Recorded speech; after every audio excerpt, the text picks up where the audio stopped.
The Glory Hunter Challenge is one of Football Manager's most famous endeavors. Over 20 seasons, the goal is to win Europe's top 5 leagues and domestic cup competitions, the Champions League, and the Europa League. And with that in mind, we're bringing the Glory Hunter Challenge to Asia. We'll have to win Asia's top 5 leagues, domestic cup competitions, the AFC Champions League Two, and the AFC Champions League Elite in the next 20 seasons. Can we become Asia's greatest ever manager? This is Glory Hunter, Asia. I have been wanting to do this series for a long time. I was originally planning on waiting until FM25 to do this, but with FM25's cancellation, there is no better time than the present. So welcome to the Glory Hunter Challenge in Asia. And a note here, I want to make this type of save accessible to as many people as possible. So I'm choosing Asia's top 5 leagues based on the countries that are available in the base version of Football Manager. So these are all of the countries that are available in the base version of Football Manager, along with the Philippines because this is the Filipino FM channel. And we are choosing the top 5 leagues in Asia based on the available leagues in Football Manager. So in this case, the top 5 leagues in Asia are Malaysia, Australia, Japan, China, and South Korea. So those are going to be the 5 nations that we will be attempting to win in this version of the game. And then, of course, we're also going to have to win the AFC Champions League Elite. This is the top continental competition in Asia, just like the UEFA Champions League in Europe. And finally, we'll also have to win the AFC Champions League Two, which is the same as the Europa League. So this is Asia's second top continental competition. So to begin this challenge, we are starting off in the lowest reputation league of the 5 leagues that we're looking at. So in this case, it is going to be the Malaysian Super League. This is the 5th most reputable league of the leagues available in the base version of Football Manager. So we're starting off in Malaysia with a team that I think is befitting of starting a Glory Hunter Asia challenge, and something that I think will hopefully mean a lot for the save. And the team we are beginning with is Selangor in Malaysia. And they are predicted to finish second to JDT, who I believe are far and away kind of the best team in Malaysia. And they definitely have the best finances in the country. So we are going to have to take down the best team in Malaysia by somewhat a considerable distance. So it's not going to be an easy start to this challenge. Along with the Malaysian Super League, we are also going to have to win the Malaysian FA Cup. The Malaysian FA Cup is the domestic cup competition in Malaysia. So we're going to have to start off by winning the Malaysian FA Cup and the Malaysian Super League. And to give you all some idea of how difficult this is going to be, JDT have won every single Malaysian Super League title since 2014. So we are going to have to dethrone the last 8 winners of the Malaysian Super League. And the last thing I want to note here is the reason I've chosen Selangor for this challenge is because they were the finalist in the first ever Asian Champions League final. They ended up losing to Hapoel Tel Aviv, who they don't even play in Asian competition anymore. They actually, if they qualify for continental competition, they qualify for the UEFA Champions League. So I thought it would be fitting to start this challenge with the team, with the losing finalists of the Champions League's first ever competitors. So I think this is a good place to start. But all right, with that, let's jump into things. The biggest, I think, difficulty for this challenge is going to be knowing the squad registration rules for each league. So most leagues in Asia have a maximum number of foreign players you can have registered for the squad and a maximum number of foreign players you can have like in the starting 11 and in the subs bench. So in this case here, for Malaysia, it looks like the match squad can have no more than 6 foreign players, and there can only be 5 maximum foreign players in the starting 11. So for us, we have this number of foreign players. Do we have any other? We have a few foreign players down here as well. So if I sort by nationality, 1, 2, 3, 4, 5, 6, 7, 8, 9, 10, 11, 12. We have 13 foreign players. That is way too many foreign players.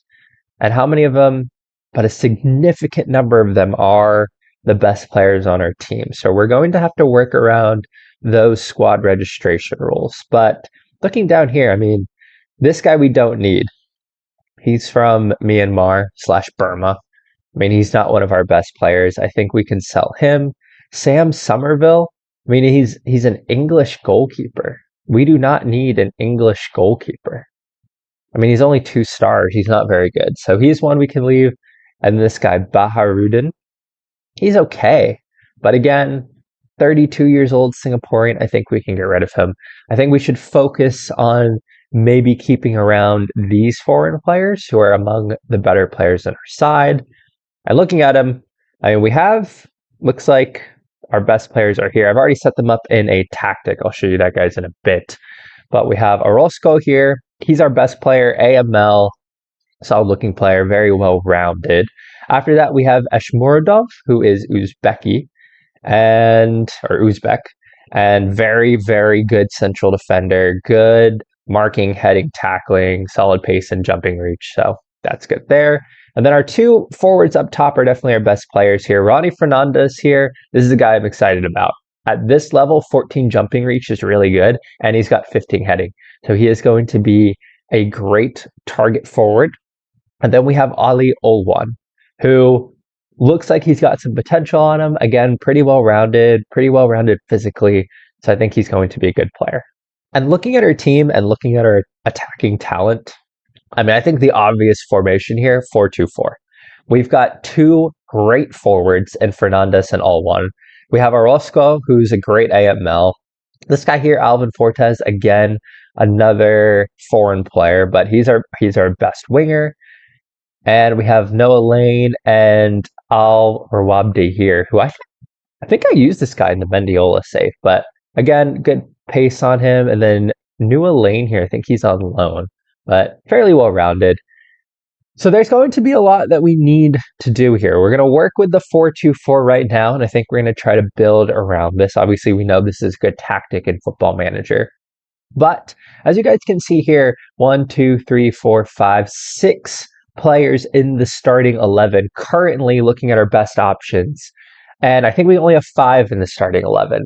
So we definitely need to improve our Malaysian contingent here. We can see I don't think we have enough Malaysian players, and especially not enough Malaysian players of real good quality. So we need to bring in better Malaysian players into the squad if we want to challenge JDT. Other notes here, looking at the club vision, they want us to finish in the top 2 places in the Malaysian Super League, so we need to finish essentially behind JDT. They want us to challenge for the FA Cup. Obviously, our goal here, we have to win the Super League and win the FA Cup. We can't leave the country and continue on with the Glory Hunter Challenge until we do that. So that is going to be what we need to do. And as far as finances are concerned, we're in a really good position here. About 39K in the payroll. We don't have any additional payroll, but we do have £171,000 in the transfer budget. So we have a lot of money here to work with. And I mean, looking at the squad here and looking at salaries, I mean, there's not huge salaries in this squad. So we can definitely bring in more players. We can move some of the transfer budget into the payroll budget. And like I mentioned before, we have a bunch of players we can sell here. So particularly players like Somerville, we have Ong here, and we probably have other players that we can sell too. I mean, I'll look through the squad here, but I mean, even some of these, like a 34-year-old goalkeeper, is he really a good player? This guy's only 2 stars. Granted, he is Malaysian, so maybe we'll want to keep him. But we're definitely going to focus on bringing in Malaysian players and improving the overall quality of the squad. And here's a good look at our total squad selection roles. So it looks like we can only have 9 foreign players in the overall squad registration too. So that is something we'll have to take note of. 9 foreign players total, but then the match squad can only have 5 foreign players in the starting 11. So that is going to be what we're working with. Definitely improving the Malaysian squad and then just building the best team we can around them. So what I'm going to do here is I'm going to play through the transfer window, and I believe the transfer window goes through to the first match of this season here.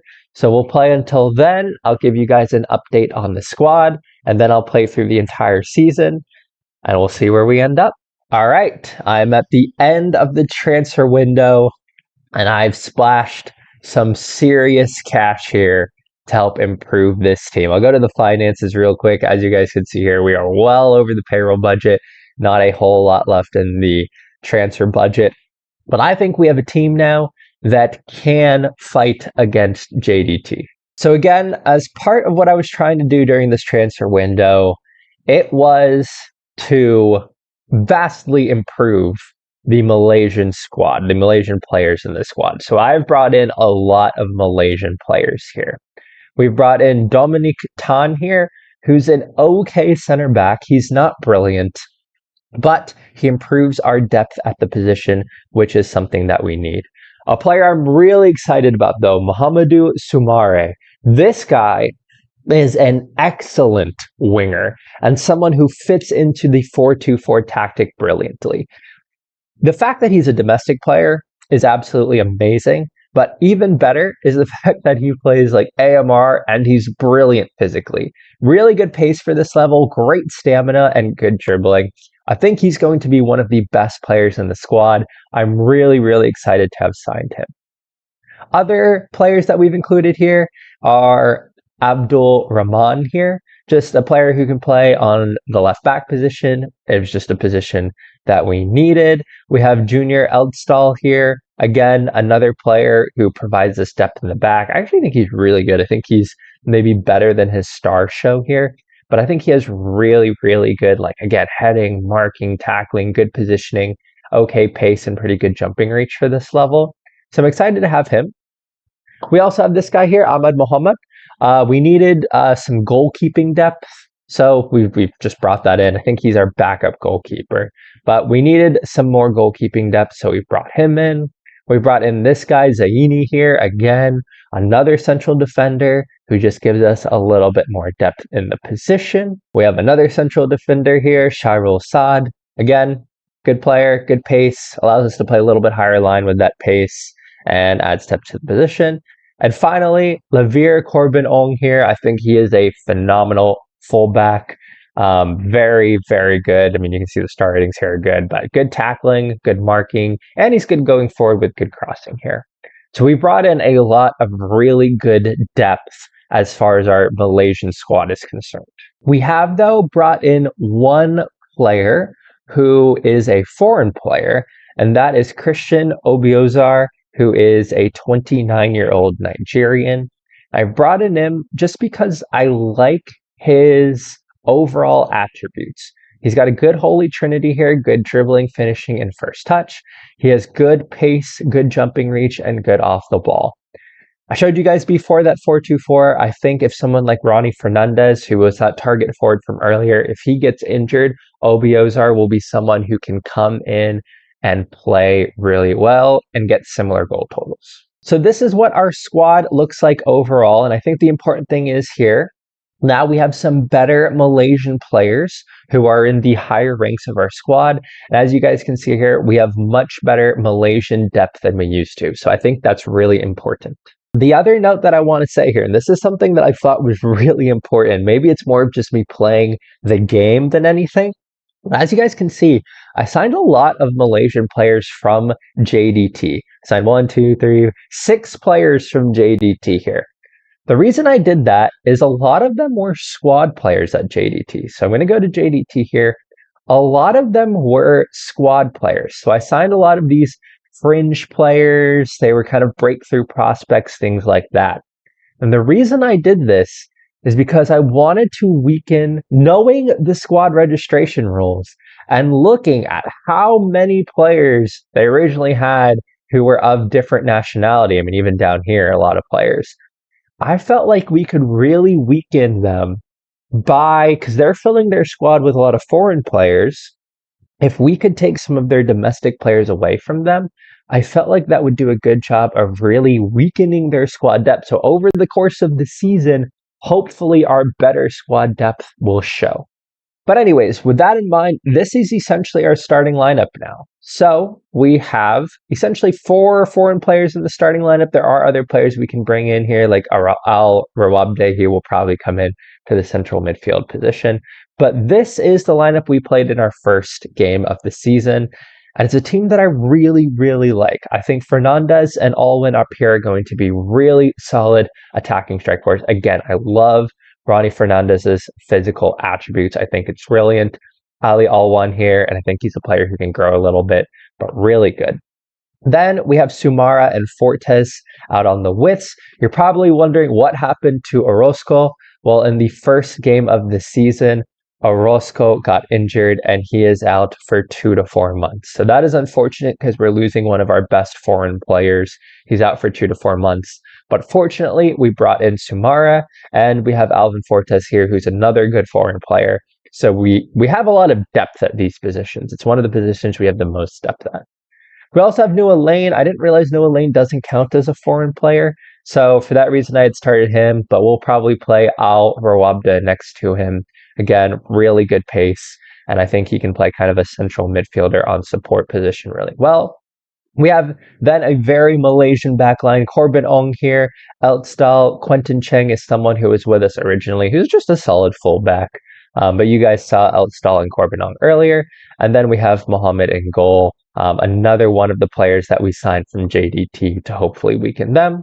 And then we have our foreign player, Ashmuradov, playing central defense as well. So overall, I actually think this is a really, really good team. I'm excited to see what this team can do this season.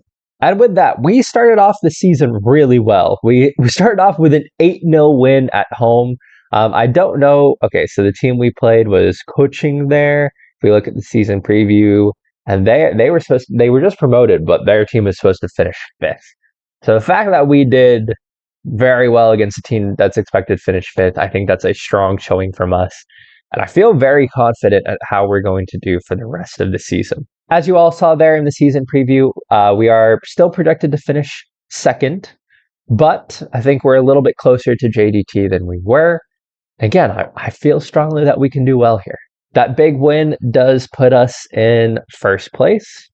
So if we can just keep on keeping on here, we'll be in a good spot.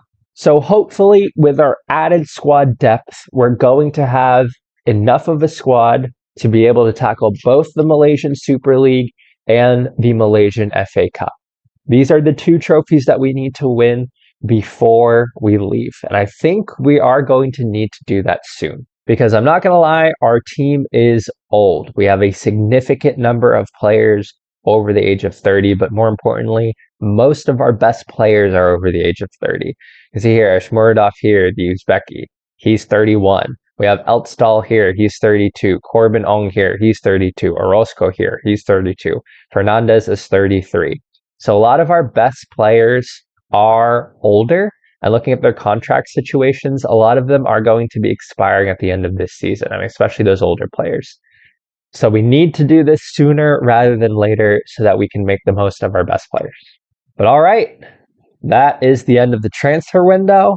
I'm going to play through this season, and I will see you all at season 1's conclusion. And at the end of the season, we have done it!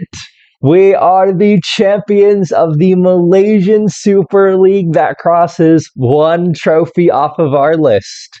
And even better, we have won the Malaysian FA Cup. We have done the domestic double and completed Malaysia for this challenge. A 3-1 victory over JDT in the Malaysian FA Cup and beating them out for the Malaysian Super League title. Not gonna lie to you all, we absolutely dominated this season. Ronnie Fernandez, 31 goals. Ali Alwan, 22 goals. And looking at the assists, Nua Lane, Alvin Fortes, and Sumara playing absolutely brilliantly. Our front four attacking wise were brilliant this whole season, and that is really how we ended up winning the league. Ronnie Fernandez here was absolutely our player of the season, 31 goals and 8.37 overall rating. And again, just looking at those attributes, you can see why he was so good. And yeah, we dominated throughout the season. Our first big test, JDT at home, we did beat them 2-1. Fortunately lost 3-2 right after, but the JDT win was the big one. We went on a really long unbeaten streak. The only time we were really tested here was this 4-2 loss. This was a really disappointing match. They even had a player sent off, but it was just one of those matches we couldn't get into it. We did lose 4-2, but we came back. We beat them in the Malaysian Cup final. And we were so good all season that after the last time you saw us, when we were in first place after winning 8-0 in the first match of the season, we never relinquished that position. We dominated the league. We were first throughout the whole year. And really, if I'm being honest, we didn't have a whole lot of competition. I mean, you can see our JDT. They actually had a tough kind of opening of the season. And at that point, we had built a gap that ended up being insurmountable. And now the big question for us will be, we have now completed Malaysia. Do we want to continue with Malaysia, or do we need to move to a different club? Because we are in the AFC Champions League Elite now. So we could attempt with this Selangor side to go and try and win the Champions League. But if I'm being honest, I think that would be too difficult to do early on. So I think it's going to be time to move on. I'm going to be real with you all. I am going to miss some of these players. I very much fell in love with how good, especially our forward players are. Players like Olwan, Sumare, Ronnie Fernandez. But I think it's time to leave, and especially given the age of the squad here. I mean, Ronnie Fernandez, I did not sign. As good as he is, we didn't sign to a new contract because the club does need to move on, and he is kind of going down. He's joining Palestino later on after his contract expires, and we have a few other older players as well. So it is probably the right time to move on from this team, but we've given the domestic double for the ages. Honestly, I've never done a challenge like this before. Like, I generally stay with one team and try to move forward with one team because you end up just falling for the squad and falling for the club, and you want to do well. So this is really the first challenge that I'm doing where I have to leave after we accomplish something. And with that in mind, as sad as it's going to be to say goodbye to Selangor here, we do need to look at other clubs to apply for. And again, we need to look at clubs in Australia, China, South Korea, or Japan now, because those are the other areas that we need to go to. And there are a few options here. We have Henan here, Daejeon, and Osaka here in Japan, South Korea, and China. So I think that is where we are going to be looking in the next episode. But anyways, that is the conclusion of Season 1 of this Glory Hunter Challenge. We have 20 seasons to try and win Asia's top 5 leagues. We've gotten one country out of the way, 4 more to go, plus the Champions League, plus the Champions League 2. We'll see if we can continue on in the same vein as we look for a new job in the next episode. So at the conclusion of Season 1, we have completed Malaysia and can add 2 trophies to our trophy cabinet. But the question is, can we find a new job and continue in the same vein, moving in to Season 2?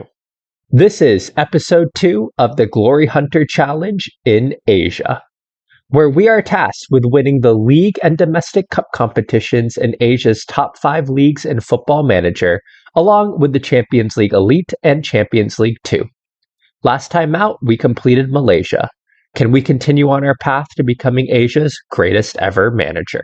We have completed Malaysia, so it is time to move on to a new country in the Glory Hunter Asia Challenge. So first up, looking at the available jobs here, which we're still early on, there's still going to be new job opportunities coming up. But we have Henan in the Chinese Super League, we have Daejeon in the K League, and we have Gamba Osaka in the J League. So there are options here, definitely going to apply to those. But just looking down here too, there are other jobs that are insecure that we could potentially go for. Kashima here, very insecure. We have WH3 Towns, Wuhan 3 Towns, another option from the Chinese Super League. We have 2 clubs in Australia. So there are potentially other job openings that could come up here. We're definitely going to start we'll just put in job applications here. We're going to start by applying to these jobs, and then we'll continue to move forward to see where we might end up. All right, I'm about 11 days in Football Manager time in the future, and I still haven't gotten a job interview, which I'm a little bit worried about. But I've applied to a couple more jobs now. So the Kashima job did open up, so we've applied there. And the CC Mariners job opened up in Australia, so I've applied there as well. But the big one here that I think we're looking at is Incheon in the K-League. And the reason that this is a particularly interesting job is that if we look at their schedule here, they're currently in the AFC Champions League Two, round of 16. If we could end up at Incheon, we could have an opportunity at playing in the AFC Champions League 2, which would allow us to go for 3 trophies in the Glory Hunter Challenge. I think they're the only one potentially in continental competition at the moment here, but we've applied for all the jobs, and I do need to start thinking about the Champions League Elite and the Champions League 2, because I think those are going to be really difficult to win. Something that I think makes this challenge really difficult is that none of the West Asian countries are in the base version of Football Manager. So as a result, they're not included in this challenge. Countries like Saudi Arabia, Iraq, Iran, and those countries have the most money. So we need to figure out early on, how are we going to take down a Saudi Arabian side, an Al Hilal or an Al Nasser, or somebody like that, with all of the money they have. We're going to have to figure out how to take them down and win the Champions League Elite and the Champions League 2 with one of these East Asian clubs. So that is something about this Glory Hunter Challenge that I think is going to be particularly difficult. So the sooner we can get involved in the Champions League 2 and the Champions League Elite, I think that will really benefit us moving forward. But these are the job applications at the moment. There are still potentially options that can open up here. We see here Melbourne City in the A-League could potentially open up as well. So I'm looking out for those. But at the moment, I think it's going to be one of these clubs. Hopefully we'll get an interview soon and continue moving forward. All right, I'm into January now. I'm wondering if I should have resigned from Selangor, but I was just worried that if I didn't get a job, at least we'd be in the Champions League to have something to go for here. But we're getting job interviews here. Gamba Osaka have offered us a job interview. We also had an interview earlier with the Central Coast Mariners in Australia. Unfortunately, though, they did not choose us. We've also gotten interviews from Incheon, Daejeon, and Kashima as well. I've also applied for another team in the Chinese Super League, a team that Qingdao Hainu, I think that might be how you pronounce it, but they have not offered a job interview yet. But we're kind of in the running for 5 jobs at the moment. Hopefully we'll get one of these. I'm still leaning towards Incheon if we could get it, but I wouldn't be mad at a Daejeon. I wouldn't be mad at Kashima or Gamba Osaka.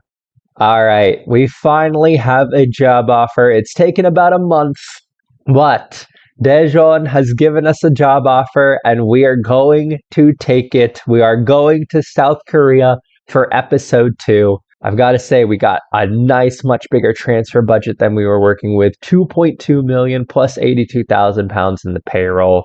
We're going to a much more reputable league, a much more reputable team, and we'll see if we can get some trophies in South Korea. But with Daejeon here, we are at least a mid-table side, so I think this gives us a little bit more room to grow. That being said, though, we are against some pretty good sides.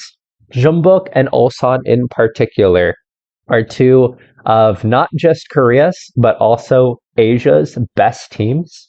So we have a lot of ground to make up, but we'll see what we can do here. And honestly, the nice thing is, as long as we continue to improve our reputation and do well with Daejeon, we could end up at a Jeonbuk or an Ulsan.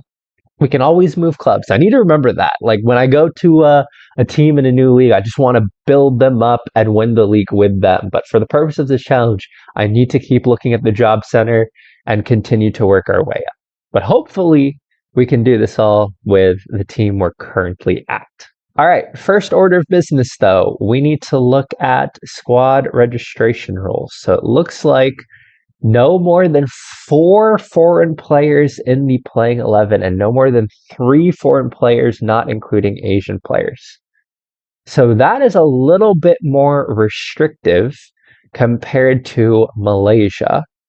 And I believe it has to be a South Korean goalkeeper as well. I believe the goalkeeper has to be South Korean. The reason I say that is because the club vision is cannot sign non-South Korean goalkeepers. So I assume we have to have a South Korean goalkeeper, including in the match squad as well. The other thing is we just have to record a K-League top half finish. So as far as expectations are concerned, we're doing all right for now. Just got to finish in the top half, which is essentially where we're predicted to finish in the season preview. So as long as we do what we're supposed to do, we should be fine. So as far as competitions and career are concerned, we are looking to win the K-League. The way the K-League works is that there are 12 teams in the K-League. And if we look at the rules here, we have kind of the original league version where every team, I believe, plays each other twice, maybe. And then after that, it splits into a Group A and a Group E. So the Group A is the top half of the league. The Group B is the bottom half of the league. So, and then each team, I believe, plays each other once. Yeah, 5 games, teams play each other once. And that will then determine who wins the league. And this is so that you guys can see what it looked like last season. So Seoul actually won it last season. But Daejeon was in the bottom half of the league. So that means they played other teams in the bottom half of the league, each team once. And then the top half of the teams here, they played each team once. And then total points at the end of the season wins the league. So that's what we're going to be looking for here. I'll add that preliminary goals for the season. I'm not sure if you can see this because my face might be covering it, but continental qualification, top 3 teams qualify for the Champions League Elite, and the team in 4th position qualifies for the Champions League Two. So preliminarily, I think our goal is to try and finish in these top 4 positions. If we finish in the top 3, we'll make the Champions League Elite. But honestly, I wouldn't mind finishing 4th. If we finish 4th, that means we'll make the Champions League 2. But as long as we can finish in the top 4, that'll give us the opportunity to start thinking about continental competition. I don't think at this moment we're probably, Jeonbuk, Seoul, Ulsan, these teams are really good. I think it's going to be hard to win the K-League on the first go. And our domestic cup competition that we're looking to win is the Korean FA Cup. Last season, it was won by Ulsan in extra time against Daejeon. So hopefully we'll be able to make it back to the final. And this is something we are definitely going to go for. But all right, that is a full introduction to South Korea. So this is our team now. And again, we are looking at, we don't have too many foreign players, which I think is good for us. We have one Latvian down here, Gutkovskis, who isn't bad, isn't great, but he's, good target forward, good heading and jumping reach. But it seems like our true star player here is Victor Bobson, who is a Brazilian. He is a brilliant deep-lying playmaker. This makes me think this season we're going to a 4-3-3. We played a 4-2-4 last season with Selangor. I think we're going to go for, if he's this good at defensive mid, we definitely need to include that. So maybe we'll go 4-3-3 this year. Looking at some of our other good players, some good wingers here. Kelvin, he's an AML. It kind of makes sense with that. Looking at Leandro here, he can play on the right. And things are definitely look towards a 4-3-3 at the moment. Krivotsyuk from Azerbaijan. He looks like he's one of our best defenders. Who's our best Korean player? So Moon Hwan here, he's our best Korean. He's really good. All right, well, definitely, back 4 for sure. And we have a box-to-box midfielder here. And Dong-hyun. Yeah, this is definitely just right off the bat. We got someone who can play on the right and left. Yeah, right off the bat, I think we're going for a 4-3-3 here. Yeah, I think right off the bat, we're going to kind of go just a generic 4-3-3 at the moment. We'll tinker with it as we fill out the team. But I think this is going to be our formation right now. And just looking at the squad, again, I think the big move here, we have a lot of Korean players. A lot of them are out on loan, though. But I don't know if we have a lot of really good Korean players. Like we have a couple who I think can be in the first team squad. We got a few, but I think we need to improve our Korean contingent again. And then we have Victor Bobson here, I think is really good. But if we're going to continue to have foreign players, I think we really want to make the most out of those foreign player spots. Like they should be the best players in the team, undoubtedly. Like someone here like Aaron Calver, we're wasting a foreign player spot on someone who really looks like he's just as good as some of our other Korean players, at least star ability wise. Same thing here with Leandro. I just feel like if we're going to have other players in the squad who are foreign taking up those foreign player spots, they should be 4 stars, 3.5 stars, 4 stars, 4.5 stars at least. They should be the best players in the team. All right, that is an introduction to Daejeon here. I'm going to set everything up here and I'm going to play through the transfer window here and into the start of the season. Looks like the start of the season is in late February, so I'm going to move forward to late February. We're going to make some transfers. We're going to build up this squad, and we'll see what we look like for season 2. And before we go, I can't remember if I mentioned that earlier, but just in case I forgot, we have a lot of money to work with here. Almost 2.2 million, 2.15 million in the transfer budget, and we've got about 30K to work with in the payroll. And looking at the squad here, 30K is a lot of money. I mean, the current highest salary player is on 2.8K. So we can really improve this squad. This is one of the reasons why I chose this club. I think we're going to have a lot of financial resources here to really improve the club. But all right, now we've set that all up. Now we move forward. All right, we are at the beginning of the South Korean season, and we've pretty much concluded our transfer business. And this has been an interesting transfer window because it turns out Daejeon here are not the most reputable club in South Korea, which means a lot of our best players have actually been poached by other clubs. So we've raised 1.2 million in transfers, and we've essentially broken even spending 1.3 million in transfers. So for some context here, some of our best players, Masatoshi Ishida here, he was our best forward and one of our best foreign players, and we ended up selling him to Hiroshima. Very good player, definitely a player we're going to miss. We sold him for £425,000. It'll be interesting to see if he's a player that we end up missing. Another one here is Gutkovskis. He was our target forward, a Latvian player. We have sold him as well. We've sold him for a cool $275,000. Actually, much less. I didn't even realize that he was less than they had originally bought him for. That might not be such a good sale. But a few other players have left the club. Krivotsyok here, he was our best center back. He asked to leave. He has gone to Japan for £325,000. He actually handed in a transfer request, and he ended up leaving for his minimum fee release clause, so there was nothing we could do about that. We've also sold Leandro here, another player who was a foreign player slot. I was actually happy to let him go. I didn't think he was the best player that we could have, so selling him was not the worst thing in the world. But all of those sales did mean we had the opportunity to splash some cash. And as far as splashing the cash is concerned, I have focused on bringing in a lot of South Korean players, and the foreign players we've brought in should be players who immediately get into our first team squad. So to introduce anyone, we have Park Jun-so here, just a player that was brought in for a little bit of depth, young player who actually, when we signed him, had a lot more potential ability than this. He doesn't look like such a good signing now, to be honest. We've already moved him down to the second division.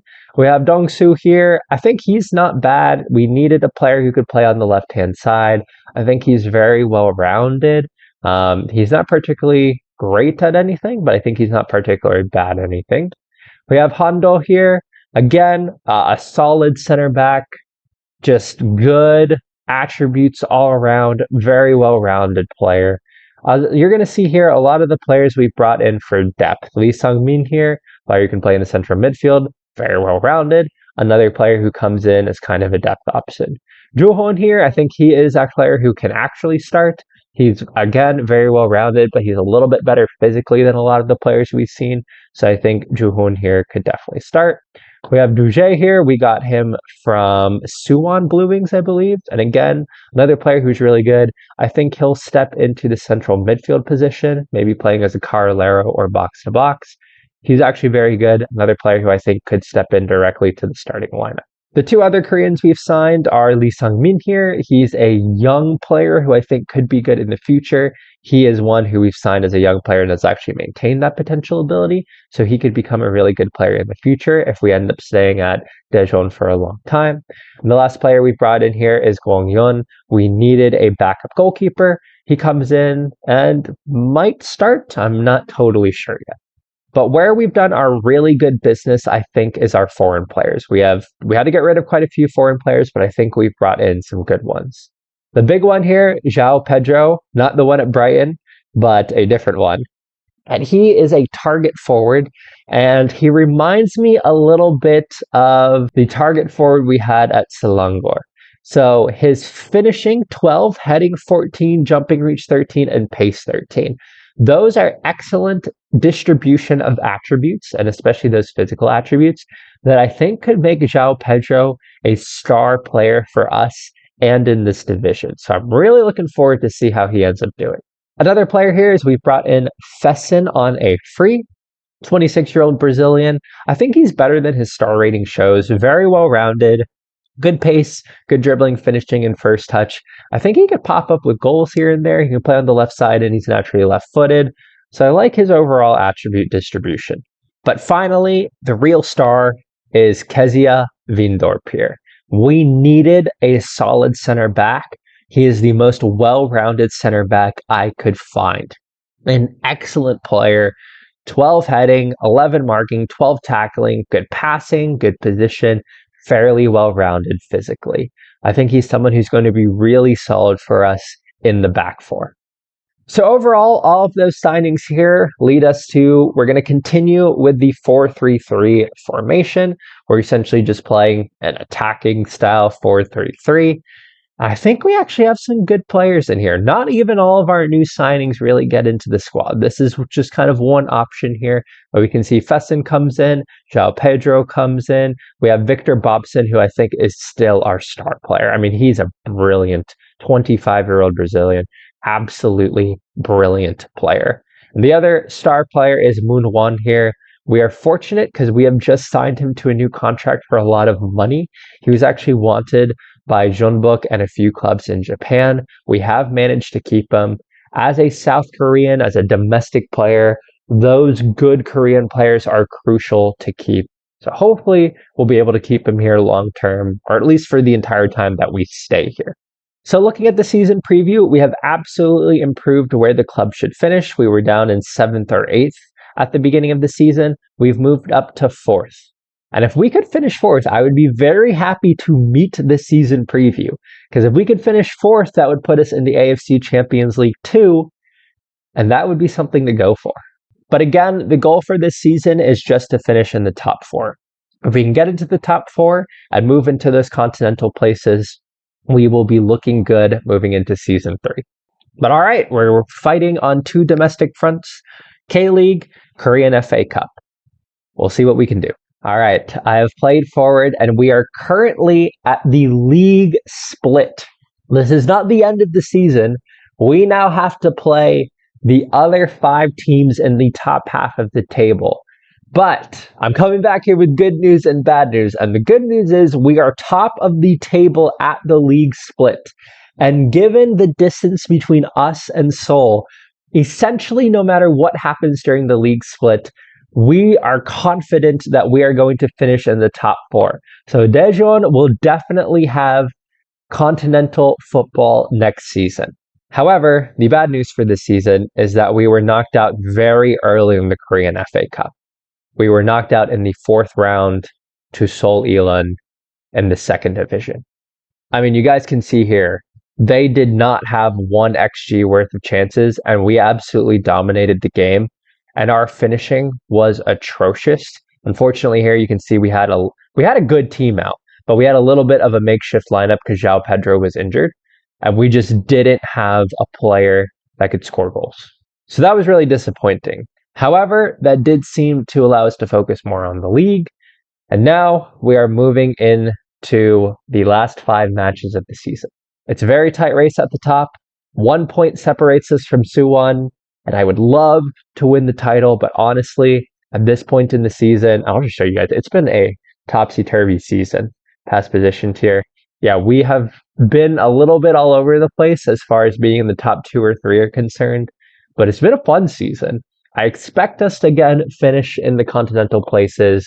I'm going to move forward to the end of these last 5 matches here. Let's see if we can win the league. And we have done it. We have won the K-League, knocking out one more trophy for the Glory Hunter Challenge.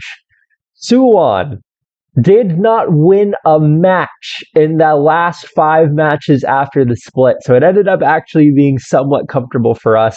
By about game 3 after the split, we knew we were going to win. But Suwon was not good after the split, and we have managed to win the K-League. And that is really important for us. Now we are 100% going to be focusing on the Korean FA Cup. We need to win the cup competitions. I'm not sure, but it feels like over the course of 20 seasons, you can definitely win the leagues. I think the leagues are going to be easier to win than the cups. Because the cups, one bad game like we saw against Solilund, and you're out. So we need to win the cups. I think this is going to be very difficult to win. But we're 100% focusing on the Korean FA Cup next season. I'm starting the best starting lineup I can in every FA Cup match. I'm not even going to worry too much about the league at that point. As long as I don't get fired from the league, poor league form or something like that, we just need to go for the cup. But so you guys can see here, our top goal scorer was João Pedro. He had a fantastic season, scoring 24 goals in the league.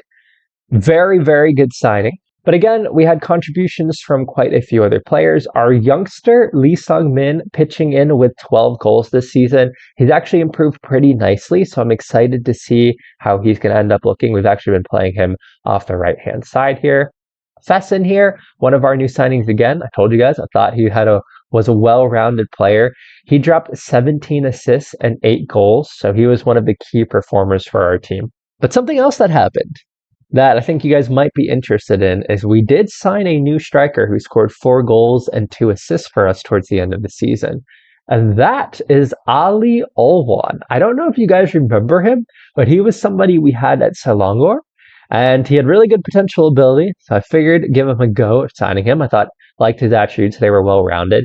He wasn't too bad. 14 goals, 4 goals and 2 assists. 14 appearances, 4 goals and 2 assists, 7.0 overall rating. I think that he probably didn't do as well because I was bringing him off the bench a lot. João Pedro did really well this season. But we'll see how he settles into the squad and if he can improve a little bit as well. But overall, a very good season. The only thing, again, I think could be an issue with Daejeon here is that we aren't the most reputable club in Korea. So as you guys can see, João Pedro is wanted by a team in Japan. Won Duje is wanted by a team in China. Fesson is wanted by Shanghai Port in China. Calvin is wanted by Shanghai Port in China. Lee Sun-min is wanted by Shanghai Port in China. Those countries are just able to offer better salaries and are generally a little bit more reputable. So we just need to make sure that we're keeping a hold of our players. And if we do sell them, we need to make sure that we sell them for enough money so we can bring in some new signings. I am keeping one eye on potential job opportunities. As you guys can see here, Kashima's job opportunity is open. Actually, let's take a look at Kashima here. Why is there? They're in the J League. I think they're one of the better teams in the J League too, aren't they? I guess finishing 8th is pretty disappointing for them. So we could decide to go to the J League here if that's something we want to do. But I think we want to stay in Korea with Daejeon here. We still have to win the Korean FA Cup. I don't really want to have to go back to Korea just to win the FA Cup. So I think we got to complete this first before thinking about moving on to another side. And of course, the big thing here is that by finishing first, we're also in the Champions League Elite, so we will have continental competition to go for. So I do anticipate staying at the club, but the other things we're going to need to think about here, we need to significantly improve our squad depth, I think. We have a lot of Korean players, as you guys can see here, but I think, especially these kind of 2-star players here, we need to better who those Korean players are. Maybe look at the Korean national team, see if there's anyone we can sign. Because now we're fighting on 3 fronts. We're still going to be in the league. We need to perform well enough in the league, but we need to win the FA Cup, and it'd certainly be nice to go for the Champions League Elite. With 3 competitions, we might need a little bit more squad depth for next season. But all right, that is the end of Season 2 of the Glory Hunter Asia Challenge. In Season 1, we completed Malaysia, and now we can add the K-League title to our trophy cabinet. Next season, we'll still have to go for the Korean FA Cup, and we'll be in the Champions League Elite. Can we add some more trophies in Season 3? We are now heading into Season 3 of the Glory Hunter Challenge in Asia. Last season, we won the K-League, which was a huge accomplishment in Season 2. However, we failed to win the Korean FA Cup, losing out to a second division side. So moving into Season 3, our main objective is going to be to complete Korea by winning the Korean FA Cup. And we're going to have 1.1 mil in the transfer budget to work with and 100% of transfer revenue. Although we're a little bit over the payroll right now, we should be able to get that back down and use most of this transfer budget. But right now, the only issue is a lot of our players are wanted. You guys can see here, almost half of our team is wanted. Many players of whom are in the starting lineup or are big players for us. Players down here like Vindorp, Kelvin, Fesson, João Pedro, who was our leading goal scorer last season. A lot of our key players are wanted by bigger clubs. As you guys can see here, clubs like Kobe and Shanghai Port. So it's going to be an important transfer window for us here. We definitely need to improve the squad to try and win the FA Cup. And we need to see how many of our best players we can keep a hold of as well. The other main objective of this upcoming season is that we did finish in first place, which means we qualified for the AFC Champions League Elite. And this is going to be our first go at winning a continental competition. And this is going to be a really important season because we're hopefully going to get far enough into the Champions League to see how we might do against Saudi Arabian sides, Qatari sides, Iraqi sides that are going to be very difficult to beat because of the money that they have. I don't have the schedule yet for this upcoming season, but just to give you guys a little bit of an explanation for how the Champions League works. The way the Champions League works is that it's split across 2 seasons. So at the end of next season, we're actually going to play the group stage of the Champions League, or the league phase as it's called now. That'll happen at the end of next season. And it'll actually be the following season if we get out of the league phase when we play the quarterfinal, semifinal, final, things like that, the knockout rounds. So this episode will be seasons 3 and 4, assuming we get past the league phase of the Champions League Elite. But with that all being said, I have 1.1 million pounds to work with here. I'm going to play through the off season.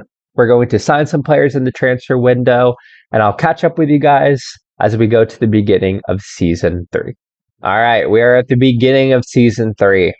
And we have sent 1.6 million pounds. We got some player sales in there. We changed the budget a little bit. And we have 1.6 million pounds to work with. And we have made some big signings. Our biggest signing of the transfer window was Ramadan Sobi, the 29-year-old Egyptian who can play AMR, AMC, and AML. And he'll probably play in one of these wide positions. Immediately becomes the best player in our squad. An absolutely brilliantly well-rounded player who, if we look at his coach reports too, star player for most K-League sides, natural in several positions, but I think most importantly, a fairly consistent performer that is going to be huge for us. In addition to Ramadan Sobi, we have signed Kim Min-tae, who I think is going to be a huge addition to our back line. The biggest reason for that is he has wonderful physical attributes. This is something we don't necessarily have right now, especially in our defenders. Kim Min-tae is an absolute physical phenomenon. 15 strength, 15 stamina, 16 pace, 17 jumping reach, and 15 natural fitness. So at just 32 years old, he is already 32, but I think he's going to be around for at least a few seasons with that good natural fitness and those excellent physicals. Immediately, he becomes one of our best defenders. We brought in 2 players who are going to be a huge boost to our starting 11. So those 2 are our big signings. We've brought in a few squad depth options as well. Song-ong here, he comes in as a ball-winning midfielder. He'll help out in the central mid roles. Yu Hyun here helps out in the right back position. He'll back up Moon Hwan. We also have brought in Dae Won here, another player who can play on the left-hand side. I think he might start, actually. He's pretty good, and I like the fact that he is 14 pace. And finally, we have Jong-gyu here, another player who's backing up kind of the fullback positions. So we needed a few fullbacks. We've really, I think, solidified our defense as well. We've brought in quite a few defenders. Minte is the big one. And then hopefully Ramadan Sobhi can be an additional X factor for our team to win games that we might not otherwise have won. The last thing that I want to note is there are those foreign player rules. So because we brought in Ramadan Sobhi, who's a foreign player, we did have to get rid of someone. We got rid of Kelvin here. He plays the same position as Ramadan Sobhi, but I think Sobhi is clearly a better player. We sold him for good money, £225,000. Very solid sale there. I think we have a clear upgrade at the position. So overall, this is what our team looks like at the moment. Big players here. We have João Pedro. He was our top goal scorer from last season. Once again, a very excellent physical player. We'll be looking for him to be our top scorer again this year. Backing him up is a player we had at Selangor, who is Ali Alwan. I will say he's definitely not as good. I thought he had a little bit more potential than this. I'm considering whether or not I want to keep him. And I might have left us a little bit short in the forward positions. Our forwards are only Alwan and João Pedro. So hopefully, notably Pedro, hopefully he won't get injured because we will need him moving into the future. Behind him, though, we have Fesson and Sobhi here. Again, Fesson is a really solid player. I really like him and Sobhi out on the WIS. I think that's going to help us a lot. In the middle, we have Dongyeon, Song-ong, and Victor Bobson. Victor Bobson, another one of our foreign players. He's going a little bit slow, but otherwise he's one of our most well-rounded players, so I think he'll do well. And then in the back line, Moon Hwan, he is a South Korean international. He is absolutely one of our best players, but we can tell we've improved the squad. He was a 4.5-star player when we came in. Now he's only a 3.5-star player, but a brilliant right back. Kim Min-tae, we have some serious athleticism in the back line. He is going to be flanked by Veen Dorp, who I think is just a solid overall player. On the left, we'll have Jong-gyu here. Again, another, I think, solid overall player to play on the left. And then finally, we have Chang-gun in the back line here. Goalkeeper for this level. The goalkeeper is the one position that has to be a South Korean player. And I think he's the best we're going to find at this moment in time. So that is our team at the moment. We had a very good preseason. We got off to a 1-0 win against Gwangju in the K-League. So at the moment, we're sitting in 5th position going into Season 3. But again, we've already won the K-League. That's not really going to be our biggest concern. Our biggest concern is really going to be the Korean FA Cup, which we enter the 4th round in May. Hopefully we can win that. And then the Champions League is going to start somewhere around this area here, somewhere between June and August. I don't remember exactly, but I'll give you updates on that at the end of the season. But all right, that is how we are looking going into Season 3. I'm going to play through until the end of the season, and I'll catch up with you all then. Well, at the conclusion of Season 3, we finished 3rd in the league, which means we qualify for the Champions League Elite next year, but we did not have a good season. We were very disappointingly knocked out in the Korean FA Cup quarterfinals to Jeonbuk, which means we did not win a trophy this season, and more importantly, we did not win the FA Cup. So we have not completed Korea at this point. I'm not gonna lie to you all, this feels essentially like a wasted season. No trophies won. We've kind of gone backwards. We haven't made any progress. It has not been a good season. I can show you guys the schedule here. We didn't have a good start to the season. We got a little bit better as the season went on, but big matches we were not able to win. A loss away to Jeonbuk, loss away to Jeonbuk again, losing 2-1 away to Ulsan. In big matches against the big teams, we didn't show up when we needed to. We did have a few shining lights in this season, though. João Pedro played particularly well, 35 overall goals this season. I think he had 29 in the league.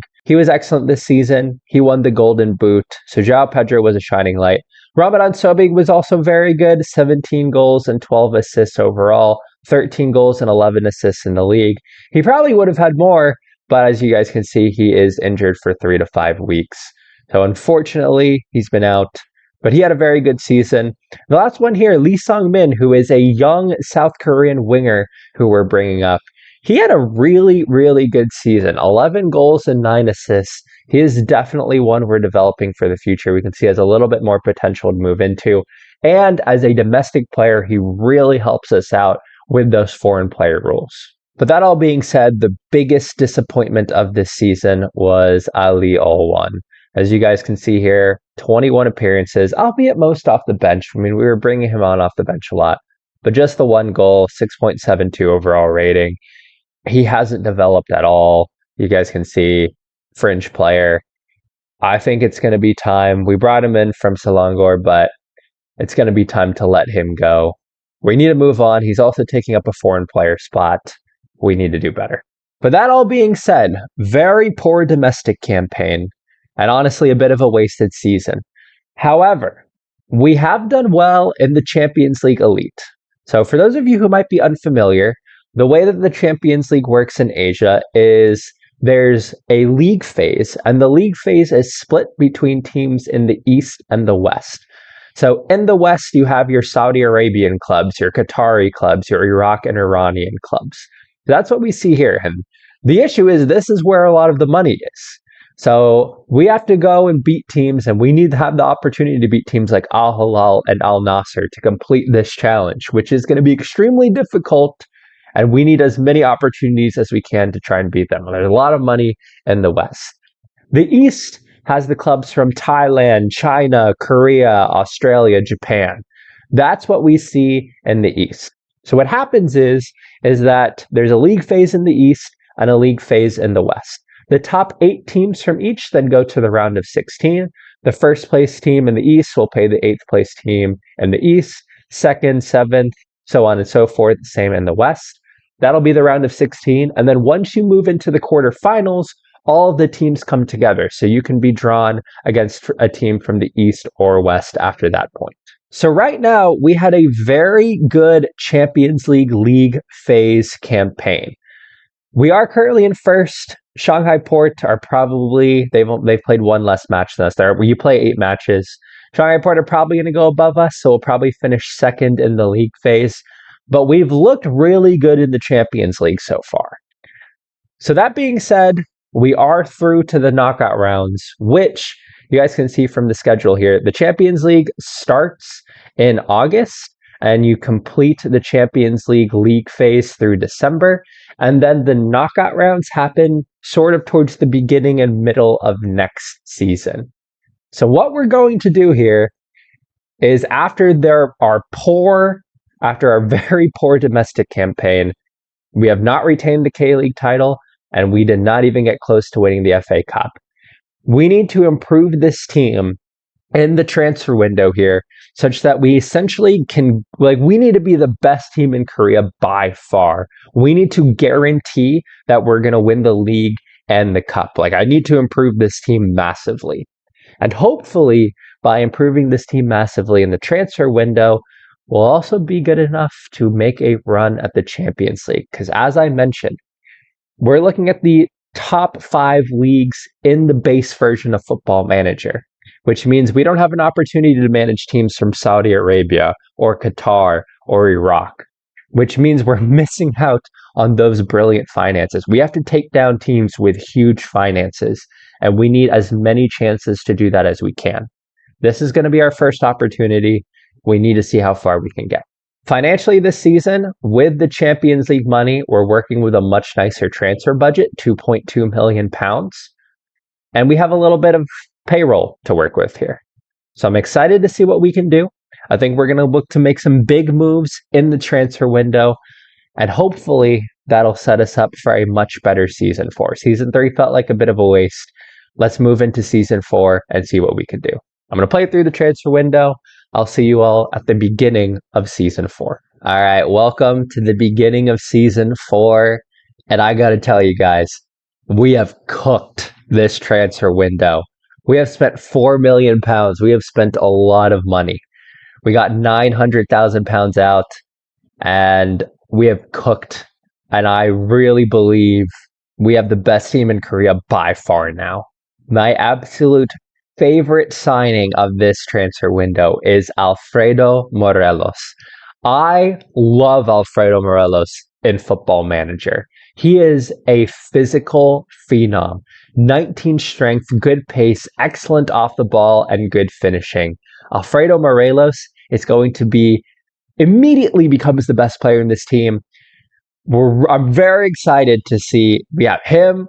We have João Pedro. We have another striker who we signed, who I'll get into later. But we have a lot more depth at the striking position than we had last year. Morelos is also one of my favorite players in Football Manager. I mean, you can see he has great goal-scoring totals.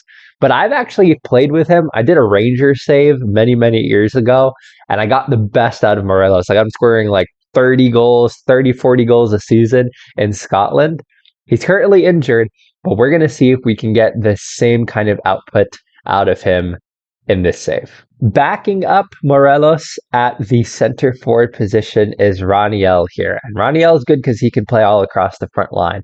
But another very good, very well-rounded player, a nice, well-rounded physical attributes, great mental attributes, and a really good holy trinity for this level. We have two players that could allow us to score a lot of goals this season. The other foreign player I've signed here is Oscar Arribas. And we needed another central midfielder.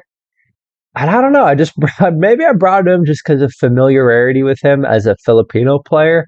But I think he's very good. He's very well-rounded. But one thing I do know about him is he's a consistent performer. And usually he has pretty good performances in big matches. Like, he's someone who likes important matches. So I've brought him in for that. He comes over from Malaysia, actually. He was on JDT. So he's one we're bringing in, one player who I just hope can step up for us in big moments. And we were really in desperate need of players in the central midfield positions. But this season has been big because we didn't just sign great foreign players. We have made big signings for Korean domestic players as well. And I think this is what makes us stand out from the rest. Our big signing this year, Lee Hyun-ju, a player who can play in those central midfield positions, a player I've been eyeing for a couple of seasons now. But this guy is one of the best South Korean players that I think we could find. An absolutely brilliant central midfield on attack or advanced playmaker. Dribbling 15, passing 15, good technique, good off the ball, very well-rounded mentals, and solid physical attributes. At just 24 years old, he will be at this club for years to come, but I think he's absolutely brilliant. And the big thing is, we have taken him off a rival. We have signed him from Jeonbuk, which just makes, last season from central midfield, 10 goals, 6 assists, 7.21 overall rating. We've weakened a rival and made our team significantly better. What a player he is. But in addition to Hyunju, we have also signed Jeon Jung-hoon. He's only 18 years old, and he is already a 4-star player. Absolutely brilliant. Great physical attributes, which make him a great winger. Good off the ball, good work rate, solid dribbling and crossing and first touch. He's only 18, so he's just going to continue to get better. We signed him for $1.3 million from Suwon. And last season, 18 goals in the K-League. Yeah, we're bringing in some really solid players here. In addition to that, we brought in a very good left back, Tae-suk here. A very solid left back. Again, just really solid overall attributes. I think he's better than his star rating says he is. And the last one we brought in, the young center back, Kwak Sung-hoon here. A really good young center back who I like because, maybe just that 18 jumping reach was what made me want to sign him. But at just 20 years old, he's going to be really good. He's going to be a player that we try to play often because he has a big future ahead of him. We are setting this club up very well right now. So that being said, our team looks vastly different from last season. This is what our team looks like right now, but this isn't what I would call our best 11. The reason that I wouldn't say this is our best 11 is currently Alfredo Morelos is injured for a couple weeks. Ramadan Sobhi is injured for 2 to 5 weeks. Victor Bubson is also suspended. So we have a few big players who are out at the moment. But just looking at our entire squad here, given that we have a number of players injured, but I think the key here is that we have so many players now in the upper end of our squad who are Korean. We have players like Hyunju here, Jong-hon, who is that young player we saw earlier. We have Hwan Young-jun, who is very good here. Tae-seok here. Moon Hwan, who was one of our best players at the beginning of the save. Now he's just kind of in the middle of our squad. So we've really improved the squad here, and we have much better Korean players as well, which I think helps us out quite a lot. The other player I want to introduce to you guys here is Young-jun, who's already a 3-star player at 18 years old, 5-star potential ability, very well-rounded player, central midfield on attack. But he's a player who's actually come through our academy. So he's a player we're going to be looking at developing who looks really solid for this level. So with that all being said, I strongly believe that we have the best squad in the K-League. Football Manager doesn't agree. They have us finishing second behind Ulsan at the moment in the season preview. But I'm feeling really confident about this side. I feel good that we are going to be able to win the K-League, looking at our competitions, that we're also going to do well in the Korean FA Cup. The other note I want to give you guys, last season we did finish, I'll show you guys here the league phase real quick.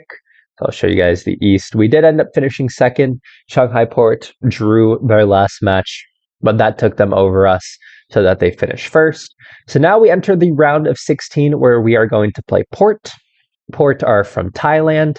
And if I show you guys the tree, so if we beat Port, we would play a team from the West, which would be Al Rayyan here, who are from Qatar, or Shabab Al Ali, who are one of the best teams in the UAE. Like, I think they're historically one of the best teams in East Asia and the UAE. So if we played them, we would play them in the quarterfinals. If we beat them, we could take on Al Hilal, Al Sadd, Kawasaki, or Melbourne City. And then after that, it could be an Al Nasser, an Al Ittihad, probably somebody like an Al Ittihad. But this is what our path towards the Champions League looks like.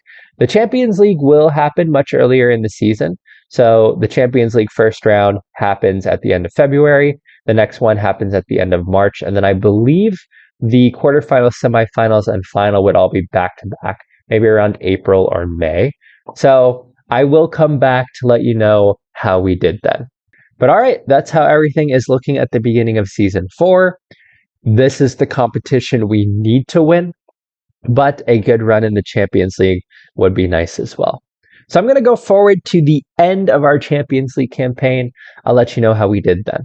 All right, I am through to the end of our Champions League campaign to show you guys how that went. We did very well against Port, winning 6-2 on aggregate. So we got through to the round of 16. We made the quarterfinals where we lost to Shabab Al Ali.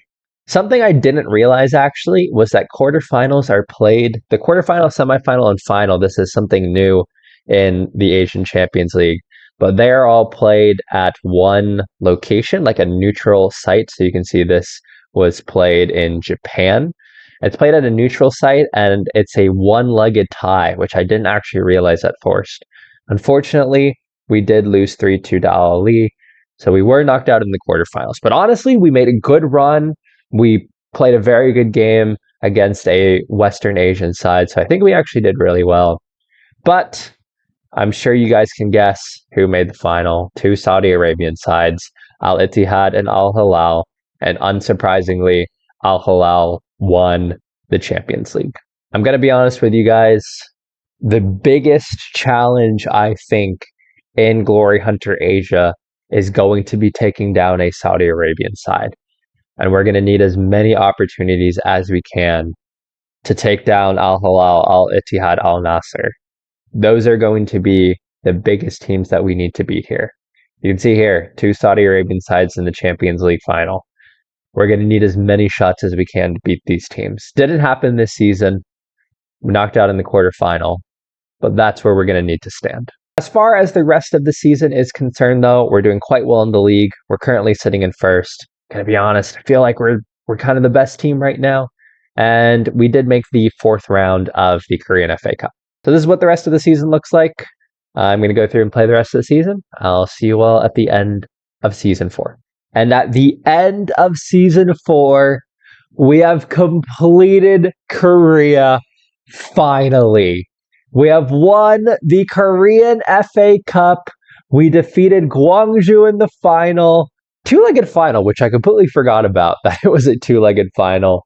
But we have completed Korea. We have won the Korean FA Cup. And we actually completed a domestic double. We completely dominated the K-League this season.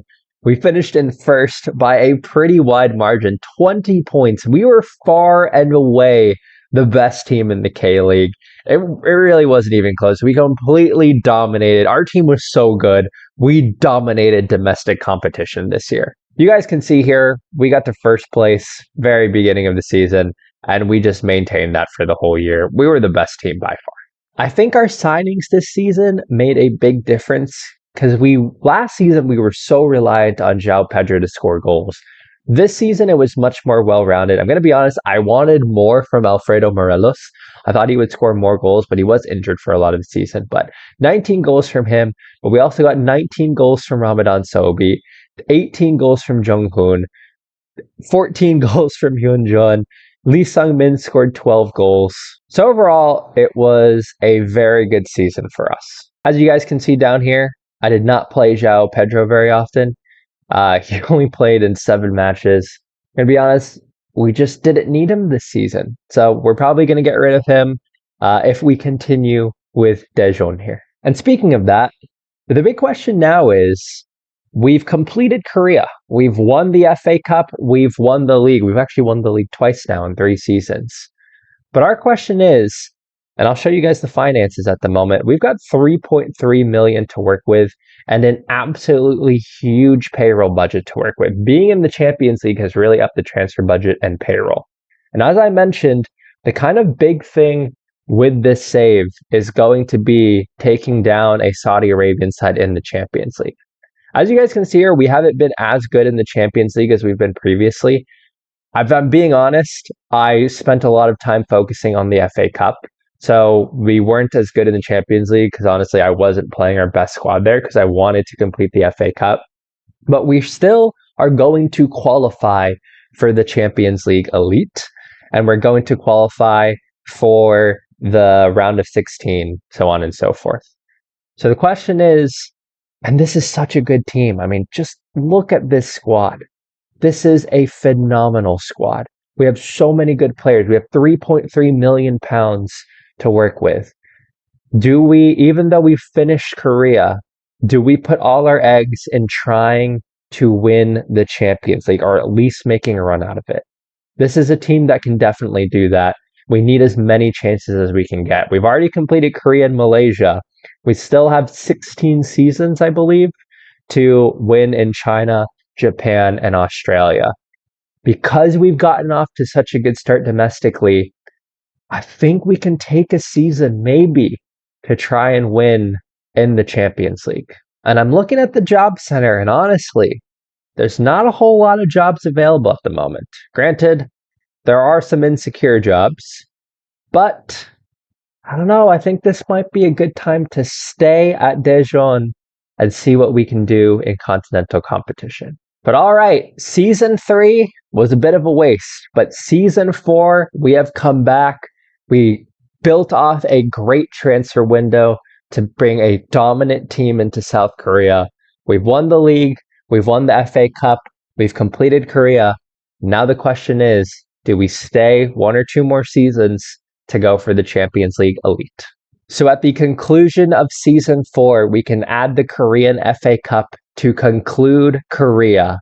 However, the question is, moving into Season 5, do we stay at Daejeon to go for the Champions League Elite?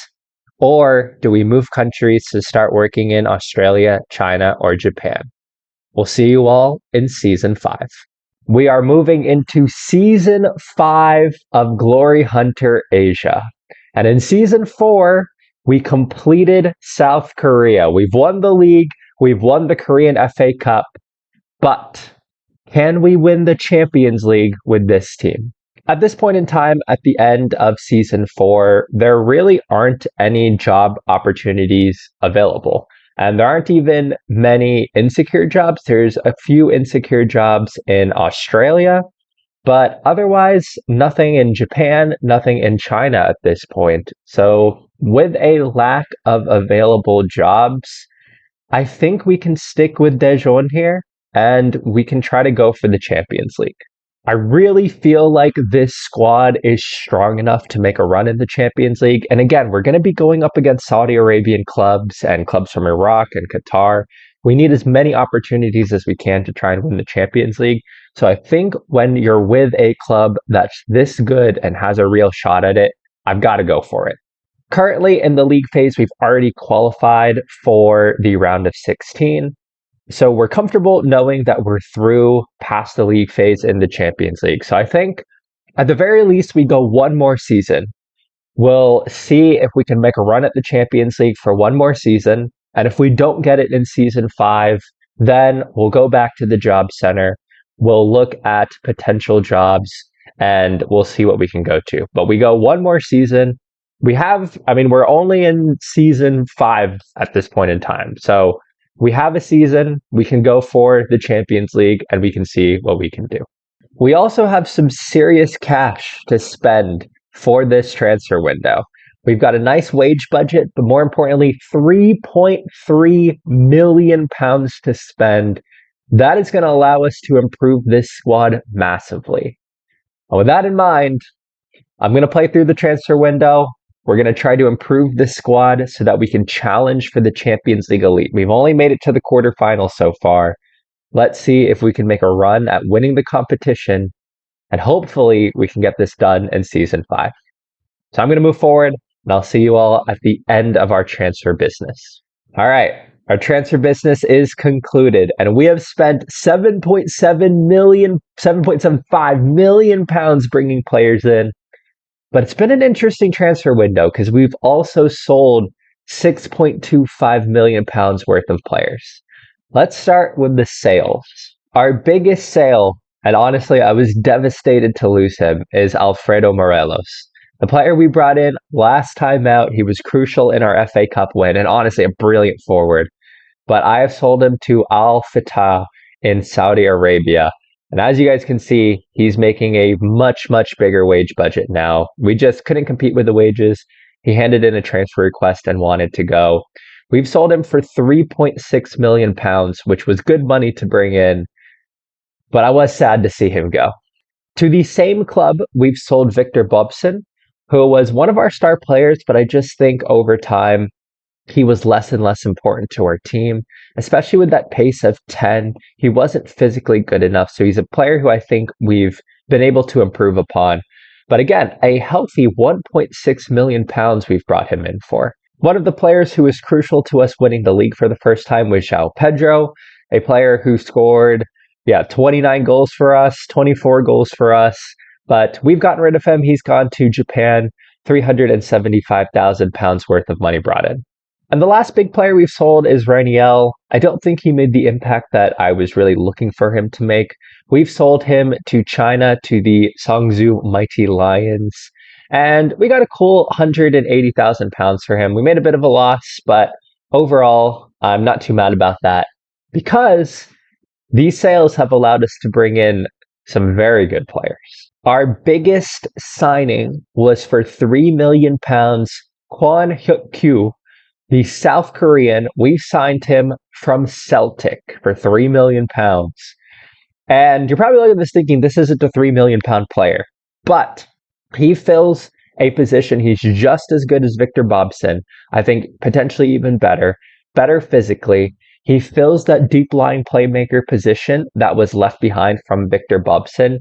And we need brilliant domestic players for Champions League squad registration rules. We've got a really good one here. We've also brought in Song Bin Kyu, and I think this is a really good signing because we're bringing him back from Japan, £2.8 million. But again, another really solid South Korean player in his prime who can play in the wide positions. He can play in both wide positions and up top. And again, he's just a very solid all-around player. We've also brought in Cho Hyun-taek. We brought him in as a player who could play on both sides. He adds a little bit of depth to the fullback positions. And again, just a really solid player. Haven't spent too much money on him too. Just £775,000. Thinking about kind of, again, depth domestically with domestic players for this team, we brought in Park Sung-soo, a very solid South Korean forward, mind you. 15 pace, 15 acceleration, 15 off the ball, and 15 dribbling, finishing, and first touch. I actually think he could be underrated. We brought him in for £700,000 and brought him in from Suwon Blue Wings. He scored 20 goals last season. I'm actually really excited for him. I think he's going to be a very good player for us. And finally, we were desperate to bring in a goalkeeper, and we have to have South Korean goalkeepers. So we brought in Young Han Bin, the 36-year-old with a lot of experience even for South Korea. Brought him in as he was fine with being a backup, but he's going to be our starting keeper. Really excellent goalkeeping attributes, and physically, I still think he's just good enough. He's going to be our starting goalkeeper immediately. And we've weakened a rival in Ulsan, which I think is good. Not that we're too worried about the K-League, but we've brought him in for relatively cheap. We're weakening a rival. He's really, really good. Hopefully he can solve our goalkeeping problems and help us to go for the Champions League. But the true stars of this team are the 5 foreign players we've brought in. I mentioned before, I think we need our foreign players to be the best players in the squad. We didn't have that before. We have that now. Sufanat Muenta comes in, the Thai player, who helps us with squad registration as well because he's also an Asian player. But he comes in as a really, really good forward. Maybe not as good. I don't think he's as good as Alfredo Morelos. But he is a player who can lead the line for a Champions League elite winning club. Excellent Holy Trinity, good off the ball, and just a little bit better physical attributes compared to the South Korean player we saw earlier. But them two are going to be really good. He was playing in the J-League, getting goals in the J-League. Hopefully he will come in and help us to be a Champions League winning side. But the stars are still to come, and Yerson Mosquera here is a star. I need the spine of the team to be good. So central defense, center midfield, and forward. Yerson Mosquera becomes our player in the center back position. Great heading, great marking, good tackling, good jumping reach and pace for this level. He's everything we're looking for. He's in his prime. We brought him in for free, which is a great signing. And again, he's going to be a rock and the center of defense for us. Continuing with the spine of the team here, we lost Victor Bobson in the middle, but we've brought in Jaime Seone. I don't know how to pronounce that name, but he is probably the best central midfielder we've seen at the club so far. He's coming in, actually he's Spanish, but he's coming in from Mexico. Again, we've signed him for free. Undoubtedly, he's one of the best players in the team already. You can see we've got him as a star player. Excellent physical attributes, but more importantly, solid all-around technical and mentals, good passing, good technique, good vision. He could play here as a deep-lying playmaker, but I wouldn't mind using him as a central midfielder on attack. I think he could end up being a really good player in that position. And along with that new signing, I also wanted someone who was just a little bit more solid in defense. So we've brought in Gianni Stensis here. He's coming in from Norway, but I think he's Australian. Again, we've signed him on a free. And he's just a solid player who can play center back and potentially be a ball-winning midfielder and play this deep-lying position here. We play that 4-3-3 formation, so he fits in nicely. We've actually brought him in more just because I felt like we needed a player in this position. I don't think he's great, but again, solid physically. He's got good tackling and marking and heading, so he can play a role for us. I don't think if we were to stay at this club beyond this year, we'd probably sell him because I think we can bring in better players, but he fits a need that we really needed. But the last player we've brought in, August Mikkelsen, the 27-year-old Norwegian. This and Suone are players that I am so excited about. He is so well-rounded. He could play the central midfielder on attack role. He can play up top or on the wing. We don't play in AMC, so he won't play there. But this is a brilliantly well-rounded player. I'm really excited to see if he can score goals from us. He was doing the job in Norway. 13 goals here, 9 goals here. I think this is a player who could get 15 plus goals for us. And hopefully, all of these players together, all of these new signings, will allow us to go for the Champions League. So at the end of last season, we finished fourth in our league phase, which means we take on Kawasaki in the round of 16. And then after the round of 16, it's going to be kind of a mixed bag here. So if we win, we'll play the winner of Al Ahly and Paksatakur here. After that, we could play Al Ittihad, Al Gharafa, Ulsan, or Osaka. And then after that, it would potentially be the final against any of these clubs here. So this is what the Champions League tree looks like. This is what we're going for this season. And of course, we've completed the league. We've completed the cup. I'm not too worried about that. We are 100% focusing on the Champions League. I will see you all at the end of the season. A solid 4-1 victory away from home in the round of 16 against Kawasaki put us in a perfect position. At the end of the round of 16, we moved on, winning 6-4 on aggregate, which led us into the quarterfinals. The quarterfinals, semifinals, and final of the Champions Elite are played over one round. And our first stop in the quarterfinals was against Al Ahly, the Saudi Arabian club, currently coached by Marcelino. Al Ahly has some incredible players, led by Joshua Kimmich, Arneo Tenas, Andre Anguissa, Ivan Toney, John Stones, and Raheem Sterling. Late in the first half, we had our first opportunity of the match, taking the ball down the right-hand side. The ball was played in through to Muenta, one-on-one with the keeper. He found the back of the net. We had a 1-0 lead, but wait, there was an offside appeal.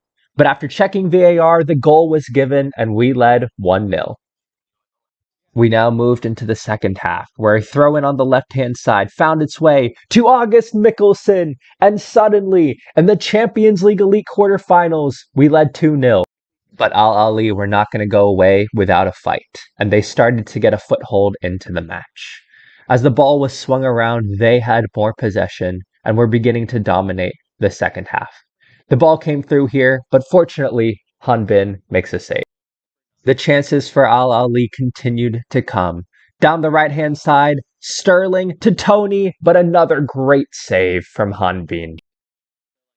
But on the ensuing corner, set-piece specialist Kimmich sent it to the back post, and John Stones fired the header home. Suddenly, it was 2-1 with 20 minutes remaining. The end of the match was nervy. But fortunately, we got into extra time, where we fired a header home, giving us a 3-1 lead with less than a minute left, and we were through to the next round. In the semifinals, we were now up against an Al Ittihad side that still had some of the world's best players. Aymeric Laporte, Pau Torres, Andreas Christensen, Predrag Rashkovic, and Hassam Aouar. But the creme de la creme was a 32-year-old Leroy Sané, who still looked like one of the world's best players. The first opportunity of the match came within 10 minutes, as we were fouled, and the referee signaled for a penalty. Within 10 minutes, we had a penalty. But as VAR reviewed the footage, the penalty was not given. But just 1 minute later, we were looking to mount an attack. And as the ball got through into the middle to Hyunju, we were able to once again win the ball, go down the right-hand side, and Kyung-ho on the right-hand side finds Hyunju at the top of the box, and within 10 minutes, we had a 1-0 lead.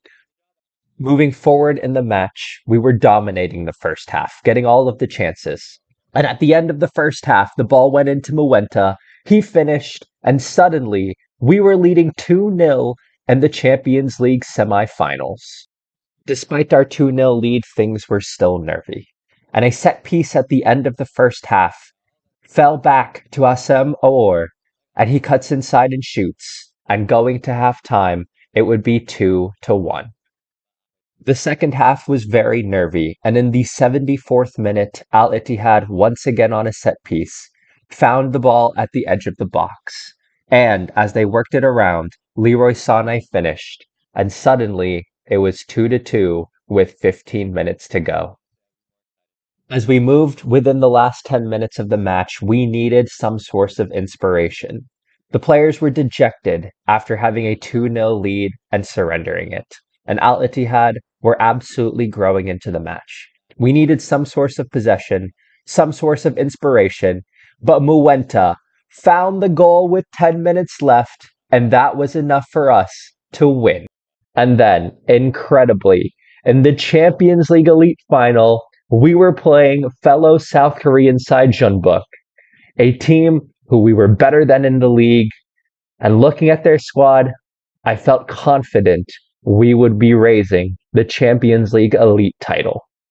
Perhaps I had spoken too soon. Jeonbuk, after all, were one of South Korea's best ever sides, and they were themselves had earned the right to be in the Champions League Elite Final. This would not be an easy game.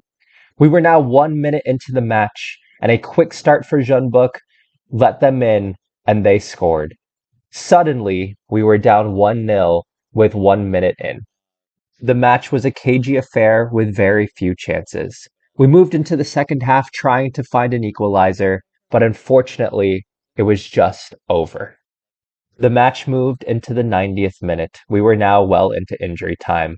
Could we get one last attack to keep our hopes of winning the Champions League alive? Jung-hun played it out wide, and suddenly it fell, and we scored! It was 1-1! Could we make the comeback possible? The match went into extra time. 90 minutes could not separate us, and Jeonbuk started to get a foothold in the match. The ball went wide, they cut in, and they scored. They took a 2-1 lead, and that would be enough for Jeonbuk to win. Well, I'm not going to lie to you all. This was a really disappointing season. The fact that we lost in the Champions League Elite Final isn't so bad. It's just the fact that we lost to Jeonbuk, another South Korean club. And to lose in the manner we did, to score in the 92nd minute, only to lose in extra time to Jeonbuk. Ah, man. I have gone to the end of the season here. We won the K-League very easily, and it's so disappointing. Jeonbuk finished 5th. They didn't even finish in the continental places. And we lost to them in the Champions League final. We also won the FA Cup again, which is nice for my reputation boost, but the Champions League Elite is the one that we really wanted. So the question at this point is, do we stay or do we go? And there are jobs open. The biggest one here, there are jobs open in the J-League. And I think Hiroshima would be the big one. But on the back of my mind, I just feel like the job isn't done yet at Daejeon. This might be a huge mistake, but I'm staying one more season. If we don't win it this season, I can't stay. I'll have to leave. But we have £3.4 million in the transfer budget. And just looking at this squad is so good. We made the Champions League final. En route to the Champions League final, we beat Al Ahly and Al Ittihad. So with that in mind, we're playing one more season. We've concluded season 5. We're going to play season 6 at Daejeon. We're going to try to win it. We're currently 3rd in the Champions League phase. Again, we're going to qualify. Somehow Jeonbuk is at 1st.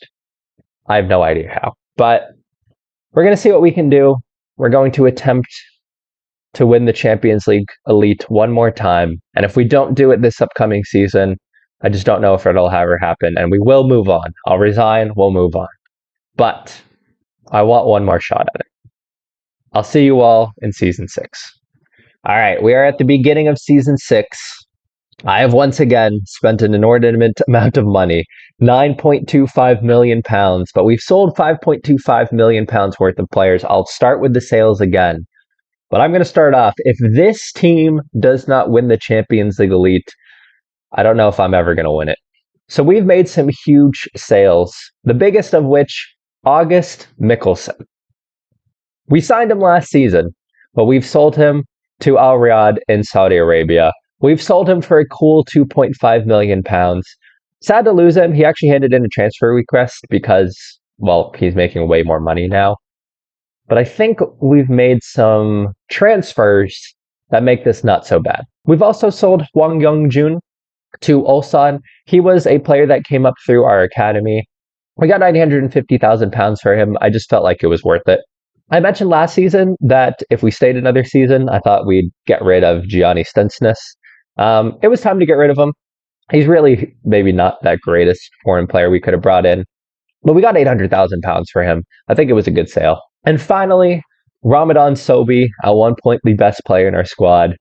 He's 32 years old now. It was time to let him go. We got, again, £245,000 for him. We brought him in for free, so he represented pure profit. But at this point, we've brought in much better players, and it was time to let go of Sobhi. In his place, we have made some incredible signings, but I'm going to start with the domestic players we've brought in, because again, we need domestic depth. We brought him a lot of them. Kim Joo-chan here, a really solid South Korean winger. We've brought him in from Ulsan. We paid £3 million for him. Again, a player that brings in some great depth for us. We've also brought in Kim Joo-young, a regen forward. He was just one of the best in the league. He scored 18 goals last season, so I wanted to bring him in. Another player with the exact same name, we've brought him in from Seoul for £1.6 million. I wanted to have some depth in the center of midfield, so he helps us out a lot there. Lee Jae-woo is another player we've brought in for $1.1 million from Daegu. He is a really good center back. I like how he looks physically, like 15 jumping reach, 13 pace, 12 strength, very solid like heading, marking, and tackling. He's another good central defending domestic option. But once again, the real stars of this team are the foreign players and the players we've brought in on free. We brought in Hwang Hee-chan, who is a player who's currently playing for Wolves in real life, but the 33-year-old South Korean brings in loads of experience. I don't think he's the best player in our squad, but he can play all across the front line. He brings in a lot of experience. He has a really good personality. And now we're getting into the really special players, starting off with Imran Louza, who we have made huge strides in the center of midfield. This is a phenomenal player. When we signed him, he was by far the best player on our team. But then, after we signed him, we brought in Oscar Zambrano. The 24-year-old Ecuadorian is legitimately he should be playing in Europe. What a player. 17 pace, 16 acceleration, 17 agility, 17 first touch, 16 long shots. This is an incredible central midfielder on attack. And we've brought him in on a free. And then it gets even better. Brian Aguirre, the 26-year-old Argentinian. What a player. He is the best player in our squad. He's going to play out on the left. He is the direct replacement to Ramadan Sobhi. 14 pace, great acceleration and agility, but 18 dribbling, 14 crossing, 14 finishing. What a brilliant player. But then, finally, it gets even better because the most recent signing, Christian Machuca, the 19-year-old Colombian, a legitimate wonder kid. He was actually wanted when we signed him by some of Europe's biggest clubs, Man United, Man City, PSG. And we have somehow managed to bring him in. 16 pace, acceleration, agility, balance, a holy trinity that is absolutely brilliant. Decisions 15 off the ball, 14. At just 19 years old, he is going to lead our line. And all of a sudden, we have a really special team. At the moment, this is what our best 11 looks like, and it is genuinely a special team. We still have our defense here. Mosquera is still leading the line in defense, but just our front five now is special. Machuca, Aguirre, we have Jung-hoon. If you guys don't remember Jung-hoon, a very, very solid South Korean winger, only 20 years old. Louza, Zambrano, and Hyuk-kyu here. We have a team that I really feel like can win the Champions League. I am coming back a little bit later because it took me a while to conclude our transfer business. But in the Champions League Elite so far, we'll go to the league phase here. We go to the East. We finished second in the league phase. Very solid. So that meant that we played Ulsan here. Again, our fellow South Korean side. We've signed a lot of players from. And the first away leg, we've won 2-1 here. So we'll see if we can continue on this trend. This is a big season. If we don't win this year, I have to leave and continue on with the Glory Hunter Challenge. So hopefully we can get things done. Going into the second leg, we defeated Ulsan 3-2 at home. which led us to win 5-3 on aggregate, taking us into the quarterfinals. The quarterfinals took us once again against Al Ittihad, who still had some of the world's best players. Players like Ismail Garbi, Leroy Sané, Pau Torres, Ismail Benaker, Ben White, Andreas Christensen, and goalkeeper Dominik Livakovic. The first opportunity went to Leroy Sané, whose free kick was just over. Al Ittihad dominated the opening period of the match, and as we tried to get possession, they had an opportunity for a counterattack.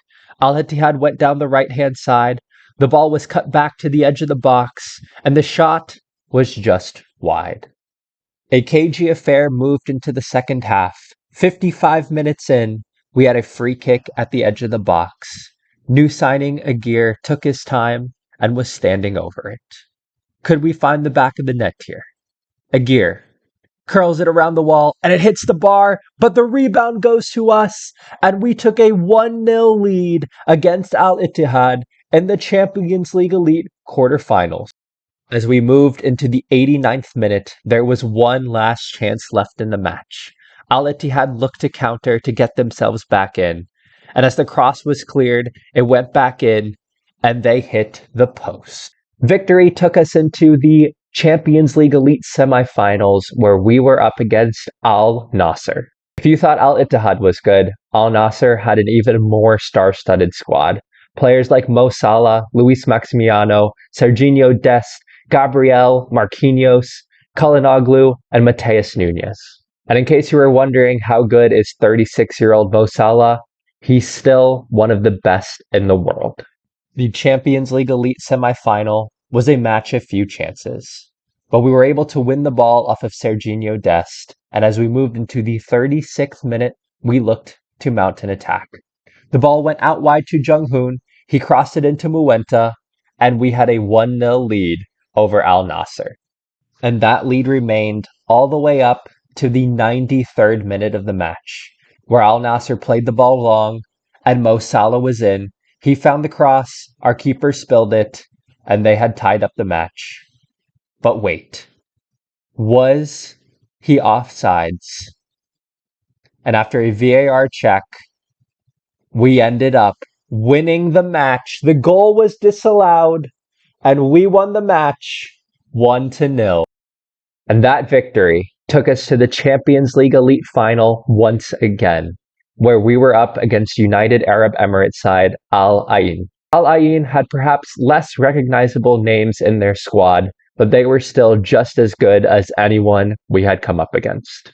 Their star player was Matthias Palacios, the 26-year-old Argentinian with excellent technical attributes, and he was the player that we would likely need to stop in the Champions League Elite Final.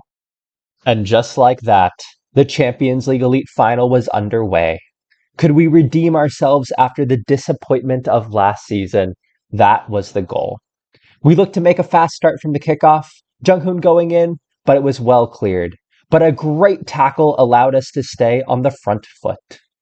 We prompted and probed for possession, and then this ball right here. A great ball in, Machuca was in, and he scored, and we had a 1-0 lead less than 1 minute into the final. And just 2 minutes later, we were back on the attack. We were looking to amend all of our disappointment from last season. Jung-hoon going around the right-hand side.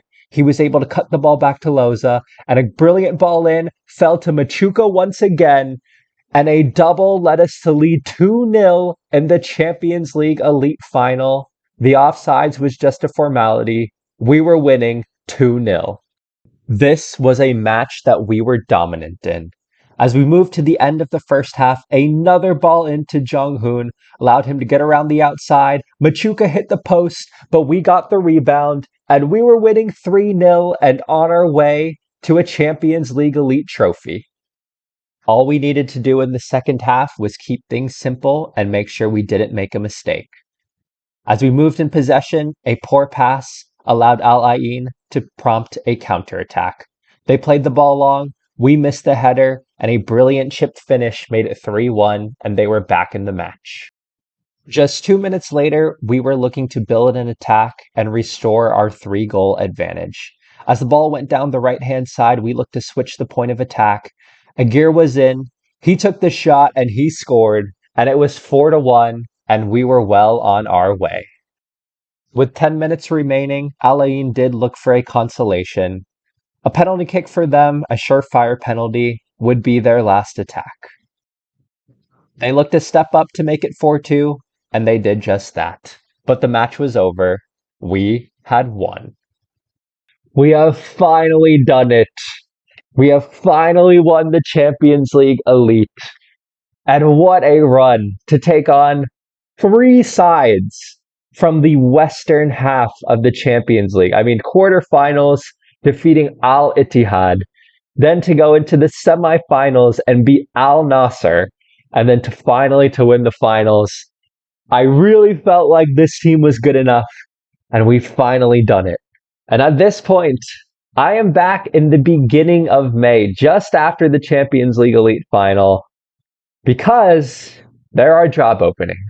We have done everything we wanted to do in South Korea, and now it is time to move on. We could finish the rest of the season in theory, right? Like we are top of the K-League by far. We're still in the Korean FA Cup. We could get that all for the reputation boost. But at this point, I mean, we've won the Champions League Elite. And it's time to move on from Korea. And there are 2 jobs in Australia and Japan that are open at this point.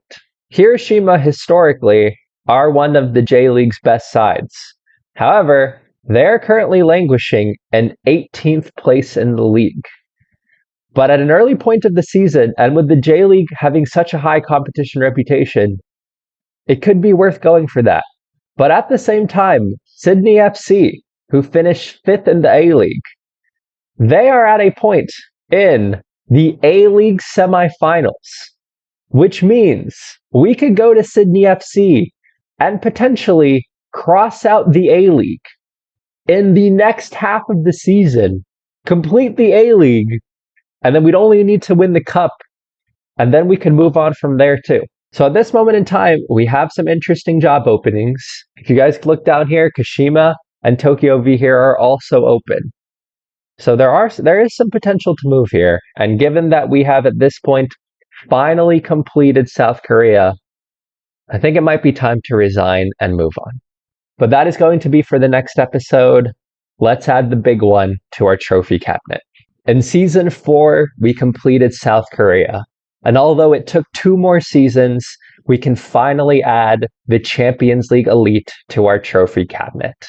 Now, we need to look at Australia, China, or Japan, and of course, we still have the difficult task of winning the Champions League Two. We'll see what Season 7 has in store for us. We are halfway through Season 6 of the Glory Hunter Asia Challenge, where we have finally won the Champions League Elite with Daejeon. And after having completed everything we could in South Korea, it was now time to resign from the position. There were several interesting job positions open, including Hiroshima in Japan and Sydney FC in the A-League. The first side to offer a job interview was Hiroshima. At the time of the interview, they were sitting 16th in the J-League, just 2 points above the relegation zone. And after a successful interview, Hiroshima were the team to offer us a job position. With the club struggling both in the league and financially, it would be a tough position, but I decided to accept the job offer, which means in the second half of Season 6, we would be moving to Japan with Hiroshima. All right, we have made the move to Japan, where we are going for the J-League, and Japan actually has 2 cup competitions, but for Glory Hunter, we are going after the most reputable cup competition, which is the All Japan Cup. And just so you all can see here, as you guys can see, All Japan Cup is the more reputable domestic cup competition in Japan. So for the purposes of Glory Hunter, we'll be going after the J-League and the All Japan Cup. I also didn't realize this as we were doing the interviews and trying to figure out what team we were going to go for, but I didn't know that Hiroshima at one point was in the AFC Champions League Two. It is a real shame that they got knocked out in the quarterfinal because that could have been a huge opportunity for us to knock out the AFC Champions League Two. But just looking through their schedule, you can see why we were hired, because they have not had a good season. In particular, this run in April here, 4 losses in a row. I assume somewhere around here is where their manager got fired, and we are now moving into the rest of the season. So we are currently in May. The season runs through December, so we are just before the halfway point of the J-League season, and we are currently sitting in 16th place, just 2 points above the relegation zone. That is interesting because season preview-wise, Hiroshima were expected to finish in 6th place. And for us to be sitting down in 16th place suggests there's a lot of improvement we can do. Financially, we are in a rough spot. We are negative. We have a negative transfer budget, which isn't too bad. Like, it's not a huge negative transfer budget, but it does mean that we need to sell before we can buy. We are also significantly over the payroll. It looks like we're 30 to 40,000 pounds over the payroll, which is going to be multiple players.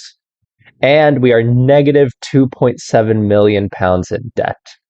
And I will say, looking at the squad, we don't have a bad squad, but it's definitely a squad which needs improvement. And I'm just saying, but looking at the salary cost here, the fact that we're 30 to 40,000 pounds over the salary is a little bit worrying, given that that's 3 to 4 players. But we do have players with some ability, and actually there are some recognizable names in this squad. When Gianni Stensness here was at Daejeon, we sold him to Hiroshima, and we are reunited with him once again. He was only at Daejeon for 1 season, but he is apparently an important player at Hiroshima.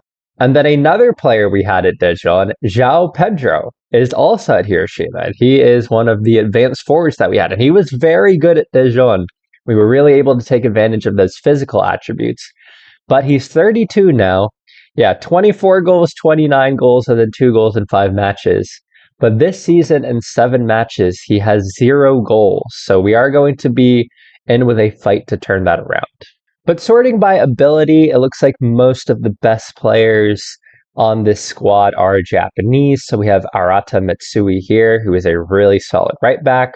The next best player, Riku Sugimoto, is also a right back. So for whatever reason, the best players are all right backs. Akihiro Noda is a very good defender. Actually, he's a really good defender. We can build a defense around him. He is very solid. Now, it looks like the best player up top is Hirota Yamami, who, looking at him, he actually doesn't really look like a forward to me. Not great composure. Off the ball is okay. Not great physical attributes. 1 jumping reach.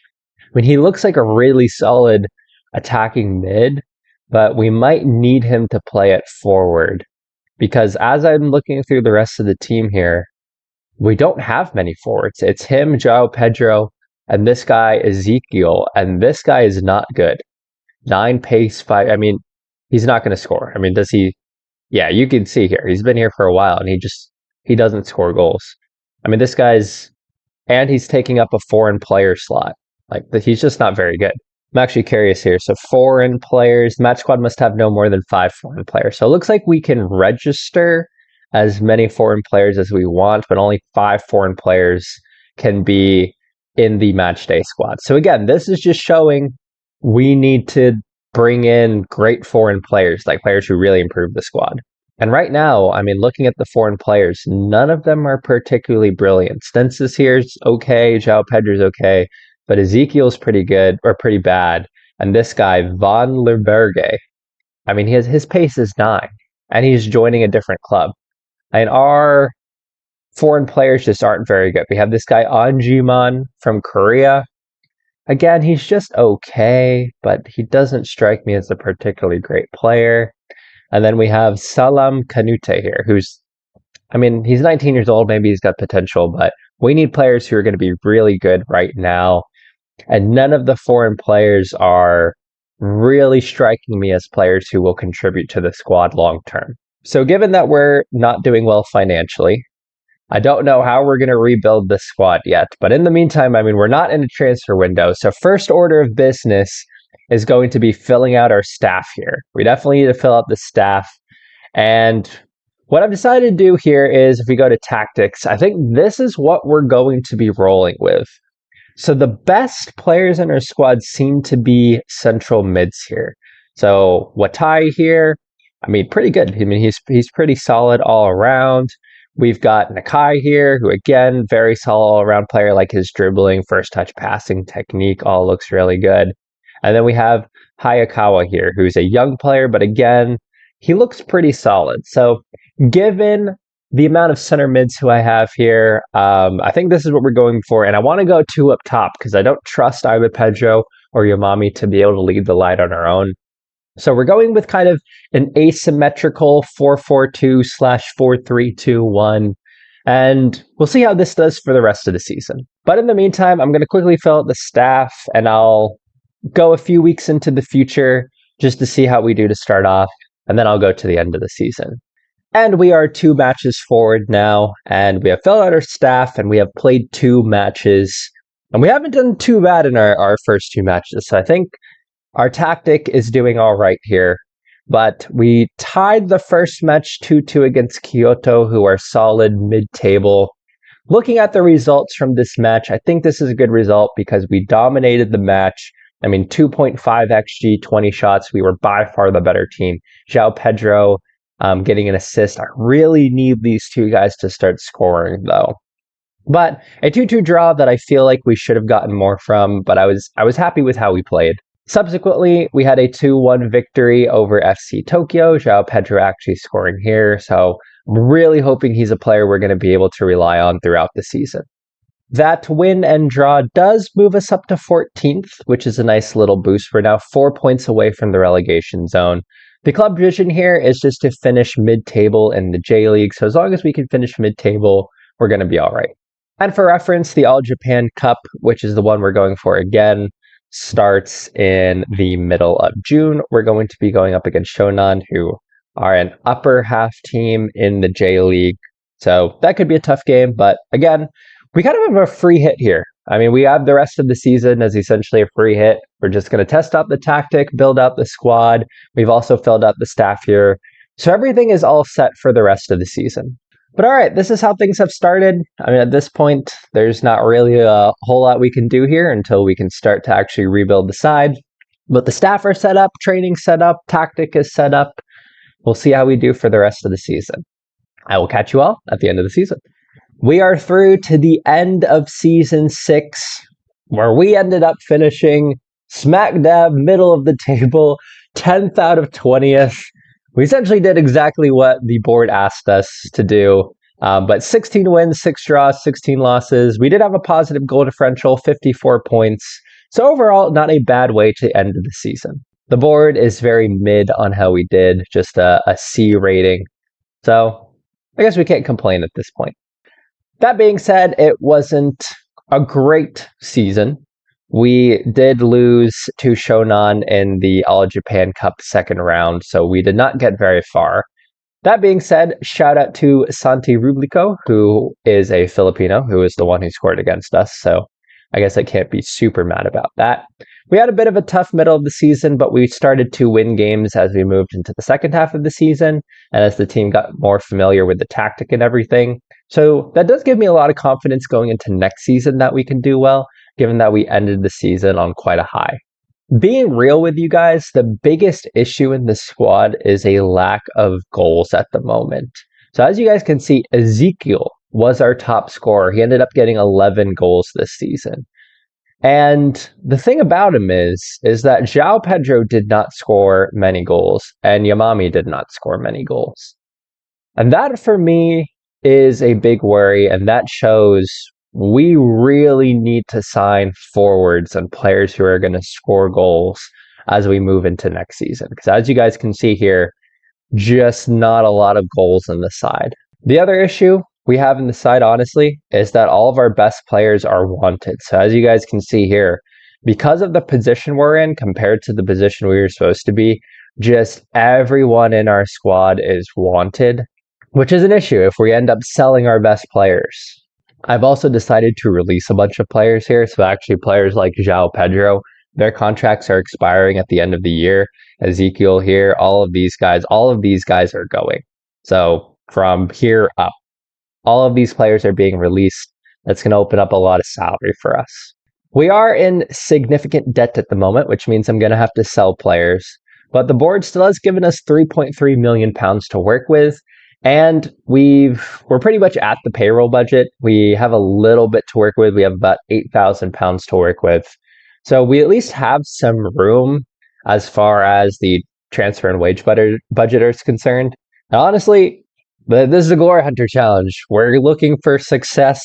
We're not built. It's really weird doing a challenge like this, to be honest, because the way you think about transfers and finances at a club is completely different compared to how you would do it normally.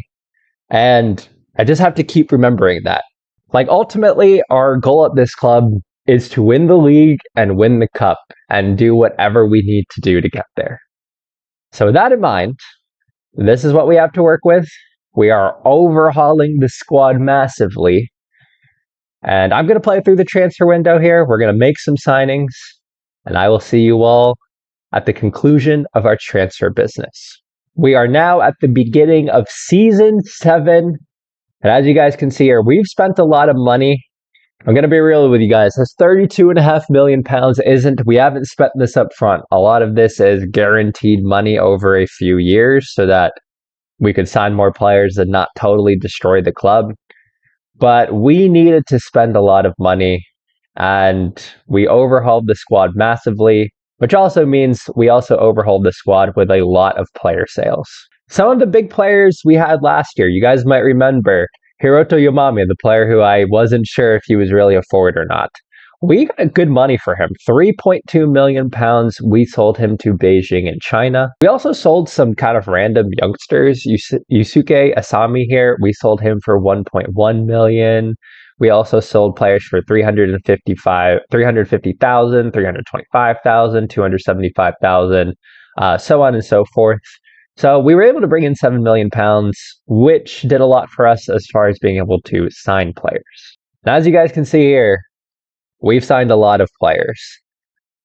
Our first up, youngster Go Takuda, who is an excellent, we only play with one player on the left-hand side. He can fit in that left-hand side really well. Professional personality, but most importantly, 15 pace and pretty good dribbling. For this league, that's really good. We've signed him from Vissel Kobe. I think this is a great signing because, again, we're taking a player off of a Japanese side. We needed forwards, so we've brought in Shio Fukuda here.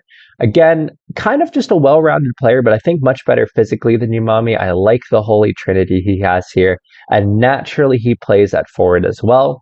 In the past few seasons, he has shown that he can score double-digit goals in the league, so especially in a two-person front line, I'm hoping he'll do well. Of course, we are playing with 3 central midfielders, so that was a position I looked really hard to improve. We've brought in Tanaka here, the 21-year-old Japanese player who is only going to get better.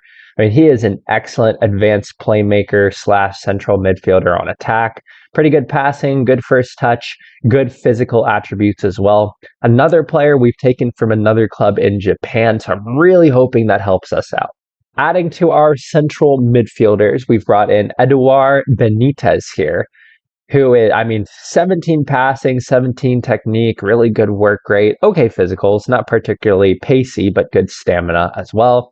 He's 20 years old. He's got a professional personality. He's a player who's going to keep on improving. We actually signed him from a club in Colombia, and I think he's going to be a star player for us. Looking at some free transfers, we brought in Damian Garcia here.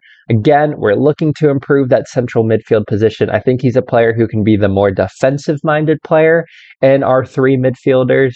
And again, good tackling, good marking, pretty good heading, okay physicals, just a very well-rounded, solid player who I think adds solidity to our midfield. Again, we've signed a lot of players here, so I'm kind of just going over the big ones. We also signed a lot of depth options, but we brought in Dali Damahu. I think he's just like a really good pacey fullback. 16 pace. As far as meta attributes are concerned, he's got them. So hopefully he'll be a solid player for us. And then the last 2 really big players who I think are going to help us out here. We've got Leonardo Rodriguez here. He's coming in on loan. And he's going to play in that inside forward role on the left. We only have a winger on the left. And I think he's going to get some goals for us. 16 dribbling, 16 finishing, 16 or 15 first touch. Really solid all around attributes. And that 13 jumping reach and 15 heading, I think, could be good. Because if we play him off the left-hand side, we'll have 3 forwards, which means if he's kind of coming in and we have a fullback on attack on the right, putting in crosses, I think that could end up being really good for us because he could be on the back post up against a fullback, with fullbacks usually not having such high jumping reach. So we could have a little mismatch on the end there, and he could end up scoring quite a few goals for us. We brought him in from Independiente on loan. I think he adds a lot of quality to the side. But our final big and main signing here is 20-year-old Colombian Abel Carrillo. Very solid forward player. At just 20 years old, he is still going to improve, but we needed a player with good finishing. I think he has that in spades. He's shown previously he can score in Colombia, so hopefully he'll be able to bring that good form over to Japan. So at this point in time, this is probably our best 11. So things we're going to be relying on here, we got Leonardo Rodriguez as a winger attack here, and we have Sugimoto, who is a very solid fullback, I think, and he's a fullback that's pretty all right going forward, like good dribbling, for this level, okay, crossing, but most importantly, I think, stamina and pace here. So he's going to be bombing up the right-hand side as a fullback on attack. We have 3 very good central midfielders here, and then we have Carrillo and Fukuda up top. So those are the players we're going to be looking at, and this is the style of play. So, same style as last season. We're continuing with kind of the asymmetric offset 4-4-2 type formation. There's going to be big responsibilities for the 3 in the midfield here, but I think we've improved that very nicely. Big responsibilities for Sugimoto as the fullback on attack and our main source of width, and our 2 forwards up top to actually get us some goals. Looking at the season preview, we have improved the squad. We are now predicted to finish 5th, but definitely much closer to being in those top 4 positions. And as far as what we're looking for this season, if we could get into the top 4 and particularly finish 4th, the 4th place position gets into the AFC Champions League Two. So if we're not close to winning the title, which I don't think we're quite there yet, but if we could sneak into the 4th place position here, I would be really, really happy with that because it would give us a shot at the AFC Champions League 2. And then, of course, if we could make a run at the All Japan Cup, that would be ideal. Because again, the J League and the All Japan Cup, that is what we're going for this season. But all right, I'm going to move through here to the end of the season. We are right at the beginning of the J League season in February. The J League season runs February through December. So I will see you all at the beginning of December. And I am through to the conclusion of Season 7, where we have had a phenomenal season, finishing in 2nd place. We were by far the top goal scorer. We had an amazing attacking record, by far the best team. We struggled defensively, though. 64 goals allowed defensively. We very much struggled defensively. But as you guys can see here, we had 70 points, and it was real tight from 2nd to 8th place. 8th place had 65 points. And really the difference was we ended well, and as you guys can see, kind of all the teams from 5th through 8th place had a really poor end to the season. As you guys can see here from the past positions, essentially we jumped around from 8th place all the way up to 2nd, but it was a better end to the season. We were kind of between 4th and 5th. 4th would have been nice to finish there, but we had a nice jump towards the end of the season, getting all the way up to 2nd, which was phenomenal. We had much better goal scoring totals throughout the season and more goal scoring totals that I was really happy with.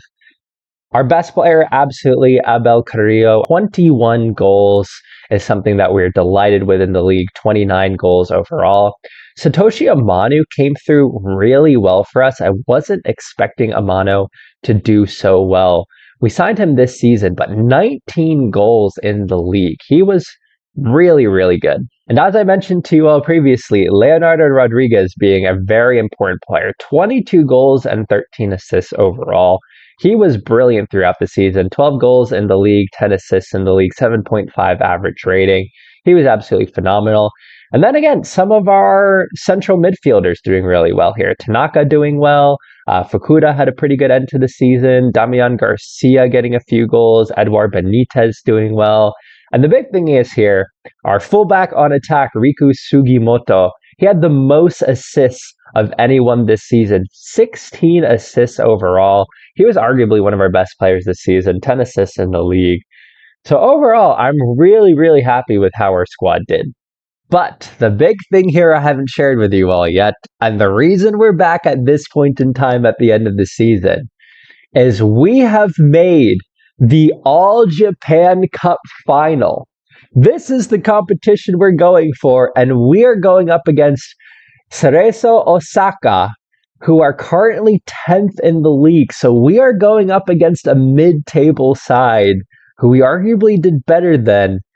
This might be a match we can actually win. And overall, we had a really good season. Finishing second, we made the semifinal of the Japanese League Cup actually, which was really good. But to go into the All Japan Cup final, we could knock off a trophy in Japan in our first full season at Hiroshima. And the All Japan Cup final is the curtain closer on January 1st. So it's about a month from now. I've scheduled a couple of friendlies just to keep us going beforehand. But I think we can kind of football manager this All Japan Cup final because, if we look at Osaka's schedule here, they effectively won't have played for a month. They do have the AFC Champions League Two here, but they'll have only played one match. So I feel like we'll be a little bit more match fit. We'll be able to hopefully improve our schedule here, play a little bit sooner than them. And I feel confident that we might actually be able to win this match. I'll also add, we had a really good run in the All Japan Cup. We were pretty dominant in our first few matches. We did really well in the quarterfinals as well, but it was the semifinals where there was some serious drama. It went all the way to a penalty shootout. It was at home, fortunately, and we were down 1-0, tied it back up. We were losing in extra time, tied it back up again, and then we managed to win in the penalty shootout. So hopefully we can carry some of that good luck over to the All Japan Cup final. But I'm going to move forward to this match. I'm going to play this match for you all to see. And hopefully we'll have added a new trophy to the trophy cabinet in about a month's time. And as the All Japan Cup got underway, we were looking to make a fast start to the match and put our foot down. We had an attacking formation, and as Tanaka moved down the left-hand side, he found the pass, and they had a bad tackle leading to a penalty kick.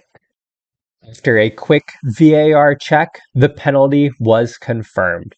We had a golden opportunity to take the lead early in the All Japan Cup final. And as Benitez stepped up, he found the back of the net, and we had a 1-0 lead. We had absolutely dominated the first half, and we were looking to add on to the pressure to extend our lead. As the ball went into the middle, a great shot narrowly hit the bar. We continued to dominate the game into the second half, and our pressing was absolutely brilliant, suffocating the opposition so that they could never play out of the back. We were winning every ball, we were having all kinds of possession, and as we looked to get runners in behind, we eventually found Edward Benitez, who extended our lead to 2-0. We were in absolute control of the All Japan Cup final. As the match ticked down and we still had our 2-0 lead, I decided to make a bunch of substitutions to help us close out this game, and I felt confident that we were in fact going to win. Mere seconds after those substitutions, there was a goal off of a corner, and suddenly Osaka made it 2-1, leading to a nervy ending. And we moved into injury time. One last chance for Osaka to make it 2-2 and to extend the game into extra time. Our defending seemed good, but a weak shot came in. They put it in the bottom corner, and we were headed to extra time. I genuinely couldn't believe what I was seeing. We had a 2-0 lead and were so comfortable, but had allowed that late goal. As we moved into the second half of extra time, we continued to press and try to get something going, but we couldn't apply the finishing touches. The extra time continued to wind down, and the All Japan Cup final would be decided on penalties. Osaka stepped up first, and a brilliant finish into the top corner found the back of the net. Next, we were up, and we scored, tying it up at 1-1. The next two penalties were clinical, and as we went into the third round, we were tied 2-2, where Osaka stepped up and missed wide left. We had a chance to take the lead if we could score on the third penalty and put us in a great position to win, and we scored. We then moved into the fourth round of penalties, where another Osaka miss put us one goal away from winning the All Japan Cup final. And up stepped Ohata to give us the victory. In our first full season in charge, we had a trophy lift in the All Japan Cup final. Well, at the end of season 7, we've done it. We are the All Japan Cup winners. We kind of did everything we could to not win that, but we have gotten through on pens. We have carried that good luck through, and we can cross off a trophy in the trophy cabinet. I will say a very solid season. I mean, second in the J League, winning one of the domestic trophies we needed to win, and then going into next season, we've got a little bit in the transfer budget now, £2.9 million. I have made some deals because it seems like we're actually in the off season at this point. But we've got some payroll to work with. We've got about £3 million to work with. And we're definitely going to make some sales here. I've already started. You guys can see the transfer here. I'll save that for next episode. But I've already started to wheel and deal in the transfer market. I'm really excited to see what players we can bring in. I have a few players in mind who we're going to sell. But that will all be for the next episode. Let's add some trophies to our trophy cabinet to end season 7. And I will see you all moving into season 8. In our first full season in Japan, we can add the All Japan Cup to our trophy cabinet. But the real question will be, can we look towards winning the league in season 8? Season 7 concluded with a dramatic victory in the All Japan Cup final, meaning all we need to do to complete Japan is win the J League. But with poor finances potentially limiting our ability to improve the squad, I decided to apply for job openings in China and Australia. However, compensation turned out to be an issue, and as I didn't want to resign from Hiroshima, I decided to stay in Japan for one more season. I flirted with the idea of leaving Hiroshima during the off-season, but I've decided to stay for one more season and take a proper crack at the J League. Despite our financial troubles, which admittedly I am probably contributing to at this point, we have been able to spend some money and bring in some players. I'll note we've also done that with the help of some player sales. So Kaito Arai here, we sold him for 1.5 million to Urawa here. We have Masaki Watai here. We've sold him for $1 million as well. We've sold Takumi Kawai here for £700,000. So we have made some big sales so that we can supplement our spending, but I've definitely taken advantage of monthly installments. We've made 4 really huge signings, which I believe should make us odds-on favorites to win the J League this season.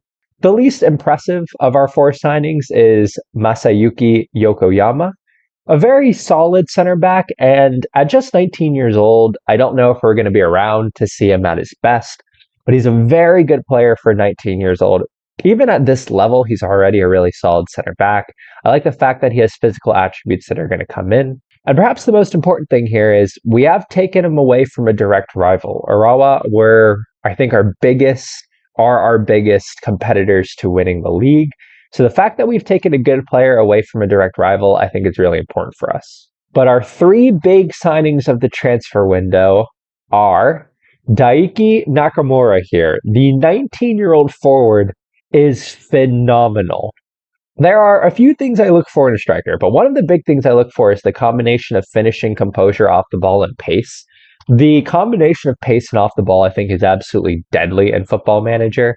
And this guy has everything that I'm looking for in spades. I mean, 18 finishing, 16 pace, Combined with good agility and acceleration, great composure and good off the ball. At just 19 years old, too, he's going to get better throughout the season.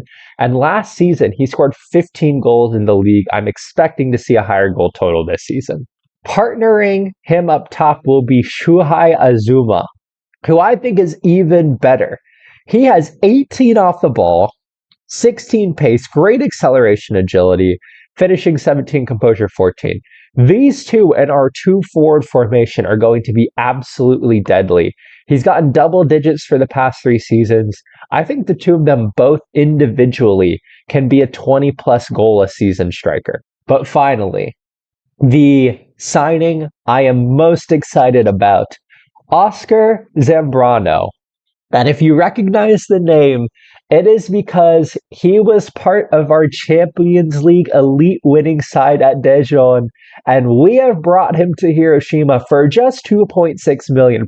Considering how good he is, I am incredibly happy with that total. And given the importance of the central mids in our tactic, we brought in 4 players that are going to be absolutely deadly for us. So at this point in time, this is how our setup looks. So again, we're going with the kind of asymmetric 4-3-2-1/4-4-2 formation. Currently, Nakamura is injured, but him and Azuma will definitely partner each other up top. I've decided to put Zambrano because of that 17 pace. I've decided to put him on the right-hand side, and I've changed him to a center mid on attack. I want him to get forward. I think he's going to be really great there. We still have Tanaka and Benitez here. Again, Tanaka, an absolutely brilliant advanced playmaker, especially for this level. Eduard Benitez probably now is the weakest of our central midfield positions, but even still, I mean, he's an excellent, excellent player. And I'm feeling a little bit better about our back line. I still think our back line is probably where we're weakest at the moment. I do think Yokoyama coming in, I mean, hopefully he'll improve throughout the season, but he does improve our center back positions. Kato next to him is okay. Again, I think this is where we're maybe struggled this season. Like Damahu here, very good going forward, like really solid pace, but tackling is only 8, marking is only 10, so he's not the greatest wing back in the world. And Sugimoto here is probably, again, one of our best players, but again, tackling's only 9, marking's 11, heading's 10. So it's not like we have great players in the fullback position, especially on this side. This maybe is where we could be exploited. But I feel like the team, I mean, especially like 1, 2, 3, 4, like our front 6 here is just absolutely brilliant. With those signings, Football Manager does think that we're the best team in the J-League, so they do have us as odds-on favorites to win the J-League. And obviously the goal of this season is to win the J-League. That is really the only thing we have left in Japan, and then we can focus on moving on to new countries. Other notes as well, last season we finished 2nd, so we are in the AFC Champions League Elite this season. But we already won the Champions League Elite, so that doesn't matter too much. And of course, we have the Japanese League Cup and the All Japan Cup. But now that we've won the All Japan Cup, the cups don't matter too much. So our focus this season will be on the J-League. We have started the season well, so we were very good in the offseason friendly-wise. We beat Vissel Kobe in the Japanese Super Cup, which is kind of like the Community Shield, on penalties, which was an insane penalty kick shootout here. But we've shown here again, we can score a lot of goals. It's just we also seem to allow a lot of goals. We also allowed 3 goals late in the match, but we ended up winning it. We really just have this thing where we like to allow late goals. I mean, it could be the tactic too, but we just have a habit of allowing late goals and then going to penalty kick shootouts. Unfortunately, winning those penalty shootouts. But all right, their focus for this season is on the J-League. So I'm going to play through the season, and I will see you all at the end of the season. And we finished 2nd in the J-League. And the crazy thing is, this does not tell the story of how brilliant this season almost was. I don't remember if I mentioned it or not at the beginning, but we had 117 goals, but it was in fact the 63 goals we allowed that ended up being our downfall. But to give you all a picture of how close this season was to perfection, we were first for most of the season. 3 match days left in the season, we were first. And we bottled it. We completely bottled it. So in the final parts of the season, we drew away to Kyoto, we drew away to FC Tokyo, and we drew to Yokohama FM. And that was the end of our title run. Our forward line this season was truly brilliant. The combination of Nakamura and Azuma were phenomenal. 36 goals this season from Nakamura. He had 24 goals in the league. In fact, Nakamura and Azuma were the top two scorers in the J-League this season. And then behind them, and by the way, Azuma also 29 goals, 30 assists this season. I mean, what an absolutely 21 goals and 21 assists. What an absolutely brilliant season from our front two. Behind them, Abel Carrillo. He came on off the bench most matches. He did get 23 starts as well, but 23 goals from him. Oscar Zambrano, new signing, 15 goals, 11 assists. Furukawa, 14 goals. Eduard Benitez, 12 goals. Sugimoto, fullback on attack, 14 assists. We were so good this year. It's just, yeah, the tactic is really forward thinking. And as you guys can see here, this leaves the defense isolated quite a lot. But I kind of want to win with this tactic. I mean, it's just such a fun tactic. We got to try to win with it. And if we didn't bottle the league, we would have done a quadruple. So we won the Japanese League Cup, which in the final, we won very comfortably, 3-0 victory over Fukuoka. And then, fairly comfortably, we are once again in the All Japan Cup final. And of course, after already winning the Japanese Super Cup, we could have had the perfect season in Japan. I mean, it would have been perfect. We would have won every available trophy. But we did miss out on the J-League. And on top of that, we are in the Champions League, which we're actually doing pretty well in the Champions League right now. We are currently first in the East League phase. So the weird thing is that for this upcoming season, because I was really expecting the finances to be so bad that we didn't get a transfer budget. But as you guys can see here, despite our financial status being insecure and us having a pretty poor overall balance, we still have 3.3 million to work with. And I mean, we're way over on the payroll. They dropped the payroll, but like we can make budget adjustments here. We can work with the budget adjustments. So if we just keep going over, like we can work on the budget adjustments to still have money in the transfer budget and be working with the payroll. So actually, despite the weird financial situation, I'm not too worried about that right now. What I am worried about, though, is that our entire team is wanted by clubs that are in much better financial positions than us. So Nakamura here, he is wanted by Al Batin. For context, that's a team in the Saudi Pro League. Players like Sugimoto are wanted by Ulsan. Tanaka is wanted by Al Arabi. Azuma, that's a big one. Al Hazem and Al Faya. Matsuo here, who is someone who came through our academy, is wanted by Yokohama. Damahu, our starting left back, is wanted by clubs in Saudi Arabia and Iran. And Carrillo here is wanted by Napoli, of all clubs. And the important ones to keep are going to be Azuma and Nakamura here, because we've seen that they can essentially carry us to trophies. So we need to make sure that we keep them around. So hopefully they won't be too unhappy when I inevitably reject their bids. But all right, since we did not complete the J-League, we have some work to do here in the off season. And I will see you all at the beginning of season 9. We are almost halfway through the Glory Hunter Challenge now.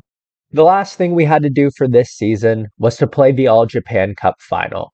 And while last season we tried to keep things interesting, this season we played a much better match. Asserting our dominance in Japan, we got off to a hot start that led us to winning this match 8-0.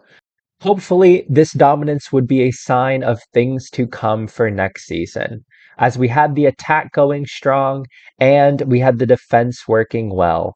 And hopefully, this All Japan Cup victory would lead to continued domestic dominance moving into Season 9.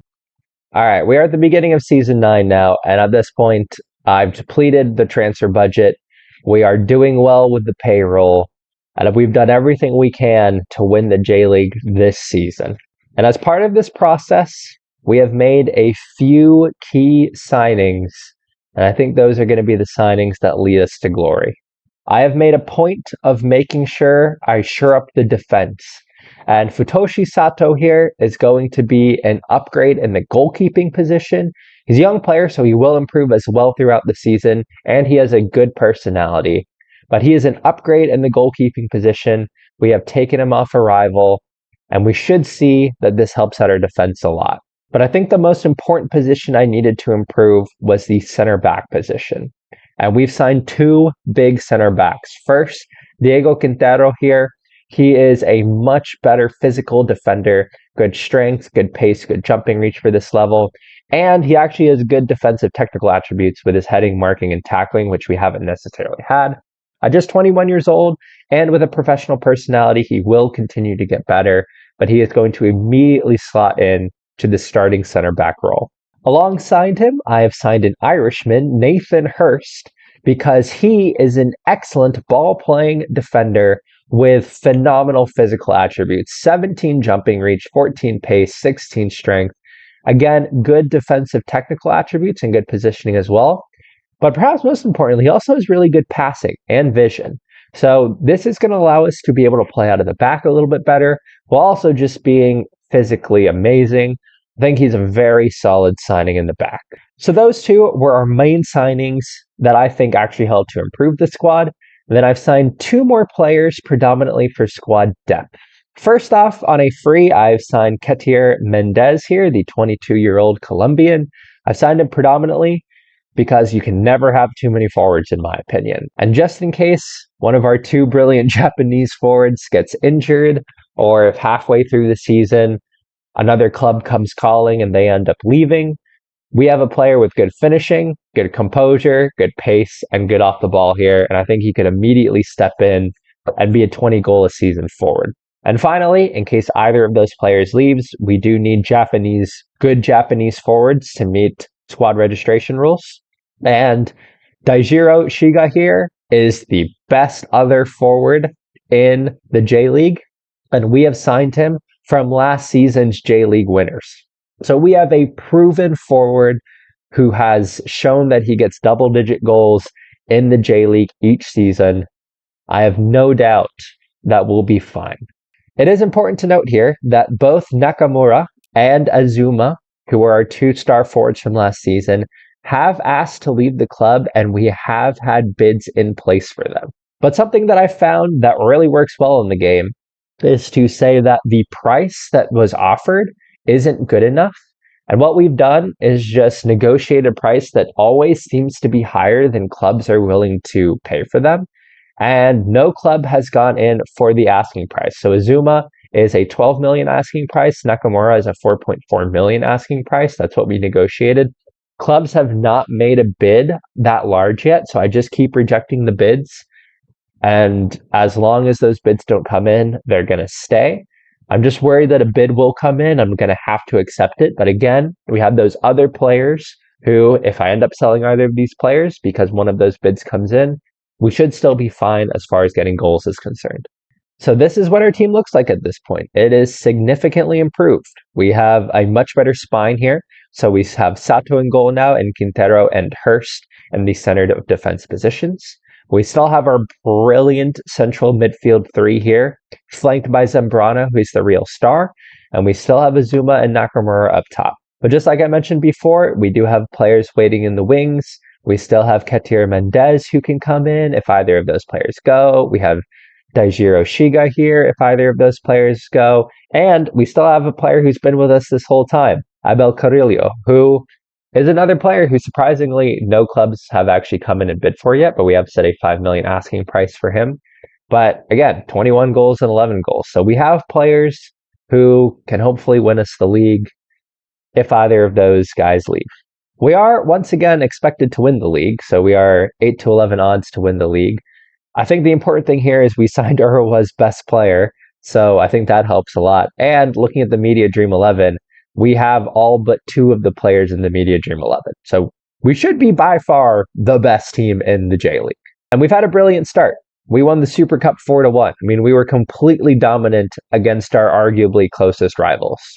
So all signs suggest we should win the J-League this season, but we'll also, try to do well in the All Japan Cup again. We'll try to do well in the Japanese League Cup again, And of course, we are in the Champions League Elite, which at this point doesn't matter, but we do play Adelaide United in the round of 16. But that is our preview of this season. Let's play through season 9, and I'll see you at the end of things. And we have finally completed Japan. We have won the J-League fairly comfortably. For a little bit of perspective, we were the dominant force throughout this season. It was never a question of whether or not we were going to win the J-League. It was mostly just when we were going to do it. So we finally built a team good enough to absolutely dominate in Japan. Funnily enough, we were knocked out by Urawa in the Japanese League Cup, but we are once again in the All Japan Cup final. But at this point, I will not probably stick around to play that match because at this point, we might as well start looking for other jobs. I also want to note here, because this has been a weird quirk of this Glory Hunter challenge. We're a really good team. We actually made the AFC Champions League Elite Final again. So this is the third time we've been in the Champions League Elite Final.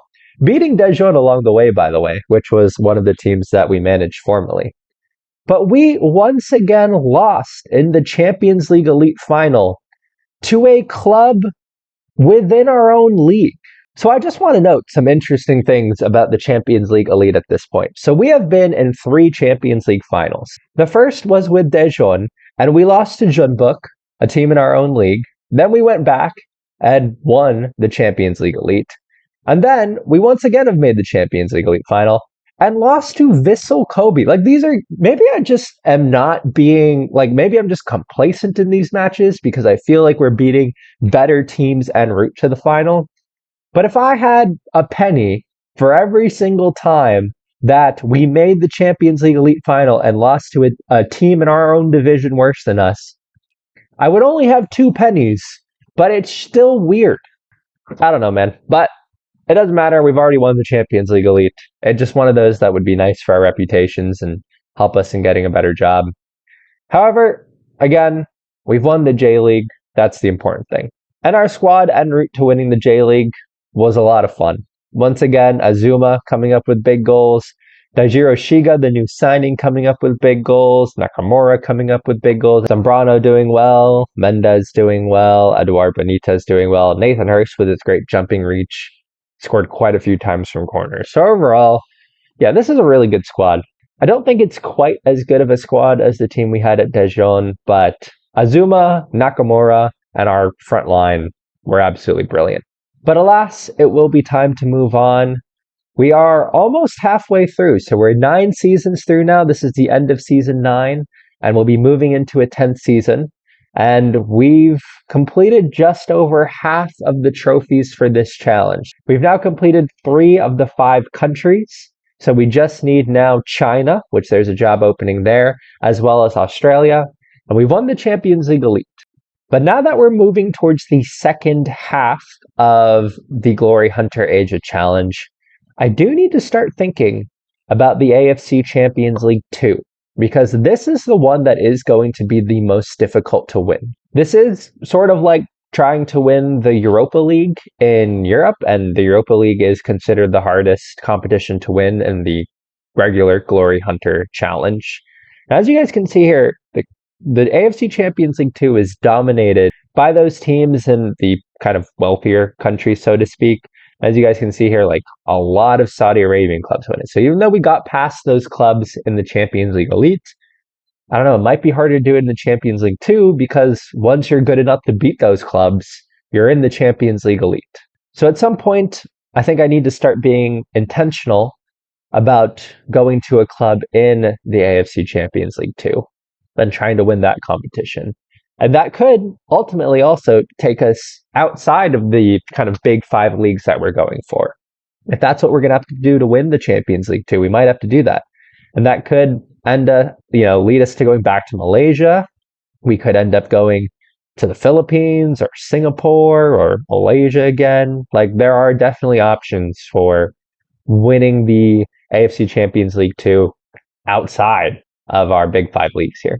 But in the meantime, there is a job in China open, and that could be the job we go for. But that will be a Season 10 issue. Until then, we have a trophy to add to the trophy cabinet. So after 2.5 seasons in Japan, we have managed to win the J League and complete 3 of the 5 countries we need in the Glory Hunter Asia Challenge. As we move to Season 10, the halfway point of this challenge, will we move to China, Australia, or go for the AFC Champions League Two? At the end of Season 9, we completed Japan, which means now we were looking to fill our trophy cabinet in Australia, China, or the AFC Champions League Two. That meant that now it was time to resign from our position with Hiroshima. But at the moment, there was really only one job available that would be of interest to us. So I applied for the position at Kangzhou Mighty Lions. Soon afterwards, the Kangzhou Mighty Lions offered us a job interview. And after a successful interview, we ended up getting the job offer, which means that moving into Season 10, we would be heading to China. All right, the Glory Hunter Challenge has taken us to China, and we are with the Mighty Lions. I also just Googled how to pronounce the city. So I believe it is Zhangzhou. So I believe I was mispronouncing it in the introduction here.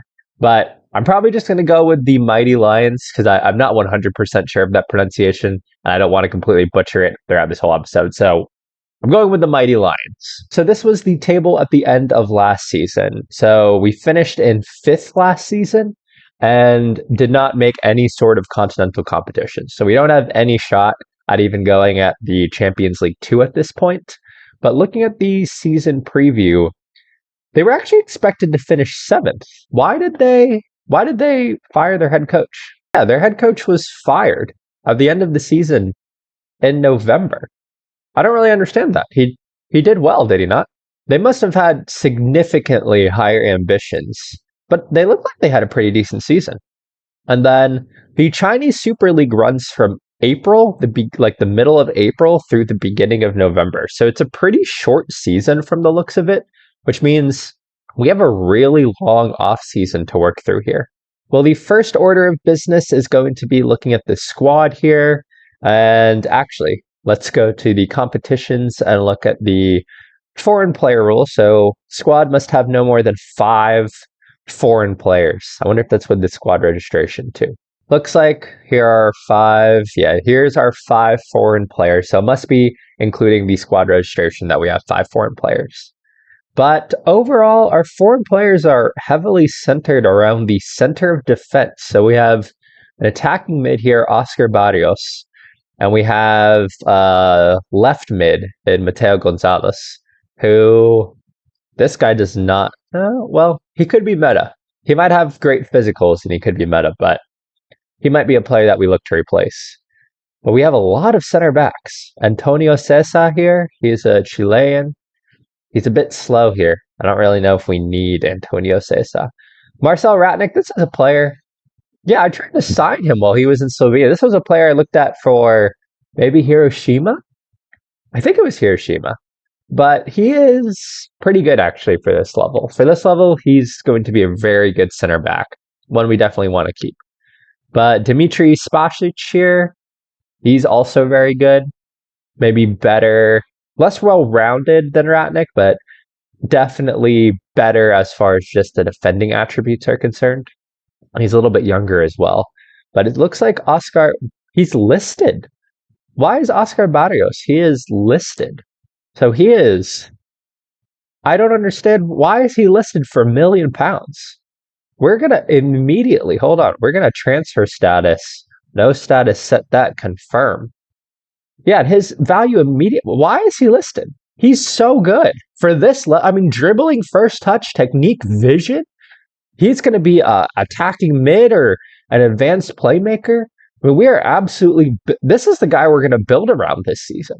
So with that in mind, my initial thoughts on tactics are going to be something like this, maybe a 4-2-3-1. If we do a little quick pick here, pick with that restriction, pick best 11. I mean, Mateo Gonzalez here, actually maybe something, just because that's his best position, maybe it'll be something more like that. Actually, though, with the foreign player code, are there any specific domestic players that we definitely want to play around? So Jinjae here, he's pretty good. Again, we don't. This isn't a great team. Honestly, looking at this squad here, Hujin here, he's a defender.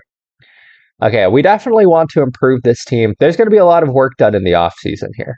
And Wang Jiayu here, I mean, he's got the most potential. He's just okay. Yeah, we're going to need to do a lot of work in the transfer window here because I don't think this team is very good. I can see why this team was maybe expected to finish around mid-table. I'm going to be real with you guys. I think we can challenge for the league this year. We have a lot of transfer. This is the most transfer budget we have had to work with and a huge payroll. I mean, the payroll's like, we have about £400,000 in the payroll and 17, almost 18 million pounds to work with. This is the most money we've had by far.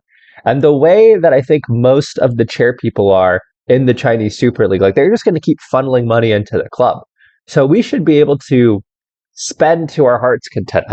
I mean, as far as transfer windows are concerned, this should be the most fun. Looks like we also have some clauses we can sell too, just to be able to increase our transfer budget here. I mean, here, 407K, we can sell that one for 58K, 69K. Yeah, this one's 2.5 million. We can definitely even up our transfer budget even more. But anyways, we're currently in December, right at the end of the previous season. So I'm going to go to the beginning of season 10. We're going to work our way through the transfer window and let's make some signings and we're going to completely overhaul this squad. All right, we're at the end of the transfer window. Really interesting in the Chinese Super League. So the transfer window ends here February 28th, but the season doesn't start until April. So there is we haven't even started playing preseason friendlies yet. So the offseason in the Chinese Super League is really interesting. But as you guys can see here from our squad, it looks a lot different than it did at the end of last season. We've made a lot of signings. But I do want to talk about some of the players we sold because we actually saw some of them towards the end of last season. The big sale here, we have sold Mateo Gonzalez. He was one of the foreign players. I'm not too high on him, so I've decided to sell him. He's gone back to Argentina with Newell's Old Boys. We've also sold Dimitri Spasic. He was a player that we saw and kind of looked at to potentially build our defense around, but we got £3 million for him from Beijing.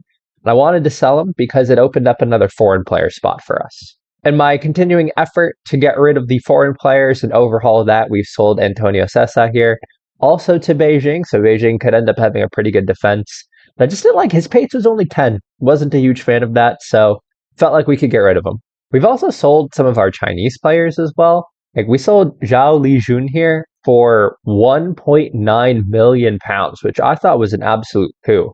Because I look at him and I don't think he's very good. We had our young goalkeeper here, Luo Huang.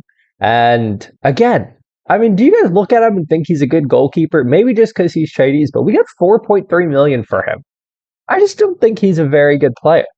But we sold him for good money. And our last big sale here was Wang Jiayu. Again, I don't think he's very good. Maybe for this level he's good, but £1.2 million for him. And again, this allowed us to spend a lot more money. So as far as players we've brought in here, I think we've done a really good job. And I have some interesting thoughts for how I want to play this season. Because I think with the squad that we have, we can play in a really interesting way. The main focus of where I have brought players in has definitely been the forward positions. At the end of last season, they pretty much had no real good recognized strikers, and we have changed that significantly. We have brought in Papa Torre here. This guy, I expect to be the star player for this team. 17 pace, brilliant acceleration and agility, and great off the ball.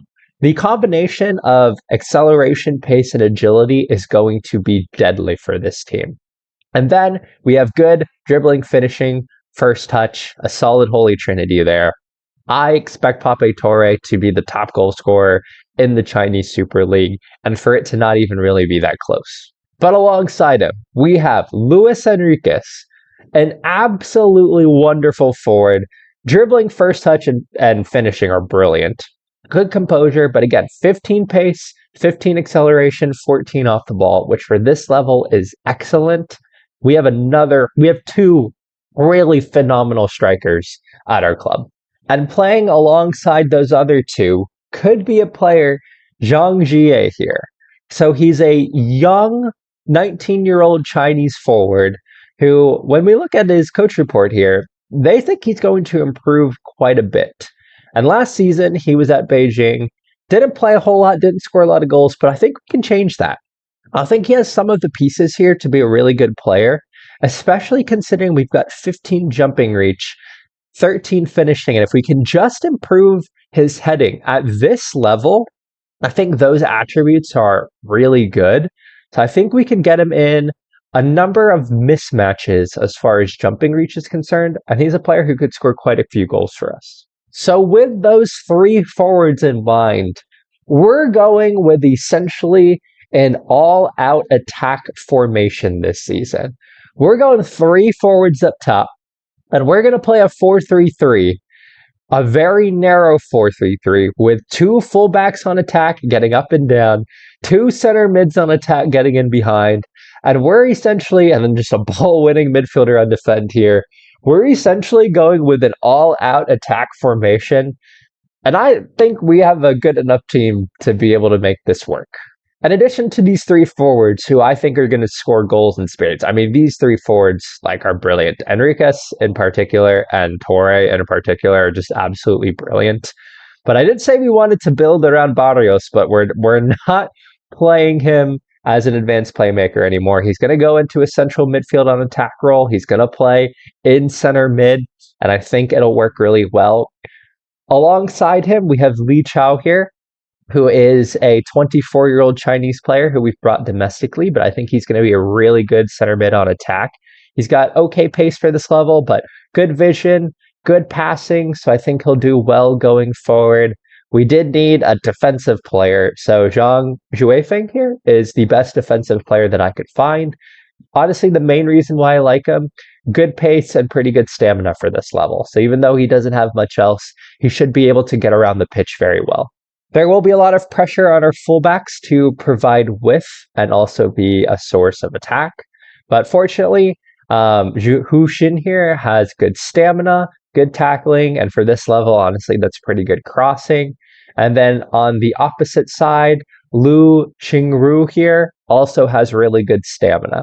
So those two players with good stamina should be able to bomb up and down the field and should be able to play most of the matches.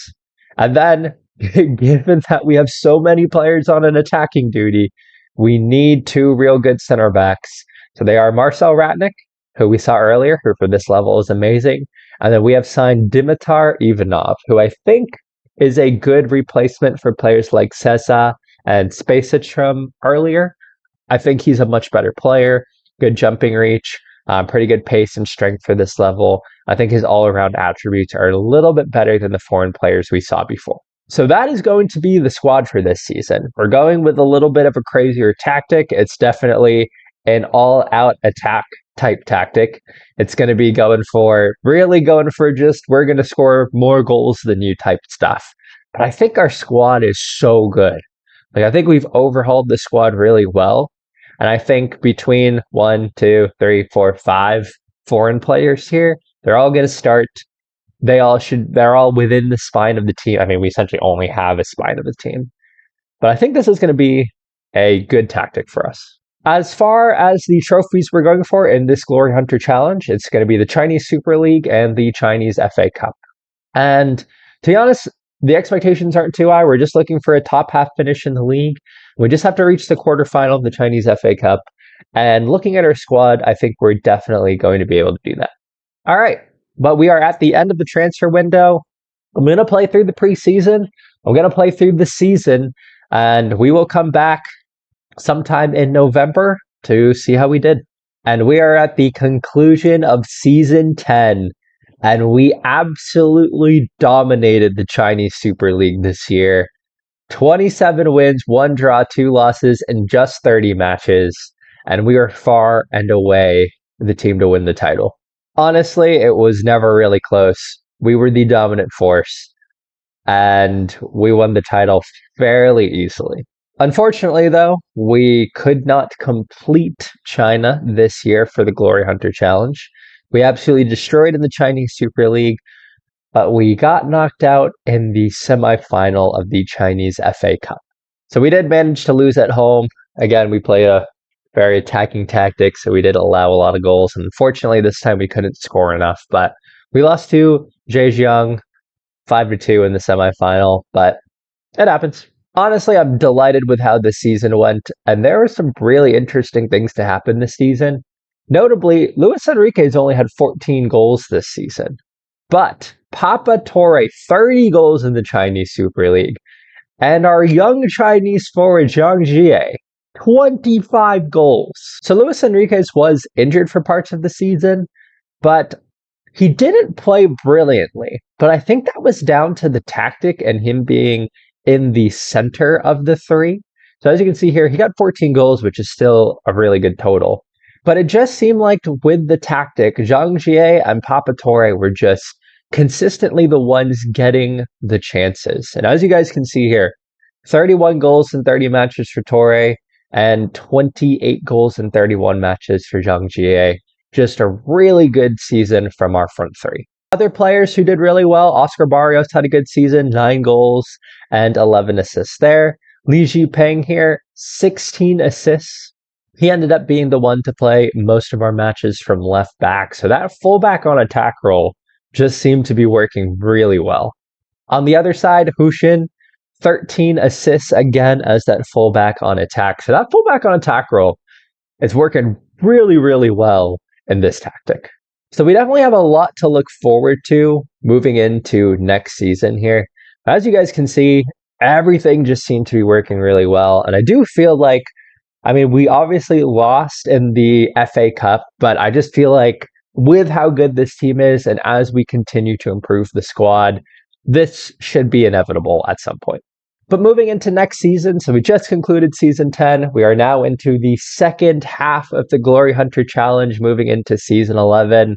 And if we can win the Chinese FA Cup, we're going to be in an amazing position to be able to complete the Glory Hunter Asia Challenge.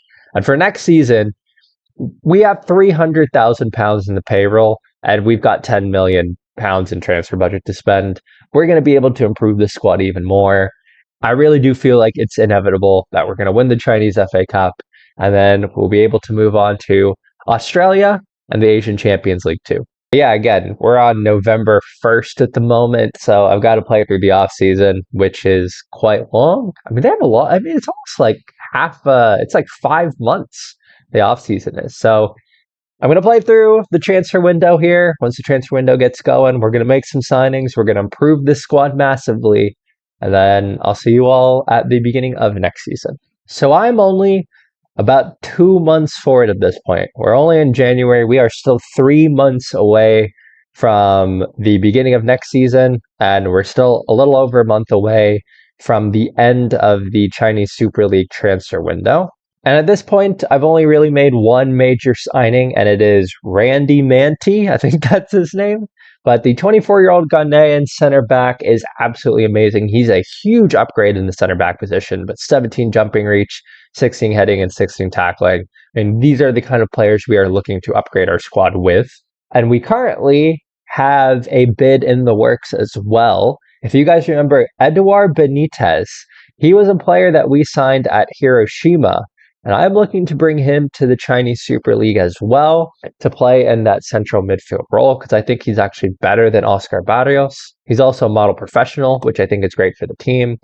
But we have a few players here who we're looking at bringing in. But I have come back at this point specifically because Jeonbuk have offered us a job interview. So I initially dismissed this job interview just looking at it. But because they offered a job interview, I decided to take a closer look at them. And this might actually be a job that we want to take. So last season, Jeonbuk fired their previous head coach because they finished in 4th place in the K-League. And the thing is, about finishing 4th place in the K-League, the team that finishes 4th place in the K-League makes it into the Asian Champions League Two.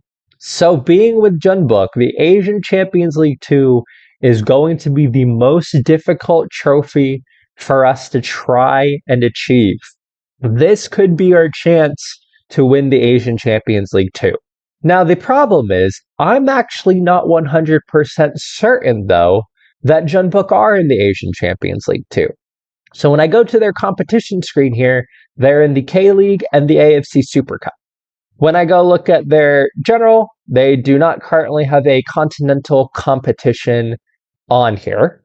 And the reason that I'm not sure if Jeonbuk actually is in the Asian Champions League Two is because if we go to last season, they were in the AFC Champions League Two, and they actually won it. And the thing about the Champions League is, at least I'm pretty sure if you win the Champions League 2, I'm pretty sure you qualify for the Champions League Elite. But the problem is, I'm not sure. I can't find it in the rules here. I think that the winners of the Champions League 2 qualify for the Champions Elite, but I can't find it. So I actually don't know if Jeonbuk are in the Champions League 2. So I am going to do the job interview here, and maybe I'll get some clues in the job interview. But I don't know if we should stay at the Cheongju Mighty Lions or if we should go to Jeonbuk, because the only reason we would go to Jeonbuk is to be in the Champions League 2. But currently, I'm not even 100% certain that they are in the Champions League 2. All right, I've completed the job interview. There was no mention of continental competition in the job interview. I genuinely have no idea. Well, we are about a week into the future, and as you guys can see in the message here, Jeonbuk have approached us to be their next head coach. And as you guys can see in this message here, the CZ Mighty Lions, they also want to keep us. This is Jeonbuk's schedule for next season. And the Champions League 2 is not anywhere to be seen on there. And it still doesn't show up in the competitions. I don't know if Jeonbuk are actually in the Champions League 2. The question is, do we play it safe and stay in the Chinese Super League when we're pretty certain that we're the best team in the league and we're almost definitely going to win the FA Cup at some point? We can just knock out China for certain and worry about the AFC Champions League 2 later. Or do we head to Jeonbuk and we may or may not be in the Champions League 2? We could end up wasting a season, but I mean, we could always come back to China. The clubs have so much money. We should be able to improve the team to be able to win the FA Cup at some point. Or we'll have to go to Australia. I'm going to be honest with you guys. I don't know what to do here. So I'm going to leave that decision to the next episode. At the end of Season 10, we added the Chinese Super League to our trophy cabinet. But moving into Season 11, we have some big decisions to make on where we go next. On the last episode of Glory Hunter Asia, Jeonbuk have approached us to be their next head coach. The question is, do we play it safe and stay in the Chinese Super League and we're almost definitely going to win the FA Cup at some point? Or do we head to Jeonbuk and we may or may not be in the Champions League 2? We could end up wasting a season. I'm going to be honest with you guys. I don't know what to do here. Well, I've sat on this decision for about 3 days now, and I finally made my choice. I'm taking the risk of a wasted season, and we are going to go to Jeonbuk in the hopes that we can win the Champions League 2. Ultimately, any opportunity to win the Champions League 2 is just too valuable. It's going to be the hardest trophy to win in the Glory Hunter Challenge. So if we have the chance to do it, we've got to go for it. So with that in mind, we are moving into Season 11, starting the second half of Glory Hunter at Jeonbuk, back in South Korea, where we've already experienced so much success. And no matter what, Season 11 will be kind of a wasted season. At this point, we still don't know whether or not we're in the Asian Champions League 2. We're not going to know until, I think, halfway through the season. But the thing is, the Champions League Elite and the Champions League 2 take course over 2 seasons. So the Champions League 2 group stage will start at some point towards the end of Season 11, and we'll move into season 12. So no matter what we do in season 11, we can't add to our trophy cabinet this season. So in some sense, it's going to be a wasted season no matter what. It's just going to be, can we build towards season 12 when we hopefully can get into the Asian Champions League Two and be going into the latter stages of that competition. But until then, Jeonbuk and this side finished in fourth place last season, which means we have quite a bit of work to do to get this team up to a squad that could potentially win the Asian Champions League Two. And right now, this squad has some good players and some not so good players. We definitely have an interesting cohort of South Korean players. It looks like Park Ji-hwan is our best player, and he is really, really good, actually. Wow. Good finishing, good composure, good off the ball and pace. He's actually a player we might want to keep for the entirety of our time here. But there are definitely some other positions that could use some work. Sung Jae-hon here is our best center back.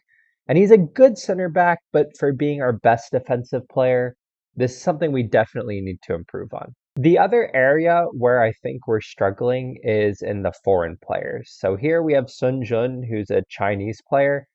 I mean, he's not good enough to be a foreign. Given how important those foreign player slots are, he's not good enough. And even looking here, we just don't have good enough foreign players. Actually, our best foreign player is Damian Garcia, who again, he's just kind of okay. But you guys might remember him because I believe, yeah, we had him at Hiroshima. So he's a player we've actually had before. We've been reunited with him. And honestly, I'll probably sell him at some point. I don't think he's good enough. Really, though, the only benefit to the Asian Champions League 2 potentially being at the end of the season and moving into next season is we will have multiple transfer windows to improve the squad. So in season 1 here, my plan is to try and improve the squad so that our reputation goes up and our squad gets up enough to win the Champions League. And then hopefully in the next transfer window, we'll be able to attract good enough players to have a team that's good enough to win the Champions League too. So that is, of course, if we're even in the Champions League too, because at this point, it still doesn't show up in our competitions page. It's obviously still not in our schedule as well. So that's just something we're going to have to find out later on in the season. But until then, I have quite a bit of work to do to bring this squad up to scratch and to look at developing a tactic as well. So I'm going to play through the transfer window and I will see you all at the beginning of the season 11 K-League season. All right, we are at the end of the K-League transfer window where we've actually already played one match and we've already won one match against Pohang. So we're on the right track here. I have made a significant number of transfers. We had a little bit of a transfer budget, so I've definitely used the installments to good effect. But we also sold 3.5 million pounds worth of players, which has definitely helped us. And it's allowed us to make some really good domestic and foreign signings, and I think our team is a lot better now. The most expensive signing I've brought in is Kim Tae-ho. I think he is going to immediately become our best center back. I really like him because of his physical attributes, notably that strength and jumping reach. He's going to be a weapon off of set pieces, but more importantly, he's going to be a rock in defense. Along those lines, we've also brought in Kim Dong-woo, pretty much for the same reasons. Really good jumping reach, really good bravery, pretty good stamina and strength. Again, these players allow us to have a much better physical presence in our back line, which I think is especially important when we're thinking about foreign player rules and how we're going to look in continental competition. The next big domestic signing is Kim Byung-ho. He's a left back. Again, we just really need, I think it's important to have good domestic defenders, and he fills this role really well. Good jumping reach, decent pace, good tackling, good positioning. He's just a solid defender. And our last kind of major domestic signing is Ju Jae-hyun here, who I like his pace. He's got pretty good mentals. He's kind of going to be a rotation player, but I think he's a solid player to bring off the bench. But once again, where we've really made a big impact is in our foreign player signings. At the beginning of coming to Jeonbuk, they did not have good foreign players.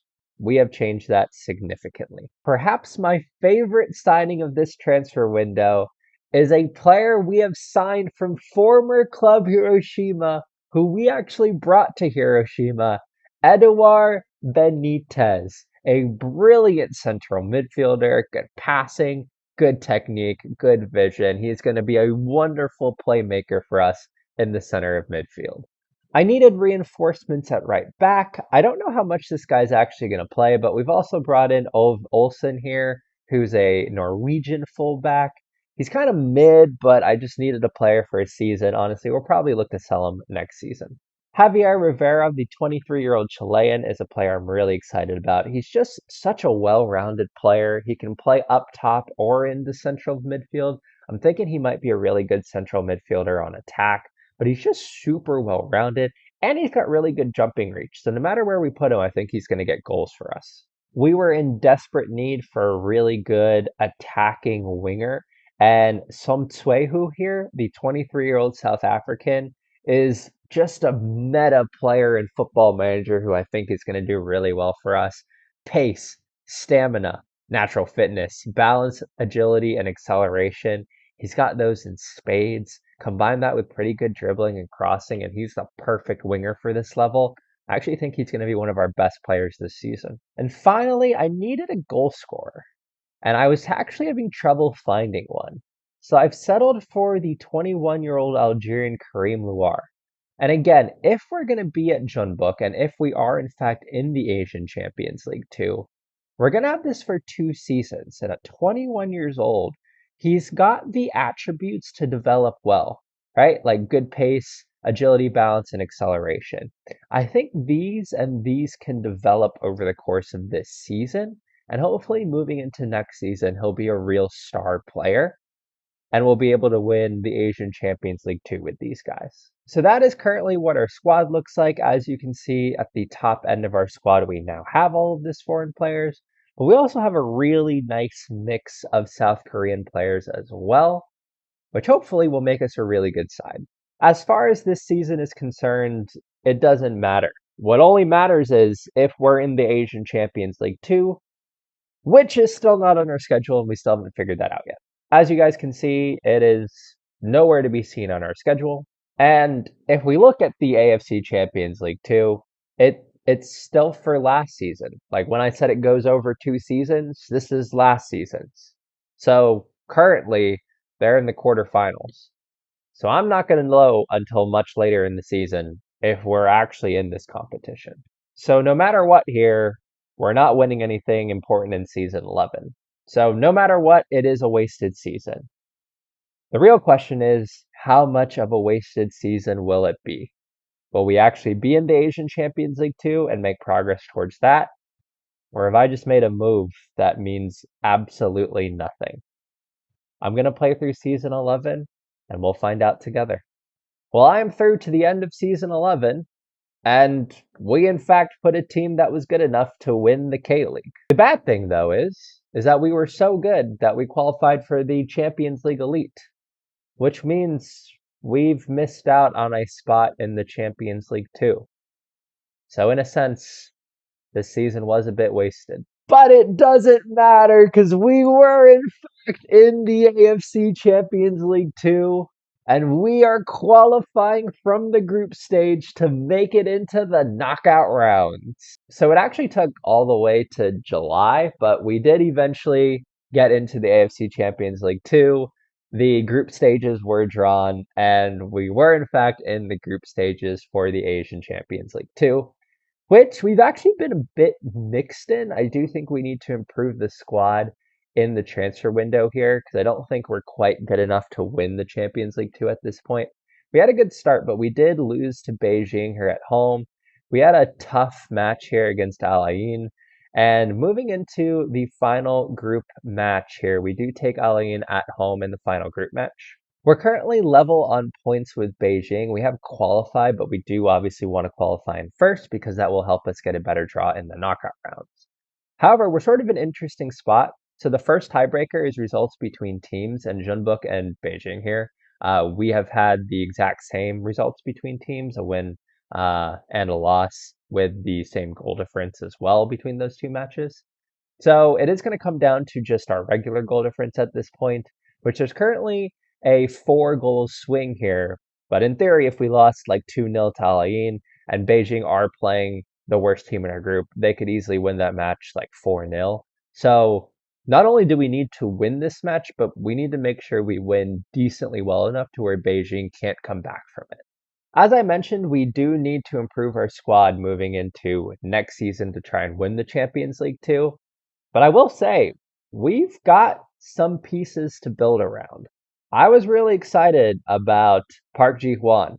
32 goals and 11 assists this season. But someone who really excited me is Karim Lar, because he has improved this season. Maybe not as much as I wanted to, but don't let these downward arrows fool you. He has improved this season. He's gotten better. And yeah, we're talking about a player here who got 25 goals in the league this season and 34 goals overall. He's a really exciting player. He's actually a lot better than I thought he would be.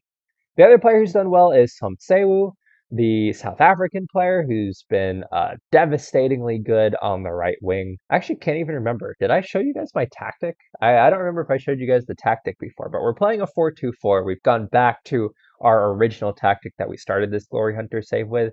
The reason that I wanted to do the 4-2-4 is I really want to have two players up top. I think Ji-hwan and Lar are just too good to not have two players up top. And this is just, it made the most sense. But yeah, we have some great pieces to build around here. If that's by goals, if we look at assists as well, Kyung In, he's our domestic player on the left-hand side. He's been really good there, 19 assists. Eduard Benitez, I told you guys he was going to be a really good playmaker, 11 goals and 17 assists. We have a really good team to build around here. We have pieces to build around. We just need to fill in a few gaps. And I think we'll have one of the better teams in Asia. So even though we didn't win a trophy this season, and it was arguably a bit of a wasted season, we are through in the AFC Champions League Two, and we are building up to potentially win the most important trophy in Season 12. But we need to close out the group stage here, and I need to play through the transfer window for Season 12 to really improve this squad. So I will see you all at the beginning of Season 12. Our group stage journey concluded with a comfortable 4-2 win over Al Ain, with our two forwards each getting 2 goals. That victory allowed us to top the group and get a better draw for the Asian Champions League Two round of 16. The round of 16 was played before the beginning of the K-League season, where we were drawn against Syrian side Tishreen, and we came out 7-1 winners on aggregate. And that victory took us through to the Asian Champions League Two quarterfinals, where we would be up against Melbourne Victory. All right, we are at the beginning of Season 12 of Glory Hunter Asia. And we are through to the Champions League 2 quarterfinals where we're up against Australian side Melbourne Victory. To show you guys the draw tree here, we actually have a really good run potentially to the Champions League 2 final. So Melbourne Victory, if we're being honest, that's the team we should beat. If we win that match in the semifinal, we'd either face Persib, who are in Indonesia, or Selangor, who is one of our former teams from Malaysia, which frankly speaking, both of those teams we should be able to beat. And the nice thing is, we got on the other side of the draw to Al Ittihad and Vissel Kobe, so we would potentially just play them in the final, but we should have a pretty easy run to the final here, especially because we've gotten on the better side of the draw. It's just going to be about, honestly, how we do in the final. I'm pretty confident we're going to make the final at this point. And a lot of the reason for my confidence is we have absolutely cooked with our transfers. We've actually spent less money than we've brought in. So we've actually made the club a bit of money in the transfer window, but the money we have spent has been really, really good. I have brought in some domestic reinforcements to our center back and defensive positions. Kim Woo-young is one of those players. Again, I like him because of that jumping reach mostly. We've also brought in Sao Jong-dae. I really like him as a left-sided player. I think he's got like good stamina, good dribbling. I think he's a player who could be pretty good for us. But we have made significant improvements to our foreign players, and I've also sold quite a few foreign players as well. Players like Javier Rivera have actually gone. Eduard Benitez, who's a player I love, ended up leaving the club. He wanted to leave the club. He got an offer from Al Thai in Saudi Arabia. We couldn't really match the wages. He wanted to leave, so I did let him go. I did also mention we would probably get rid of Ove Sorger Olsen. We have gotten rid of him as well. So that did open up a lot of foreign player slots for us. And we've brought in some really good foreign players, so I think our upgrades on all of them. We have brought in 24-year-old Colombian Jose Vajos. What a player. Finishing, first touch, technique, composure, determination, excellent physical attributes. I mean, this is a star player. In the back line, we have a really good two central defender playing. Juan Sebastian Solis here, 25-year-old Colombian. I mean, he's the best center back we've got. Alongside him, we have Aaron Wally here, the 21-year-old Australian who actually counts as an Asian player. I mean, he's amazing. Like, the players that we've brought in here are phenomenal. Arguably, the player I'm most excited about is Richard Pap, the 23-year-old Serbian, who is just a better version, frankly, of Eduard Benitez. And finally, a player that I'm kind of meh on. I signed him earlier in the transfer window and then found other players I like more. But I do like Axel Eriksson here. I think he's going to be a really good goal-scoring central midfielder, but he's probably going to be a player who comes off the bench. So yeah, with that in mind, I think our squad is really good now. This is a squad as good as any team we had at Daejeon, as any team we had at Hiroshima.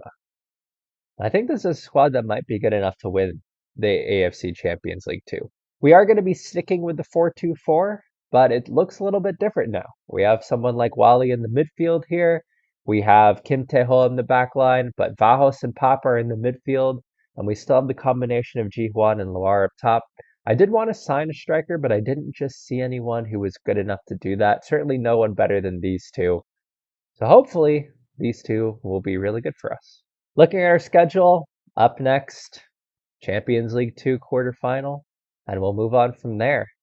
If we make it to the Champions League 2 final, it will happen either sometime in April or May. And then after that, I mean, if we win the Champions League 2 or if we don't, there's going to be no point in staying with Jeonbuk. So we'll get halfway through season 12 and see where we are there. As we move to the halfway point of the season, we were actually struggling in the league, only in third in the K-League currently. However, our poor domestic form did not at all translate to the Champions League 2, as we had a dominant 5-2 victory away from home against Melbourne Victory. A comfortable 5-3 victory in the second leg meant that we had won 10-5 on aggregate and were through to the semifinals, where we were up against Selangor, our former club, where we won 5-1 in the first leg, practically guaranteeing us a spot in the Champions League 2 final. A 3-1 victory in the second leg was essentially a formality, which meant that we had won 8-2 on aggregate and were through to the Champions League 2 final. On the other side of the bracket, Vissel Kobe had defeated Al Ittihad 5-3 on aggregate, which meant the AFC Champions League 2 final would be between Jeonbuk and Vissel Kobe. All right, we are back on the day of the AFC Champions League 2 final. This is the most important match of the entire Glory Hunter Challenge. This is the hardest trophy to win. If we win this match, we will be cruising and it will vindicate the risk that we took in coming to Jeonbuk. We didn't even know if we had the chance to be here, but we are here now and we're going to look to take advantage of it. As this is the most important match of the save, I've decided to do this one as a live comm. So we are going to play this match in this episode. This right here is going to be the team that goes out to face Vissel Kobe in the final. Solis and Wally are going to be in the middle. We have some really good domestic fullbacks. Ji-hwan has been a star this season. Him and Loire are going to start up top. And we have Vajos and Pop in the middle. This is a really good team. This is a team that's had a really good season. In particular, Park Ji-hwan, I think, has just been really 6 goals and 7 assists in 13 matches. I don't care how good our foreign players is. He is really the star of this team. I have a feeling he's going to be the one to step up today. But it is time for the Champions League 2 final. I will see you all in the match. And here we go. Jeonbuk versus Vissel Kobe in the Asian Champions League 2 final for the chance to win the hardest trophy in Glory Hunter Asia. We have the first opportunity of the match on a free kick. Solis has won it well, and it goes in eventually. Vajos finds the back of the net. Vamos, Vajos! And we lead 1-0 in the Champions League Two final. It's an absolutely brilliant header from Solis. I thought it was off the post, but we lead 1-0. And Vissel Kobe will look to play out of the back here. They'll look to go through the center of the pitch as they go down their left-hand side now. Oh, we got to win the tackle there. I think he megged him. But as they look to go in, fortunately that's wide. And we've won the ball nicely there. Now we can play out of the back. All right, we can go forward now. I'll find the forward pass. All right, now we can find the forward. Oh, that's the wrong forward pass as it goes in through. Oh, Vissel Kobe have made it, tied it up 1-1. We had a few chances to get the ball into the midfield there and picked the wrong one. Just poor decision making getting out of the back. Like, that's not the right ball. It's just one over. And ultimately, I found the back of the net. Well, it wasn't going to be easy. And it would be nice here to see if we could respond fairly immediately. Oh, that's poor. Vissel Kobe will go on the attack now. Can we win the ball with our press here? This is where we've been effective most of the season, is winning the ball high up from the press. But Vissel Kobe, there we go. Well, won by Wally. Now we can go forward. Good ball out wide. You've got the pace to get around him. Get the ball in. Yes, we've taken the lead again. Park Ji-hwan has been an absolute hero for Jeonbuk. And we are back in the lead 2-1 in the Champions League Two final. I mean, if we could make it 3-1 here, just right at the end of the half. Get one more. Make the halftime team talk easier. Falls to Byung-ho. Back out wide. That's a good ball in. Ji-hwan. Oh, it's off the bar. All right. Halftime, 3-1. Let's tell the boys we're doing well. Let's get the morale back up. And we just need to hold out for the rest of the second half. 53rd minute. We've got the first opportunity off a free kick. Goes into the back post. Have we got a penalty? Oh, we've got a penalty. I'm not going to lie to you guys. I didn't see a foul in there at all. I don't know if anything happened. What's VAR going to say? We've got the penalty. Let's go. Come on, boys. Let's make it 3-1. This is the moment. This is your time. Vamos. Vamos scores. Vamos. We take a 3-1 lead. Oh, come on, guys. We just need to hold out now. 2-goal lead. Let's go. We've got all the momentum now. We're definitely the better team at this point. I don't know if we needed to go all the way back to the keeper there, but we can play out of the back now. Good ball into the midfield. Now we can swing it. Back out wide. Now we move forward. There we go. Good ball in. Richard Pop, he's got great vision. Vajos again. He's had a wonderful match into the middle. We're probing the ball around nicely. A little bit of a disappointing ending to that highlight. We have had a comfortable second half. Time is ticking away. And that should be it. Ref, blow the whistle. And we've done it. We have won the Champions League Two with Jeonbuk. A 3-1 victory over Vissel Kobe. And that is the most important trophy in the Glory Hunter Asia Challenge, as we're going to see the boys lift it now. This absolutely vindicates the move to Jeonbuk, leaving a good position to now lift the Champions League Two trophy. The confetti falls from the sky. What a way to finish this season. And we have won comfortably 3-1 in the Champions League Two final. We have done it. We have won the hardest trophy in Glory Hunter Asia. And at this point, we are done at Jeonbuk. We have accomplished everything that we need to accomplish. Like, we've won the most important trophy in Glory Hunter Asia. All we have left, and we are cruising through to the finish line. All we have left is to complete Australia and win the Chinese FA Cup. With that in mind, there is a job open in Australia. It might be worth applying to and moving to Australia as early as we can.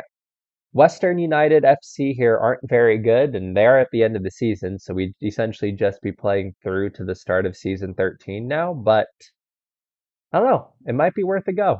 But alas, we have accomplished everything we've needed to accomplish here at Jeonbuk, so as far as what's next, it's going to be applying for jobs and seeing if we can get to Australia or China.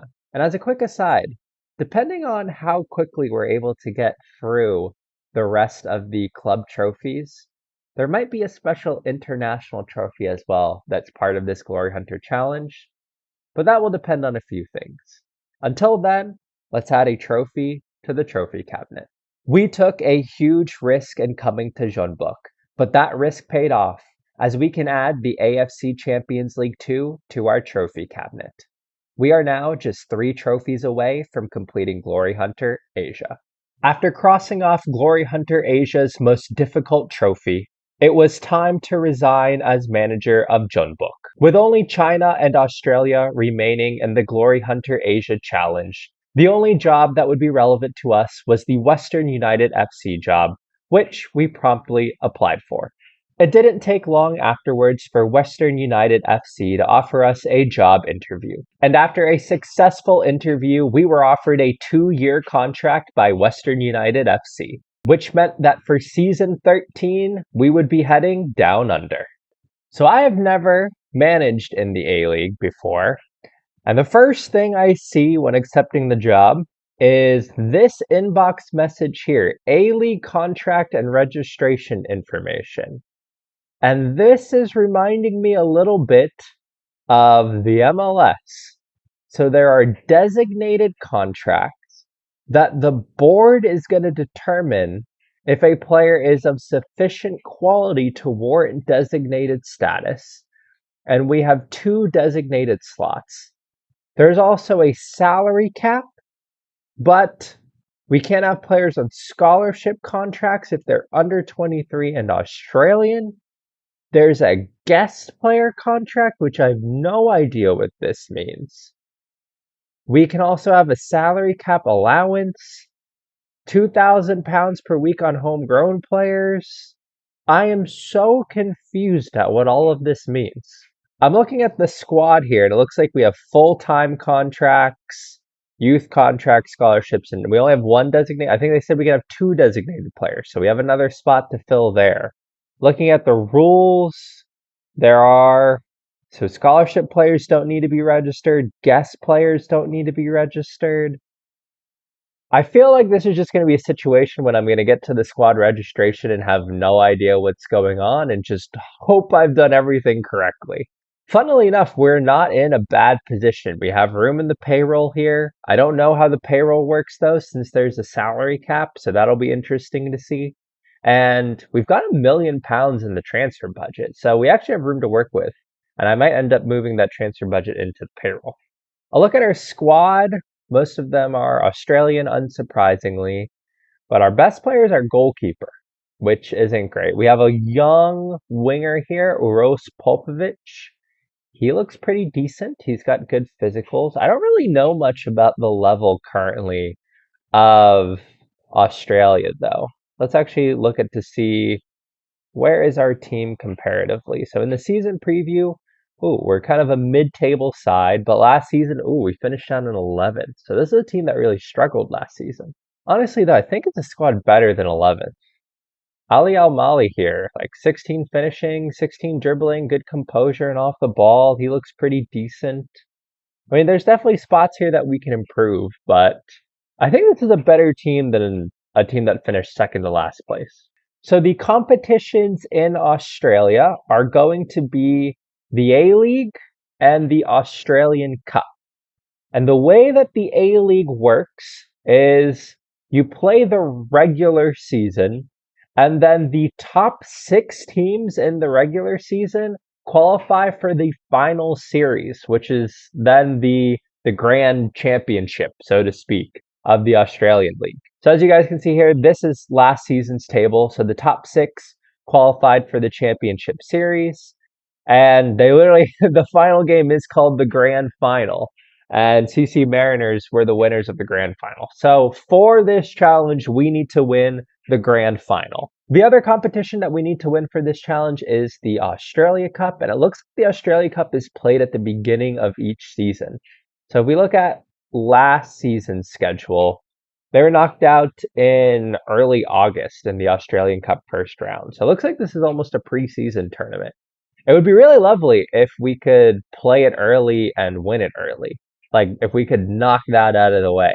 I don't think that's going to happen given where our team is. We're definitely going to need to build the team. It'd be nice if we could finish off Australia in a single season. And honestly, the biggest thing that we want to do for that is because this is confusing. But all right, that is my job to figure out. I'm going to play through the off season, and I will see you all at the beginning of the A-League season. All right, we have moved forward to the beginning of season 13, where I've spent 1.3 million pounds, but most players have come in on a free, actually. So our big signing of the summer is Kohei Kuroda, the 21-year-old Japanese player who, for this level, is a very well-rounded, really good, solid kind of advanced playmaker or attacking midfielder. We are kind of building a tactic a little bit around him. But we've also brought in a bunch of players on a free. We've brought in Paul Carr here. I think he's a really solid looking kind of advanced forward on attack. We've brought in Harry Hayes, who's a good kind of backup striker. We've brought in Franco Lino here. He's going to be kind of our starting left back. Takayumi Yamazaki comes in as a really solid central defender with really good jumping reach and strength. But our three big signings of the transfer window are Connor Wooldridge. He's going to be starting on the right-hand side as a winger. Great pace, good acceleration, agility, good crossing and dribbling. He's probably the most exciting player we've signed. After that, we've brought in Miho Sadikovic. He comes in as a forward, a young forward, who with great pace and decent holy trinity, he should be able to get in behind and allow us to play a little bit more direct. And finally, we've brought in Miodrag Derasovic, who is going to help lock down our center of midfield. So those players together have led me to kind of a 4-2-3-1 tactic, which is a tactic I almost never play in Football Manager. It's actually not a tactic I'm super comfortable with. So I wouldn't be surprised if at some point I move towards like a 4-2-4 or 4-4-2 or 4-3-3. I don't always get the best out of this attacking mid, but I feel like I need to because we have Kohei Kuroda. He's one of the best players in the squad, so I want to try to get the best out of that position. So we've gone with this 4-2-3-1 tactic here. And it does seem like our transfers have made a big impact on the squad. We are now projected to win the A-League or at least finish first in the regular season. So I'm feeling confident moving into this season. I will say, though, the squad registration rule stuff is confusing. I haven't figured out the salary cap because for whatever reason, each time the message comes up, it seems like our salary cap changes.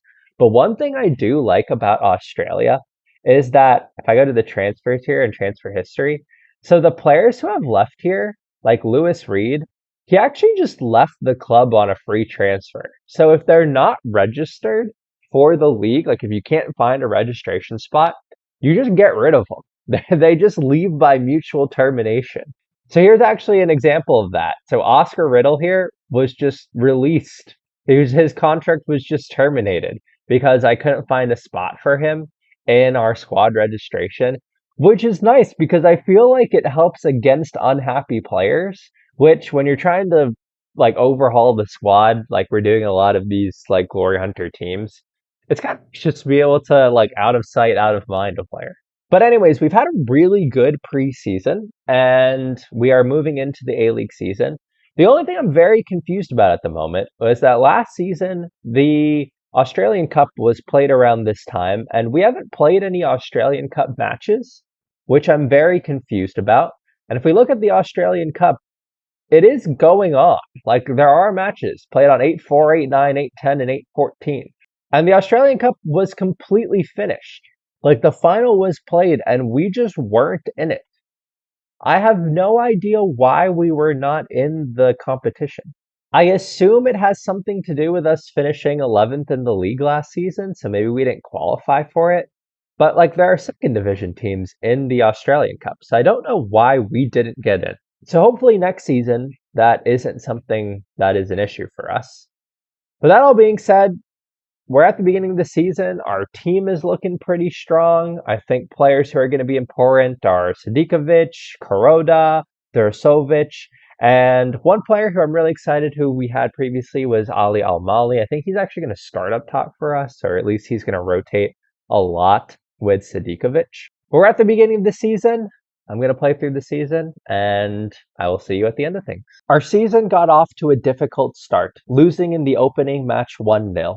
This was followed up by a 0-0 draw to Western Sydney Wanderers, a 2-1 home loss to last season's champions, the CC Mariners, and a 1-1 draw to Wellington Phoenix. These results had me worried that the tactic we had was not working, so I decided to switch to something I was more familiar with, going with a 2 up top, allowing Al-Mali and Sadikovic to play up top together, and moving towards a 4-2-4 formation that had worked well in the past.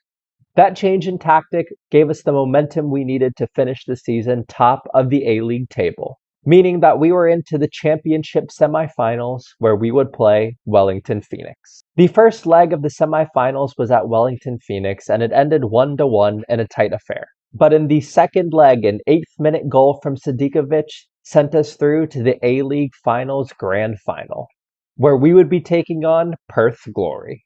Alright, so we have made the A-League Finals Grand Final. I really like the naming convention of the A-League to call it the Grand Final. It sounds so like champion, like winning it is going to be such a huge achievement. But we are up against Perth Glory, a team we have history with from the Mendiola save. But we will be looking to defeat Perth Glory in the Grand Final here. Just to show you guys kind of the tree here, so in the semifinals, Perth Glory defeated Melbourne Victory. There's also interesting an elimination final here, which is how we ended up playing Wellington Phoenix. But Perth Glory also got a bye, which they got that bye from finishing in second place in the league. So the top 2 teams in the league who I think definitely deserve to be here are the teams that are going up against each other. So like other big matches we've done in Glory Hunter Asia, we are going to do this as a live match in the episode here. And this is the team that's going out. We have our full squad available to us. I also want to note, I still have not figured out squad registration because once again, the salary cap thing was all messed up. And as you can see here, Kohai Kuroda has left the club. So after we switched to the 4-2-4 formation, like he didn't play a whole lot after that. So there's another transfer window and squad registration period, like in later on in the league in January. And after January, for some reason, even though we didn't sign anyone, we were over the salary cap. So Kuroda has left. I have no idea why any of this happened, but it did. So if you're looking at the squad here and wondering why Kuroda isn't in it, I don't really know why either. But nevertheless, we've been successful without him. We are in the grand finals. This is the team that's going out. Honestly, everyone's been brilliant. Sadikovic and Mali in particular have been a really good pair up top, but I think our star player is actually Woodridge here. He's been, even though he doesn't have the best ratings, I think he's been one of the best players of this season, and he's a really exciting player. He has 11 assists this season. I like him a lot. But all right, let's see if we can get another trophy for the trophy cabinet. I will see you all in match. Perth here, looking to carve out the first. Oh, we've won it well. 17th minute here. This is really the first opportunity. All Mali going out wide to Woodbridge. It's a good block, but it goes back out here to Popovic. Out wide to Verancombe. Good ball. Great shot. That's a great save by the Perth goalkeeper. Perth here going long. We should win that. Great win on the header there. Can we go down the left-hand side? That's a good run here. Good ball into the box. Well cleared. To the top of the box here. We should get a shot. Oh, that's a good block. Can we get another shot? It's another good save from the keeper. He's having a blinder. Well, it was a really cagey first half. A match of very few highlights so far. We've had a couple of chances that we probably should have scored. But we'll fire up the team, get him back out, see if we can get a goal here in the second half. We might have an early opportunity in the second half here as we look to get down the left-hand side. Popovic. And that's a good ball in behind. Mali's in. Oh, Mali has scored and we take the lead. Oh, it's offsides. Never mind. I think the ref had his flag up. Yeah, it's offsides. That's how close was it actually? The ball gets played. Oh, he's way offsides. Yeah, that is definitely the correct call. We are starting to get some real pressure here at the beginning of the first half as the ball goes in, back post. That is a penalty. Oh, that was a very innocuous looking play, but we have a pen. And the A-League final, the grand final. That should be a pen. Come on, VAR. And the penalty is awarded. Let's go for the chance to take the lead in the A-League Grand Final. It is going to be Al Mali. And he finds the back of the net, and we lead 1-0. Let's go. We have absolutely dominated this second half. Good ball into the back post. That's a great chance. Oh, we should have scored. That could have been two and sealed the victory. And we are coming towards the end of the match here. Just a few minutes left. We have absolutely dominated this game. This actually might be Perth's first highlight of the match. I don't remember them even having a shot on target so far, or at least in the highlights.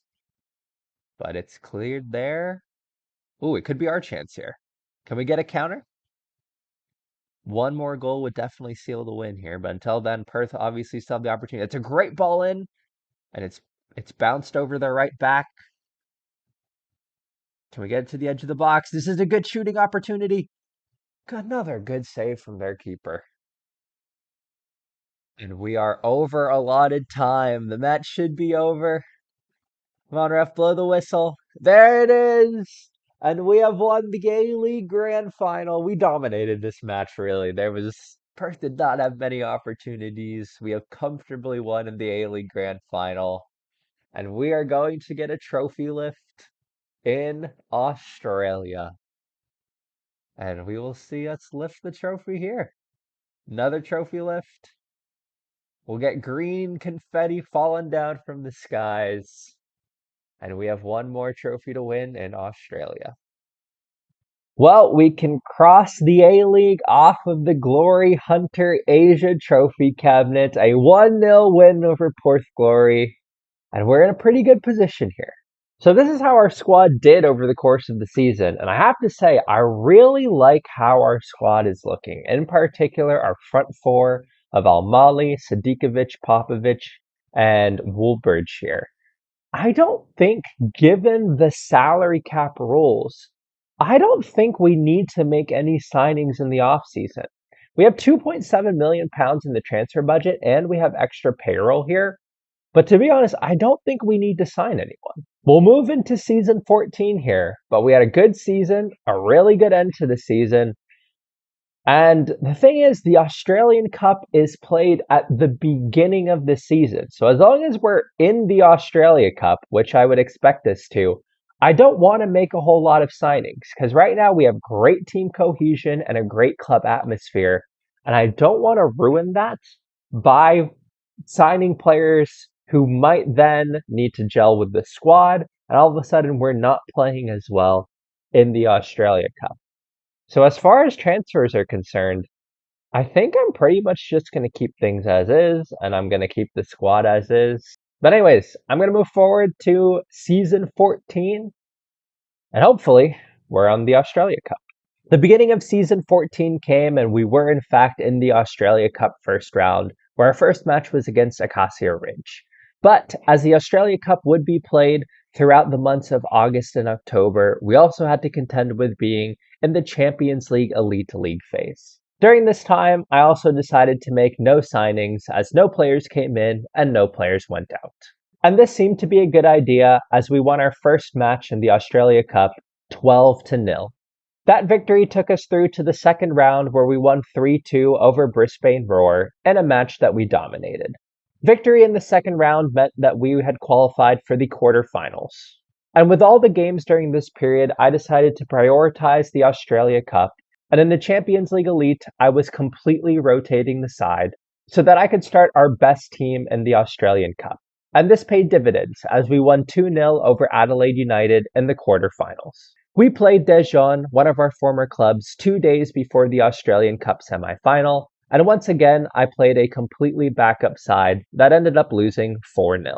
But back in the Australian Cup, we took on Melbourne City in the semifinals, and we won 2-0, which meant that prior to the start of season 14, we would take on Melbourne Victory in the Australia Cup final. All right, we are in the Australia Cup final to complete Australia and our first go at it. It's definitely been a strange beginning to the season. So if we look at the schedule here, we have mixed in all of these Australian Cup games with the Champions League Elite matches. And the Champions League Elite has gone very poorly. I have started backup teams in pretty much every match to just focus on the Australia Cup. But as you guys can see, we've already played 6 matches. We have 1 point. We're in last place. We are definitely going to finish in last place in the Champions League Elite League phase. However, for us, that's been fine because we've been able to start our best players in the Australia Cup matches, and we are in the Australia Cup final. And this is the squad that's going to be going out to play in the Australia Cup final. Once again, we're going to do this as a live match on episode here so that you guys can see it. But it's been a weird kind of run-in. So Callum Woodbridge here has actually not played recently. He's been out for 2 to 3 weeks. And he is currently injured, but he can play. And again, I think he's one of our best players. So I'm going to start Woodbridge despite the fact that he has an injury. This could either be a really good gamble or a really big mistake. Hopefully he doesn't get injured early on and we need to sub him out. So hopefully he's going to do really well. But the other big news here, and you guys might already see it, so Al Mali is starting up top with Harry Hayes. And the reason for that is because Sadikovic is on international duty currently. Sadikovic, who is arguably our best player, who last season got 12 goals in the league, and his partnership with Al Mali is really good. He is currently on international duty for another 2 days, which means he is going to miss the final. And on top of that, we have injuries to Darasovic here, who's our main ball-winning midfielder, and Aris Popovic, who is our left-sided attacking winger. So unfortunately, we are missing 3 of our best players, and arguably our best player is currently coming off of an injury. So we're in a bit of a weird position moving into the Australia Cup final. With that being said, I still believe we have a good enough team to win this. I really think that not making any transfers is going to pay dividends because, as you can see, club atmosphere is good. Probably not as good as it could be because we've lost a lot of games in the Champions League Elite, but we have great team cohesion. So hopefully all of those things are going to add up, and we'll see how we do in the Australia Cup final. I'll see you guys in the match. So we are in the black and green here. They are in the pink colored jerseys. As we look to work our way down the right-hand side, can we switch the point of attack here? We can keep going. All right. Don't know if I like that ball over the top. Melbourne Victory are playing a very narrow formation. So they're going to try to get through the center as they've done there. And we're definitely going to look to get around the width. As you guys can see there, they've got a very narrow formation. And another goal kick here as they'll look to go long. We've won that nicely. They have a lot of numbers in the middle. We're struggling to win the second ball, but we can be dangerous when we're able to get the ball down the left-hand and right-hand side. That's where we can overload. Let's say, there we go. Now we can go forward. This is the play. One more. That's the ball. That's where we have the space. Get the cross in. You don't need to shoot from there. Yeah, we're going to focus play down the left and right now. That's where the space is. That was a good opportunity, though. I think if he had crossed the ball in, we might have found the right opportunity. It's well cleared, back out wide. And that's the end of that highlight. Throw in for us here on the left. Can we get the cross in? It's a good cross. And Woodbridge has scored. He's got an injury, but he can still jump the highest and find the back of the net. And we lead 1-0 into added time at halftime.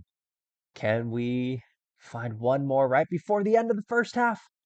No, that was the chance. We could have been leading 2-0, and it's going to be halftime right after that. What a goal that would have been. Oh, man. Well, we've had a good first half here. We've been the better side. We'll go into the second half. If we can get another half just like that one, we will lift the Australia Cup. The second half has moved along pretty quickly here, but Melbourne Victory playing it into the back post, and it is over the bar. Into the last 15, they've got a free kick. They have scored to tie things up. That is a disappointing goal to allow in a cup final off of a set piece. Well, it's 1-1 now. They absolutely have the momentum moving into the last portion of the match here. So they'll look to shoot here, and it's taken a deflection and gone wide. We are very fortunate, but Melbourne Victory have the momentum at this point. It is all of them. We have not had a foothold at all in the last 15 minutes of the match or so. The ball will go into the back post. All right, fortunately, we've cleared it. Well, we are headed to extra time. I think we're going to tell them that we're actually doing well, because for whatever reason, we were the underdogs in this match. But we have 30 more minutes to see if we can find a winner. We have certainly had our share of cup finals and the Glory Hunter series going to added time as the ball goes in. What a header from Connor Woolbridge! What a header! I did not think he had a chance of scoring that, but he has found the back of the net. He has played over 90 minutes with injury, and he is the absolute savior of this team. 2 headers. Let's go. Come on, guys. Just finish this match out now. We've got this. All right, we are into the second half of extra time. I've barely made any subs just because we don't have a whole lot of squad depth with all the injuries. So I'm just worried about making the subs. And I feel like we played well again. We're back to playing well. So I don't know how many more that I want to make. We are so close to the end here. Just get the ball forward and get it out. That's a terrible ball. Come on, guys. There's only a minute left. That's a really good ball. Is he offsides? He's got to be off. He's got to be off. Where's the AR? He's got to be off. He's not off. We've allowed a goal with 1 minute left. I should have made more subs. And it is going to go to pens, isn't it? We are going to go to penalties. Well, Melbourne Victory up first, and they've scored. Oh, this is going to be a nerve-wracking Australian Cup final. It comes down to pens. Alamali? Yes. 1-1. Let's go. And it will be Melbourne Victory again here. We'll see what happens. They've scored. I have big belief in Kelleher, our goalkeeper. He's one of our best players. I've got big belief in him. I think he's going to make a save. If we can score all our pens, which we've got that one there, I think he's going to be able to make a big save for us. Man, nerve-wracking here. But all right, Melbourne Victory up again. And they've scored. Good pens just all around. It is good stuff all around here. Woolbridge, he's already gotten 2 goals for us. Can he continue? He can. Right into the top corner. And we're all tied up again. Melbourne Victory. Come on, Kelleher. Stand big. Stand tall. Stand tall! He's made the save. Let's go! We just have to score our last 2 pens. Come on, Palmer. Yes, what a penalty! A save or a goal. And we have won the Australia Cup. Football Manager really likes to add in the, they really like to do the drama here. They always make the slow walk up. Really like to make it a dramatic finale. Oh, and he scored. Well, it will be up to our final penalty taker. And it will be Aaron Duran, the striker, the young striker, with the chance to win the Australia Cup for Western United FC. And it's a terrible penalty. It's so bad. Why has that just happened? That is so bad. And we go to extras. Kelleher, what a save! What an amazing save from Kelleher! That is absolutely brilliant. And we have another shot And it will be Donald. One more chance to win the Australia Cup on penalties, sudden death penalties. And he scores! We've done it! We have won the Australia Cup! What a dramatic conclusion to the season! What a dramatic conclusion to Australia! But we will have another trophy lift. I can finally take a deep breath and a sigh of relief as we get another trophy lift for this episode. Well done, lads. Well done. Well, we almost threw that one away, but a 2-2 on Pens win in the Australia Cup final, and we have completed Australia. I'm not gonna lie to you all, I don't think this is our best team, even relative to the league, and this has absolutely been the most confusing squad registrations for them all. But somehow, at Western United FC, with this squad, this has been arguably our most successful team. The thing is, we're at October, and with the way that the Australia League starts, it's sort of towards the end of other leagues. So, like if I go to the J League, for example, they're towards the end of the season. If I go to the K League, for example, they're towards the end of the season. And where we need to end up going is the Chinese Super League, and the Chinese Super League is getting towards the end of the season. So at this point, I'm probably going to end up resigning so that we can have those jobs open in the Chinese Super League. But there is one trophy left, and we need to get back to China. I will say one of the weird things about Glory Hunter Asia is that like you're trying to build teams in the short term, which is not how I normally play Football Manager. And then once you get success, you immediately leave. It's a shame because I do think this squad and this team are really good, but we need to finish things off in China. I'll probably end up having to play forward a little bit before we can get another job, but it is time to resign from Western United, and it is time to look for a new job. There's one trophy left. Let's add the two that we've gotten to the trophy cabinet for this episode. Moving to Western United has allowed us to add the A-League and the Australia Cup to our trophy cabinet. We're just one trophy away from completing the Glory Hunter Asia Challenge. Only one trophy remains in the Glory Hunter Asia Challenge. After completing Australia, it was time to resign from Western United FC. But right now, there were no jobs of interest available to us. We need to go to China for the Chinese FA Cup, but we only had Japan and Korea available to us. So at this point, I continued the game forward and continued the game forward again. And I continued forward to the 27th of November when a job in the Chinese Super League finally showed up. The available job was at Chengdu Rongcheng, who had just finished mid-table in the Chinese Super League. This seemed like a good option, so I decided to apply for the job. But despite my coaching pedigree, I was not wanted by the role, and my job application was unsuccessful. And as we moved into April and season 14 had begun, the Chinese Super League season was starting, and I still did not have a job. But after we reached 5 matches into the new season, something very interesting happened. CD Rongcheng, the team who we unsuccessfully applied for, was sitting in the relegation zone. And shockingly, they had just fired their manager 5 matches into the season. So of course, I applied for the job again. And this time, we were successful, which meant that we could finally go for the final trophy, the Chinese FA Cup with CD Rongcheng in the Chinese Super League.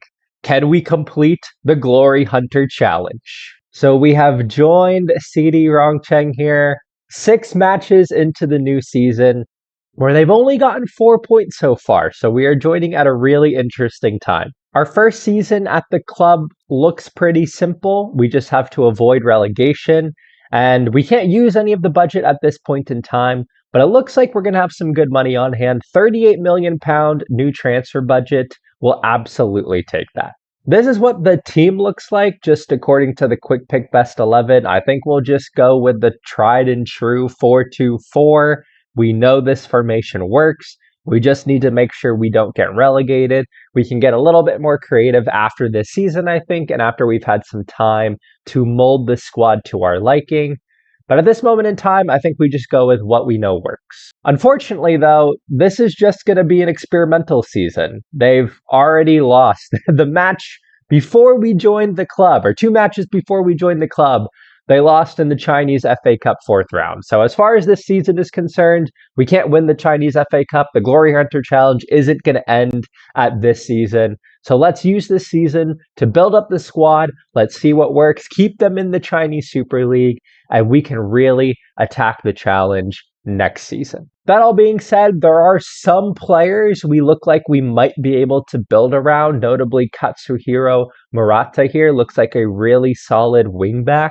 He's got okay tackling for this level, good crossing and dribbling, but really good physical attributes too. So I think he'll be a really solid wingback, fullback on attack, something out on that left-hand side to really dominate that left-hand side. We do have some other foreign players who I'm not hugely excited about. We have Alimardon Kosimov here, who I just don't think he's good enough physically to really be a great foreign player in this league. Daniel Carrillo here is an interesting one because I think he's a player who I've previously looked at or has shown up in my shortlist. Again, he's pretty good, but he's not great, so I'm not really sure what his future with the squad is. We do have one Chinese player, though, who looks pretty decent, Jun Peng here. I think he's pretty solid technically, so he's a player who I hope down the line will be more of a squad player. But that's the team for now. This is what the team looks like. Obviously, we're going to have a lot of rebuilding to do, but I'm going to play through the season. I'll catch up with you all at the end of season 14, and let's see what the squad shapes up like then. And at the conclusion of season 14, we have finished in 7th place. We have made our way up to mid-table. Really happy with how we've come back this season. We've gone from relegation contenders to very solidly in 7th place. Our former club, though, the Mighty Lions, did win the league. That shows maybe what could have been if we had stayed, but overall, a solid season so far. Overall, after coming in, we really turned things around pretty much right away.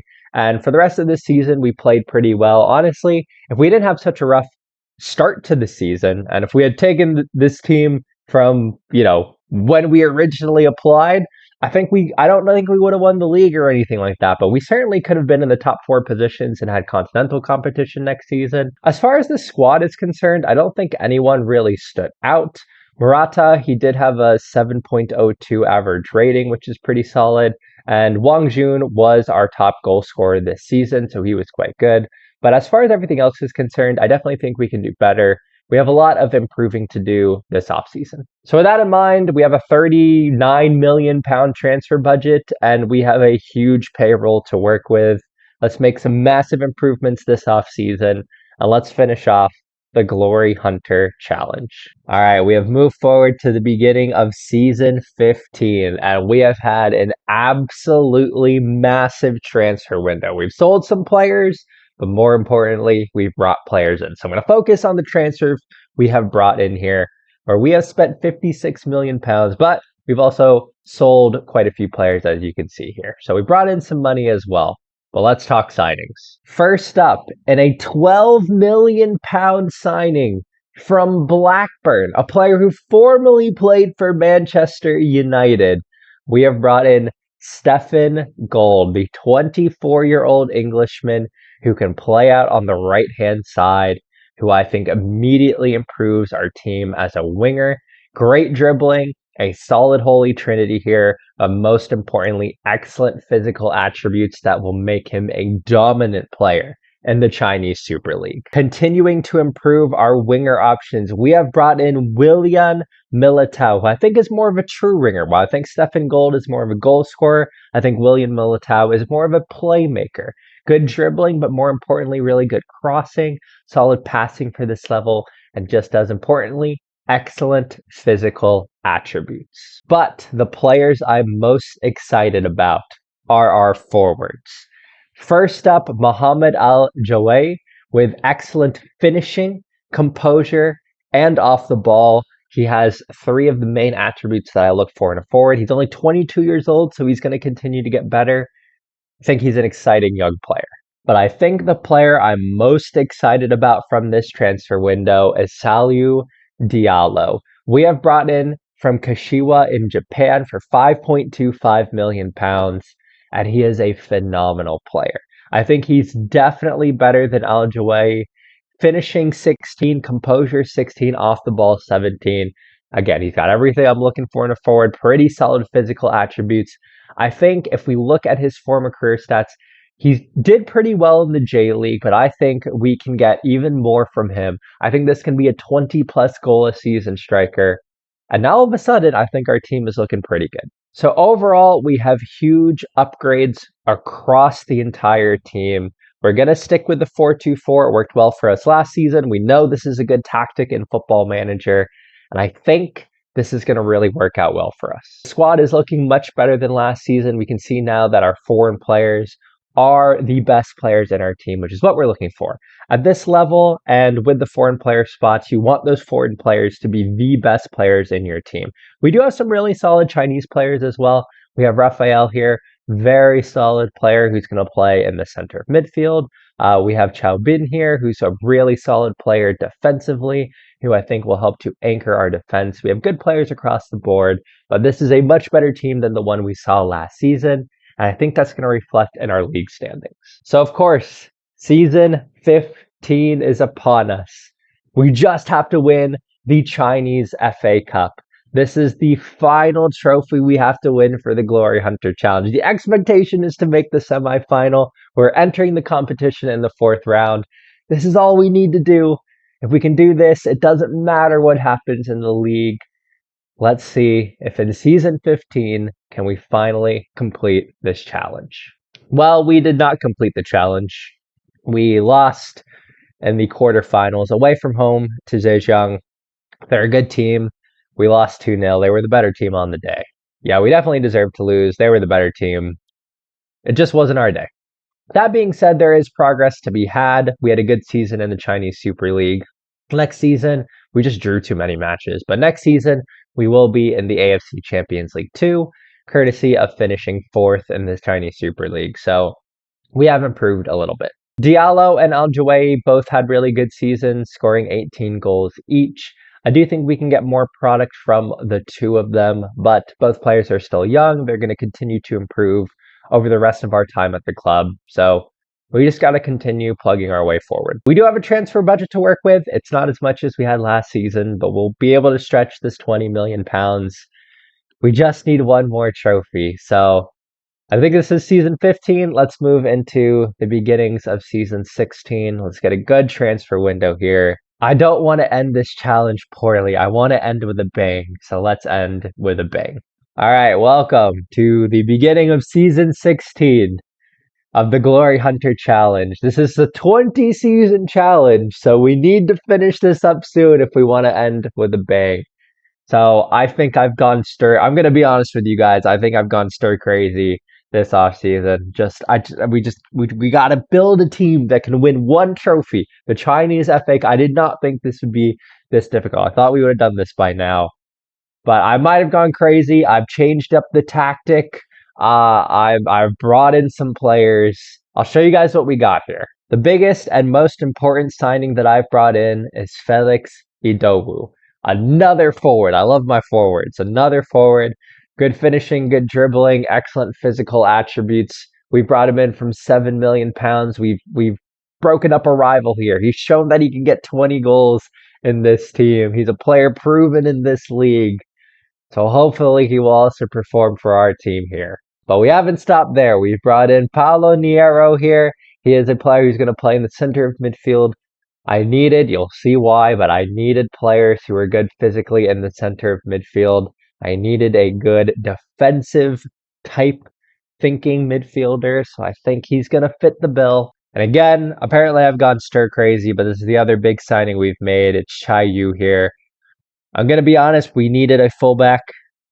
He's not brilliant, and I've spent way too much money on him, but we've made it harder for a rival to do well by taking one of their players. He's a solid Chinese defender, and you're going to see why we needed that here when you see the tactic. Now, we could have stuck with the 4-2-4, because we know the 4-2-4 does well, and if we kept plodding along with that, we'd probably win the Chinese FA Cup.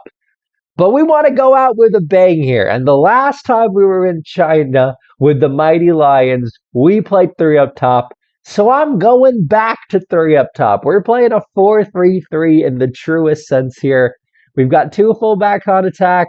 We have three mid-center mids here, and we have three brilliant forwards with Al Jawai. We have Idowu now, and we have Diallo, and I want all of them to play. So we are going to three forwards up top. I want to score a goal, and I think this is going to make us a better cup team because I think if we can score lots of goals, that's going to allow us to be a team that can win that one match. Last season, we couldn't find the back of the net in the quarterfinals. This season, I do not want that to be an issue. We're going to score goals. If we allow goals, it's fine. But I think in Football Manager, it tends to reward teams for being more attacking and being able to score more goals. So that's what we're going for here. Just a tactic that's just, we're going to score more goals than you. Am I going stir crazy? Let me know. But I want to try this. But that is what the team looks like. The team looks good.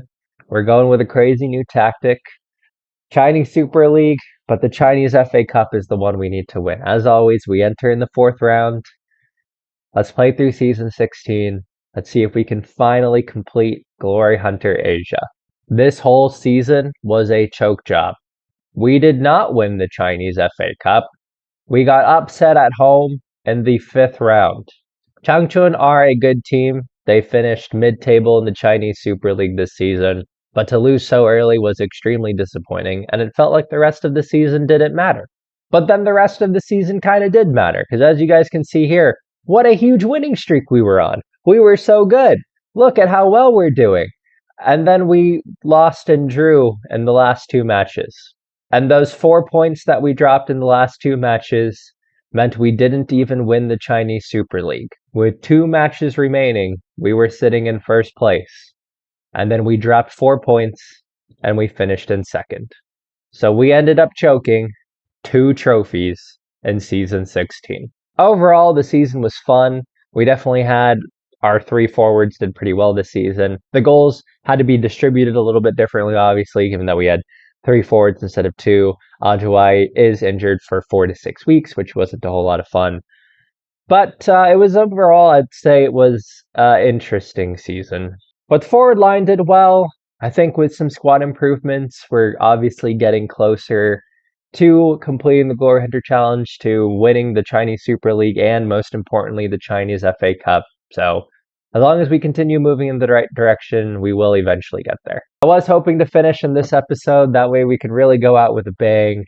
It feels like we're limping over the finish line a little bit, but there are no new trophies to add to the trophy cabinet. After a season 16 choke job, we have no new trophies to add. Will we complete our trophy cabinet, or will the challenge end in disappointment? This will be the final episode of Glory Hunter Asia, where we've had 20 seasons to win the following competitions. As we enter season 17, we've won the top 5 leagues, the AFC Champions League Elite and Champions League Two, and 4 of the 5 domestic cup competitions. This will be the final episode where we have to win the Chinese FA Cup. Will we complete the challenge, or will it end in failure?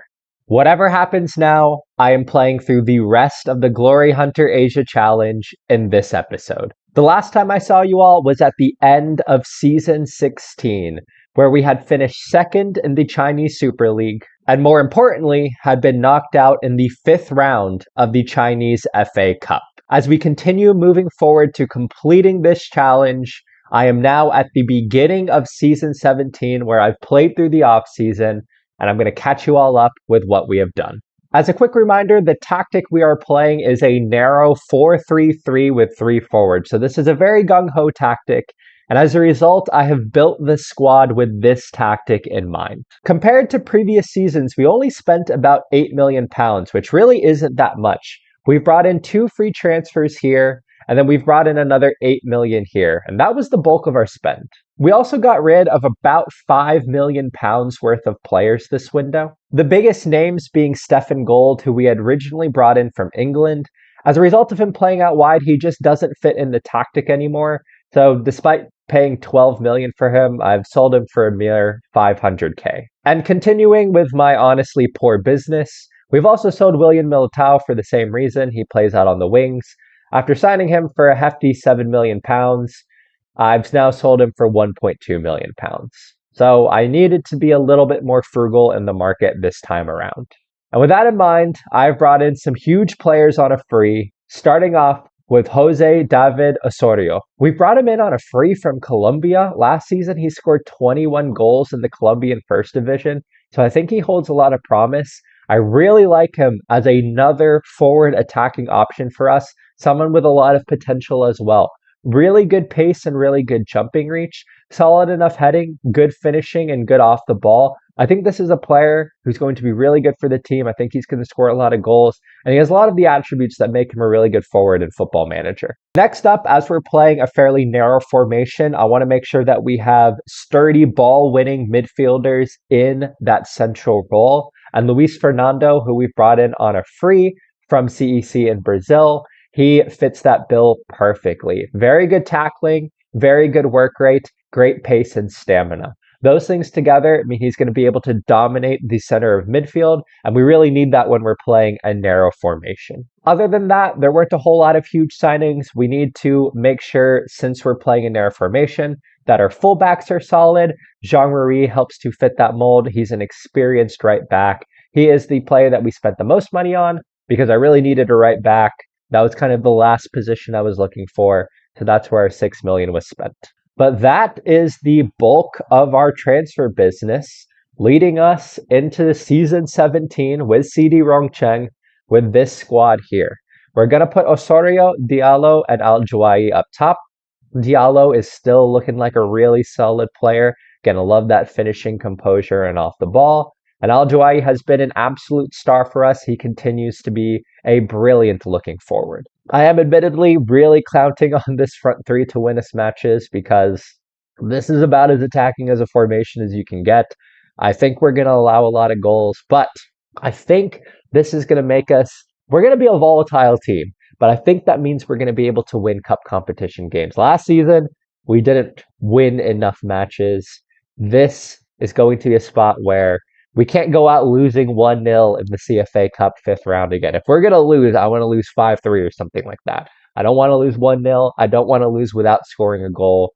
We got to go all in to get the goals to potentially win us some cup competitions. But speaking of cup competitions, the last time I saw you guys, we were in the AFC Champions League Two.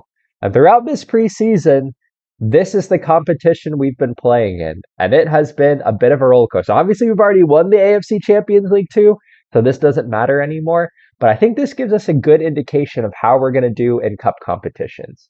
So last time I saw you guys, we had just qualified from the group stage, and so far in the offseason, we played the round of 16, where we beat Al Jaish 5-4 on aggregate.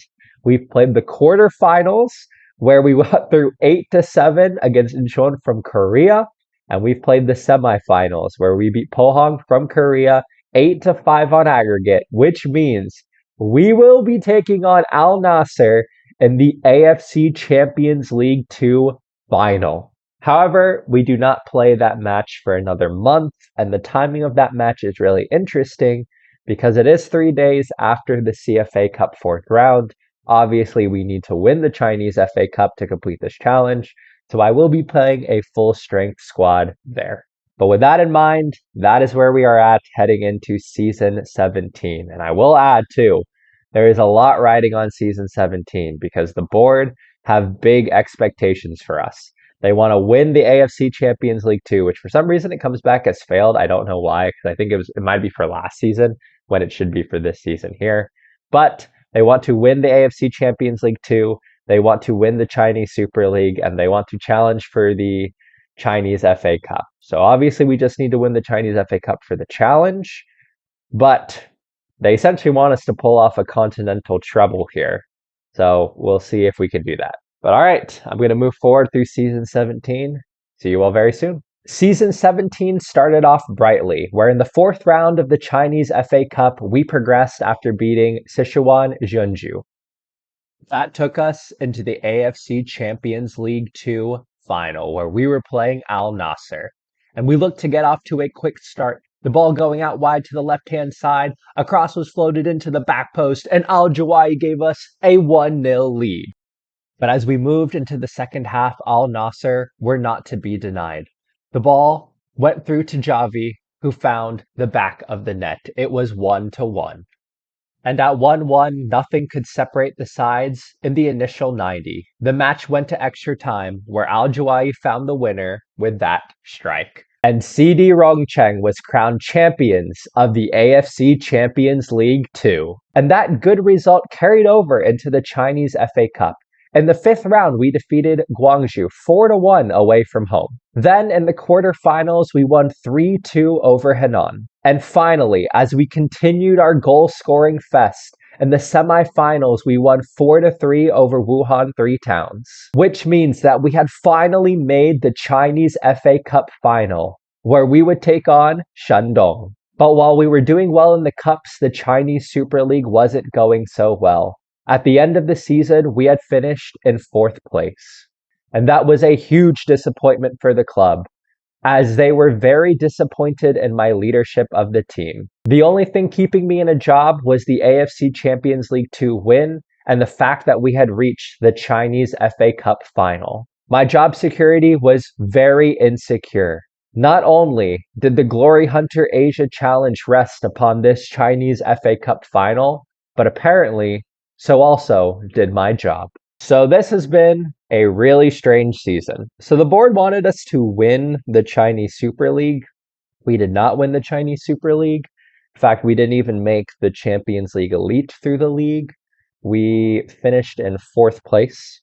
It's been an interesting season because we are by far the top goal scorers in the league, but we've also allowed a lot of goals, and that's been a big reason for why we haven't done so well in the league. I don't know if you guys can just see it through the schedule here, but we've allowed a lot of goals. Like, we've just allowed a lot of goals this season, which has been all right in cup competitions because we're winning games and we're just winning it huge, but it's just not super consistent. Like, even in the Chinese FA Cup here, we're winning 3-2, 4-3, 4-1. Like, they've been huge scoring games, but then we can also lose 4-3 in the Chinese Super League. So it's been interesting because it's been the yin and yang with the tactic of, I think it does well in cup competitions because we just go out and win, but it makes us a little bit more inconsistent in the league. The other thing is too, is we have gone into the Champions League Elite phase. This is also something that's kind of not been super fun because the club vision here is that they want us to reach the knockout stages of the Champions League Elite, and we are not better than these teams. I mean, I guess there's still a chance, hopefully. Regardless, I don't think I'm going to be at the club because after the Chinese FA Cup here is our last two matches. As you can see in the last match, it was 5-7 to Vissel Kobe. But I think my job rests on the Chinese FA Cup here. If we don't win it, then we're going to need to go to another Chinese club. But if we do win it, then that's the end of the challenge. So everything kind of hinges on these last two matches here. Something else I didn't realize is that the Chinese FA Cup final is over 2 legs. So we're going to play the first leg here. We are at home to Shandong, and then we finish off away. We're at home. We're going to go with the 4-3-3 here. So I need to go through here and kind of fix the lineup. But yeah, let's see how we do. We dominated the first half of our first leg against Shandong. We were consistently having the better chances and generally had better possession. And our efforts were rewarded as we came through to the right-hand side and Zhang Rui found the back of the net. We led 1-0. And we were very quickly able to double up on that lead, as once again Zhang Rui came around the right-hand side and he found Diallo to make it 2-0. But Shandong were not going to go quietly, as after that throw-in, they got the ball into the box, and suddenly, it was 2-1. As we moved into the second half, Shandong were starting to get the better of us, and they were getting in behind and creating chances, hitting that one over the bar, then working it nicely down the left-hand side from this throw-in, and getting the ball into the box, but fortunately, Li Wen made a good save. Perhaps their best chance was this corner, which rattled the crossbar. We were defending for our lives and just looking to hold out. As we entered the 90 plus second minute in injury time, we got the ball down the right hand side and Diallo rose highest to head home. Perhaps slightly against the run of play, we had a 3-1 lead moving into the second leg of the Chinese FA Cup final. We started off brightly in the second leg, winning this corner where we got the foul and suddenly had a penalty. We had the chance to go up 4-1 on aggregate, and it would be up to Wang Jing, who missed. But it was just moments later that we would get our moment. We won the ball in the midfield and quickly countered. Diallo took the ball down the left and found Wang Jing, who atoned for his mistake, and we led 1-0. We had a 4-1 aggregate lead, but Shandong were not to be denied. Li Wen made a mistake off of the corner, and it was now 4-2 on aggregate. And not even 2 minutes later, Shandong, going down the left-hand side, found the ball, and they rose highest. It was 4-3, and suddenly it was way nervier. As the first half neared its conclusion, we tried to reassert ourselves into the match, but this was failing. Shandong looked to counter as we lost the ball in their final third, and they quickly turned defense into attack, finding the goal that would tie the match. It was now 4-4 in the Chinese FA Cup final. As we moved into the second half with things all square, Shandong continued to have the momentum. They were by far the better side with the better chances, taking advantage of their home second leg. The ball came through, and we were fortunate that it hit the bar. And then in the 77th minute, we found the back of the net with a stunning curling strike. We only had to hold out for 13 minutes, but Shandong were not to be denied as the ball came in and we were tied again.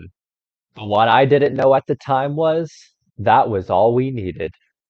I had failed to look at the competition rules prior to the final, and what I didn't know was there are away goals in the Chinese FA Cup, and we had scored 2 away goals while they only had 1. And on away goals, we had won the Chinese FA Cup. I did not actually know about the away goals rule of the Chinese FA Cup. I thought we were going to added time and penalties. What a way to end this challenge. This was by far the most difficult club and the most up and down season of Glory Hunter. Season 17, man.